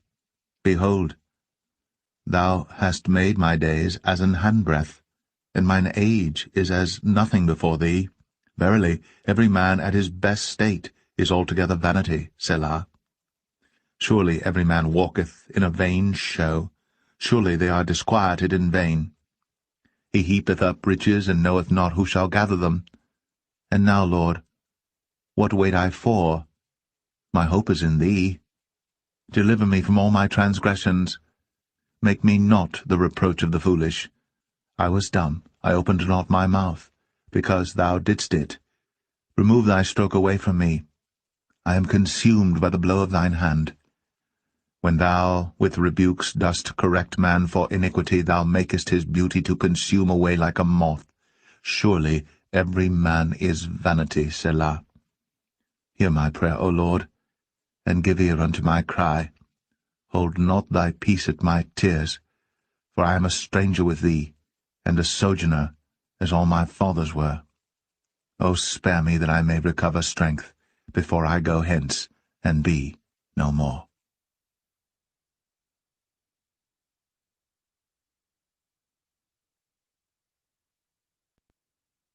Psalm 40. I waited patiently for the Lord, and he inclined unto me and heard my cry. He brought me up also out of an horrible pit, out of the miry clay, and set my feet upon a rock, and established my goings. And he hath put a new song in my mouth, even praise unto our God. Many shall see it, and fear, and shall trust in the Lord. Blessed is that man that maketh the Lord his trust, and respecteth not the proud, nor such as turn aside to lies. Many, O Lord my God, are thy wonderful works which thou hast done, and thy thoughts which are to usward, they cannot be reckoned up in order unto thee. If I would declare and speak of them, they are more than can be numbered. Sacrifice and offering thou didst not desire.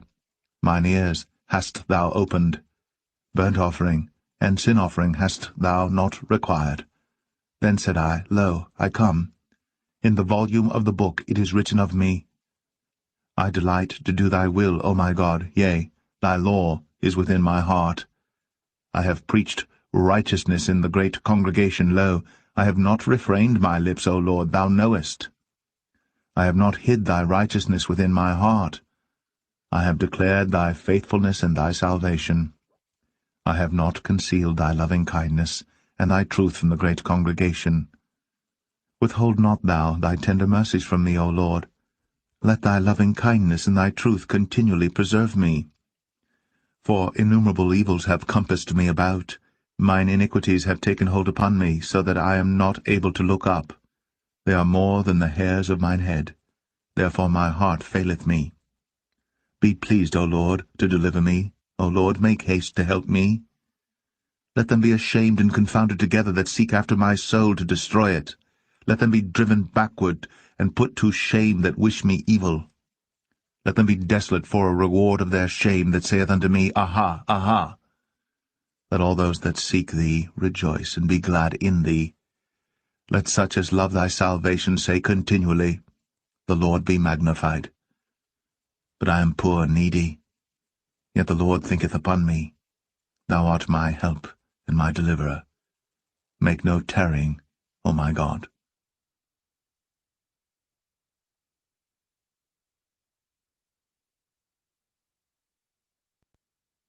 Psalm 41. Blessed is he that considereth the poor. The Lord will deliver him in time of trouble.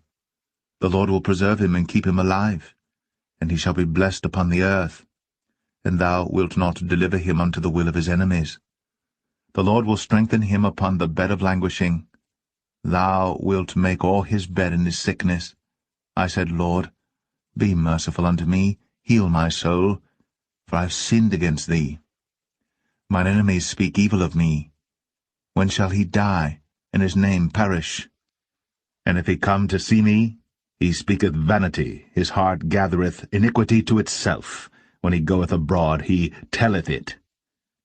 All that hate me whisper together against me.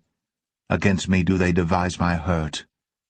An evil disease, say they, cleaveth fast unto him, and now that he lieth, he shall rise up no more.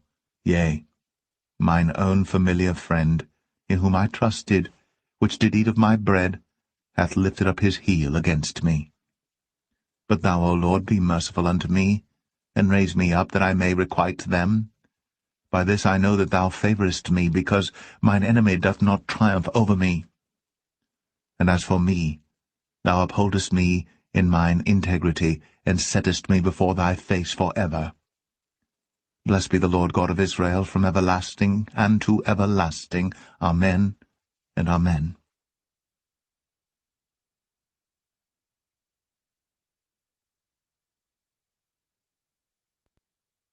Psalm 42.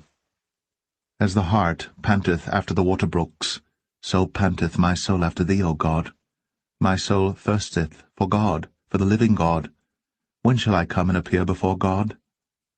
My tears have been my meat day and night, while they continually say unto me, Where is thy God?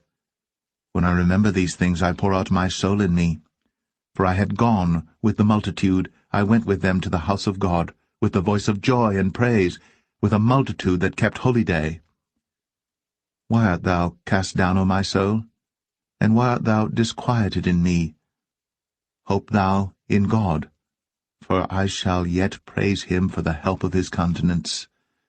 O my God, my soul is cast down within me. Therefore will I remember thee from the land of Jordan, and of the Hermonites, from the hill Mizar. Deep calleth unto deep at the noise of thy waterspouts. All thy waves and thy billows are gone over me. Yet the Lord will command his loving kindness in the daytime, and in the night his song shall be with me, and my prayer unto the God of my life. I will say unto God my rock, Why hast thou forgotten me? Why go I mourning because of the oppression of the enemy? As with a sword in my bones, Mine enemies reproach me, while they say daily unto me, Where is thy God? Why art thou cast down, O my soul? And why art thou disquieted within me? Hope thou in God, for I shall yet praise him, who is the health of my countenance, and my God.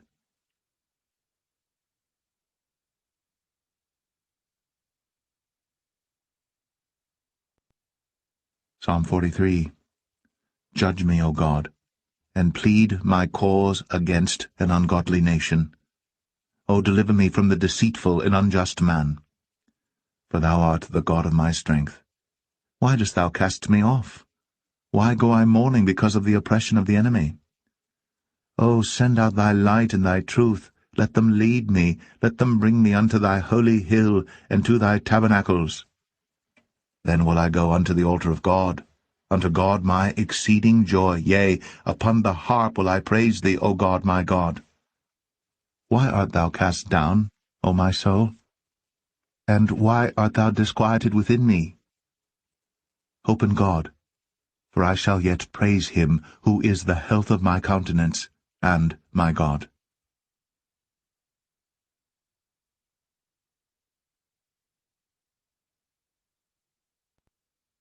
Psalm 44. We have heard with our ears, O God, our fathers have told us, what work thou didst in their days, in the times of old, how thou didst drive out the heathen with thy hand, and plantedst them, how thou didst afflict the people, and cast them out. For they got not the land in possession by their own sword, neither did their own arm save them, but thy right hand, and thine arm, and the light of thy countenance, because thou hadst a favour unto them. Thou art my King, O God. Command deliverances for Jacob. Through thee will we push down our enemies. Through thy name will we tread them under that rise up against us. For I will not trust in my bow, neither shall my sword save me. But thou hast saved us from our enemies, and hast put them to shame that hated us. In God we boast all the day long, and praise thy name for ever, Selah. But thou hast cast off, and put us to shame, and goest not forth with our armies. Thou makest us to turn back from the enemy, and they which hate us spoil for themselves. Thou hast given us like sheep appointed for meat, and hast scattered us among the heathen. Thou sellest thy people for naught, and dost not increase thy wealth by their price. Thou makest us a reproach to our neighbours, a scorn and a derision to them that are round about us. Thou makest us a byword among the heathen, a shaking of the head among the people. My confusion is continually before me, and the shame of my face hath covered me, for the voice of him that reproacheth and blasphemeth by reason of the enemy and avenger. All this is come upon us. Yet have we not forgotten thee, neither have we dealt falsely in thy covenant. Our heart is not turned back, neither have our steps declined from thy way, though thou hast sore broken us in the place of dragons, and covered us with the shadow of death. If we have forgotten the name of our God, or stretched out our hands to a strange God, shall not God search this out? For he knoweth the secrets of the heart. Yea, for thy sake are we killed all the day long. We are counted as sheep for the slaughter. Awake, why sleepest thou, O Lord? Arise, cast us not off for ever. Wherefore hidest thou thy face, and forgettest our affliction and our oppression? For our soul is bowed down to the dust, our belly cleaveth unto the earth. Arise for our help, and redeem us for thy mercy's sake.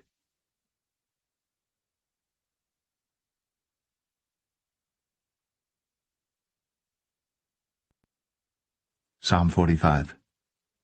My heart is inditing a good matter. I speak of the things which I have made touching the king. My tongue is the pen of a ready writer. Thou art fairer than the children of men. Grace is poured into thy lips. Therefore God hath blessed thee for ever. Gird thy sword upon thy thigh, O most mighty, with thy glory and thy majesty. And in thy majesty ride prosperously because of truth and meekness and righteousness. And thy right hand shall teach thee terrible things. Thine arrows are sharp in the heart of the king's enemies, whereby the people fall unto thee. Thy throne, O God, is for ever and ever. The sceptre of thy kingdom is a right sceptre. Thou lovest righteousness, and hatest wickedness. Therefore God, thy God, hath anointed thee with the oil of gladness above thy fellows. All thy garments smell of myrrh, and aloes, and cassia, out of the ivory palaces whereby they have made thee glad. King's daughters were among thy honourable women. Upon thy right hand did stand the queen in gold of Ophir. Hearken, O daughter, and consider, and incline thine ear. Forget also thine own people and thy father's house. So shall the king greatly desire thy beauty, for he is thy Lord, and worship thou him. And the daughter of Tyre shall be there with a gift, even the rich among the people shall entreat thy favour. The king's daughter is all glorious within, her clothing is of wrought gold. She shall be brought unto the king in raiment of needlework. The virgins, her companions that follow her, shall be brought unto thee. With gladness and rejoicing shall they be brought, they shall enter into the king's palace. Instead of thy fathers shall be thy children, whom thou mayest make princes in all the earth. I will make thy name to be remembered in all generations. Therefore shall the people praise thee for ever and ever.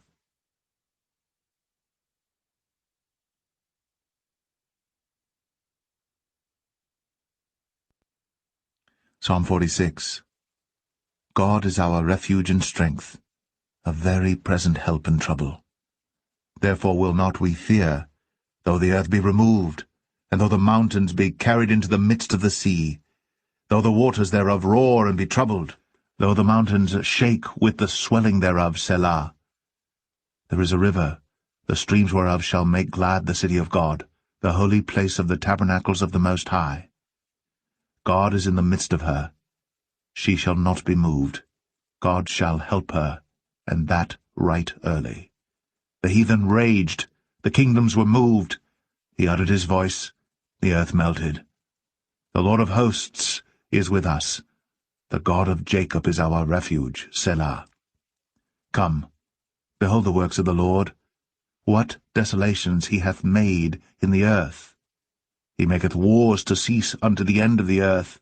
He breaketh the bow, and cutteth the spear in sunder. He burneth the chariot in the fire. Be still, and know that I am God. I will be exalted among the heathen. I will be exalted in the earth. The Lord of hosts is with us.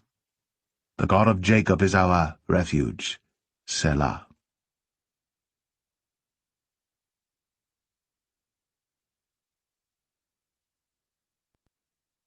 Psalm 47. O clap your hands, all ye people. Shout unto God with the voice of triumph. For the Lord Most High is terrible. He is a great king over all the earth. He shall subdue the people under us, and the nations under our feet. He shall choose our inheritance for us, the excellency of Jacob whom he loved, Selah. God is gone up with a shout, the Lord with the sound of a trumpet. Sing praises to God, sing praises unto our King, sing praises. For God is the King of all the earth, sing ye praises with understanding. God reigneth over the heathen, God sitteth upon the throne of his holiness. The princes of the people are gathered together, even the people of the God of Abraham. For the shields of the earth belong unto God. He is greatly exalted.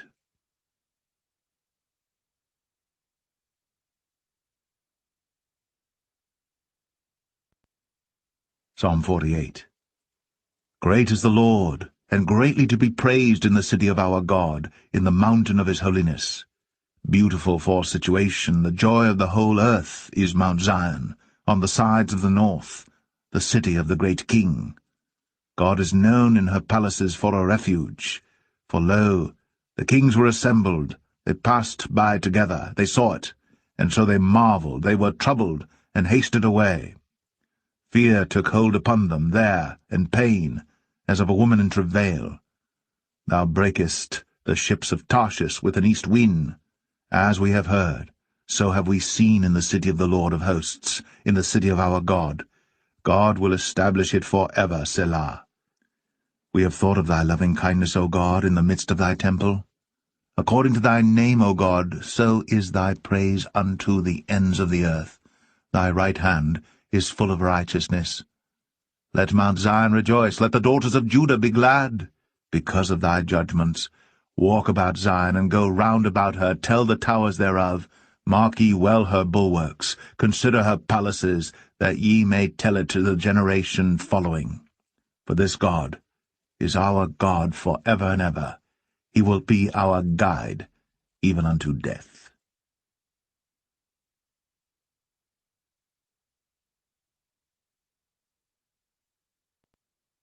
Psalm 49. Hear this, all ye people. Give ear, all ye inhabitants of the world, both low and high, rich and poor, together. My mouth shall speak of wisdom, and the meditation of my heart shall be of understanding. I will incline mine ear to a parable, I will open my dark saying upon the harp. Wherefore should I fear in the days of evil, when the iniquity of my heels shall compass me about? They that trust in their wealth, and boast themselves in the multitude of their riches, none of them can by any means redeem his brother, nor give to God a ransom for him. For the redemption of their soul is precious, and it ceaseth for ever. That he should still live for ever, and not see corruption. For he seeth that wise men die, likewise the fool, and the brutish person perish, and leave their wealth to others. Their inward thought is, that their houses shall continue for ever, and their dwelling places to all generations. They call their lands after their own names. Nevertheless, man being in honour abideth not. He is like the beasts that perish. This their way is their folly, yet their posterity approve their sayings, Selah. Like sheep they are laid in the grave. Death shall feed on them, and the upright shall have dominion over them in the morning, and their beauty shall consume in the grave from their dwelling. But God will redeem my soul from the power of the grave, for he shall receive me, Selah. Be not thou afraid when one is made rich, when the glory of his house is increased. For when he dieth, he shall carry nothing away. His glory shall not descend after him. Though while he lived he blessed his soul, and men will praise thee when thou doest well to thyself. He shall go to the generation of his fathers. They shall never see light. Man that is in honour and understandeth not is like the beasts that perish.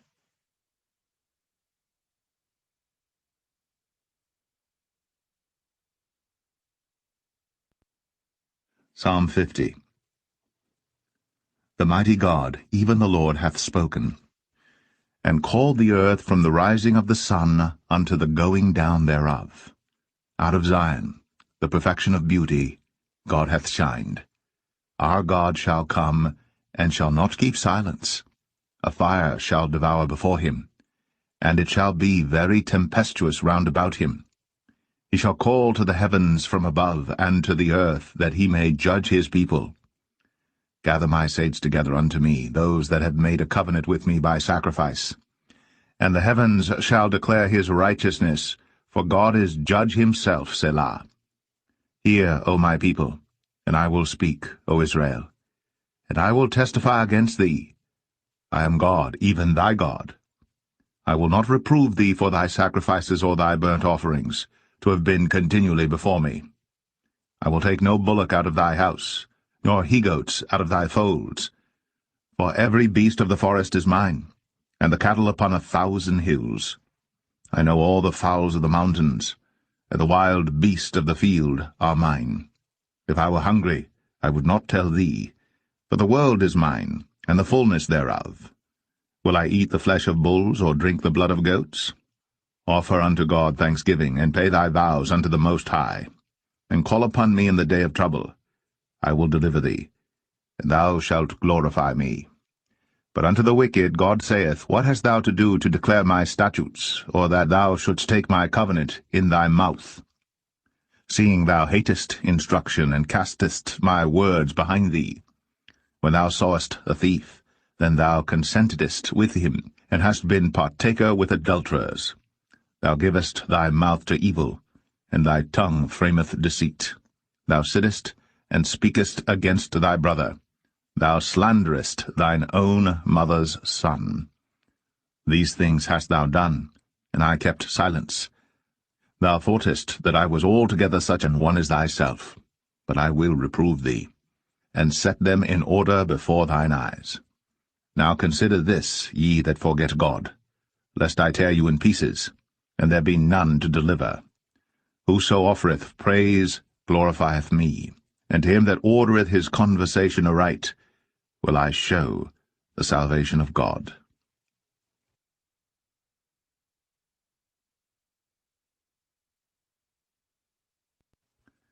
Psalm 51. Have mercy upon me, O God, according to thy loving kindness. According unto the multitude of thy tender mercies, blot out my transgressions. Wash me thoroughly from mine iniquity, and cleanse me from my sin. For I acknowledge my transgressions, and my sin is ever before me. Against thee only have I sinned, and done this evil in thy sight, that thou mightest be justified when thou speakest, and be clear when thou judgest. Behold, I was shapen in iniquity, and in sin did my mother conceive me. Behold, thou desirest truth in the inward parts, and in the hidden part thou shalt make me to know wisdom. Purge me with hyssop, and I shall be clean. Wash me, and I shall be whiter than snow. Make me to hear joy and gladness, that the bones which thou hast broken may rejoice. Hide thy face from my sins, and blot out all mine iniquities. Create in me a clean heart, O God, and renew a right spirit within me. Cast me not away from thy presence, and take not thy Holy Spirit from me. Restore unto me the joy of thy salvation, and uphold me with thy free spirit. Then will I teach transgressors thy ways, and sinners shall be converted unto thee. Deliver me from blood guiltiness, O God, thou God of my salvation, and my tongue shall sing aloud of thy righteousness. O Lord, open thou my lips, and my mouth shall show forth thy praise. For thou desirest not sacrifice, else would I give it. Thou delightest not in burnt offering. The sacrifices of God are a broken spirit, a broken and a contrite heart, O God, thou wilt not despise. Do good in thy good pleasure unto Zion. Build thou the walls of Jerusalem. Then shalt thou be pleased with the sacrifices of righteousness, with burnt offering and whole burnt offering. Then shall they offer bullocks upon thine altar.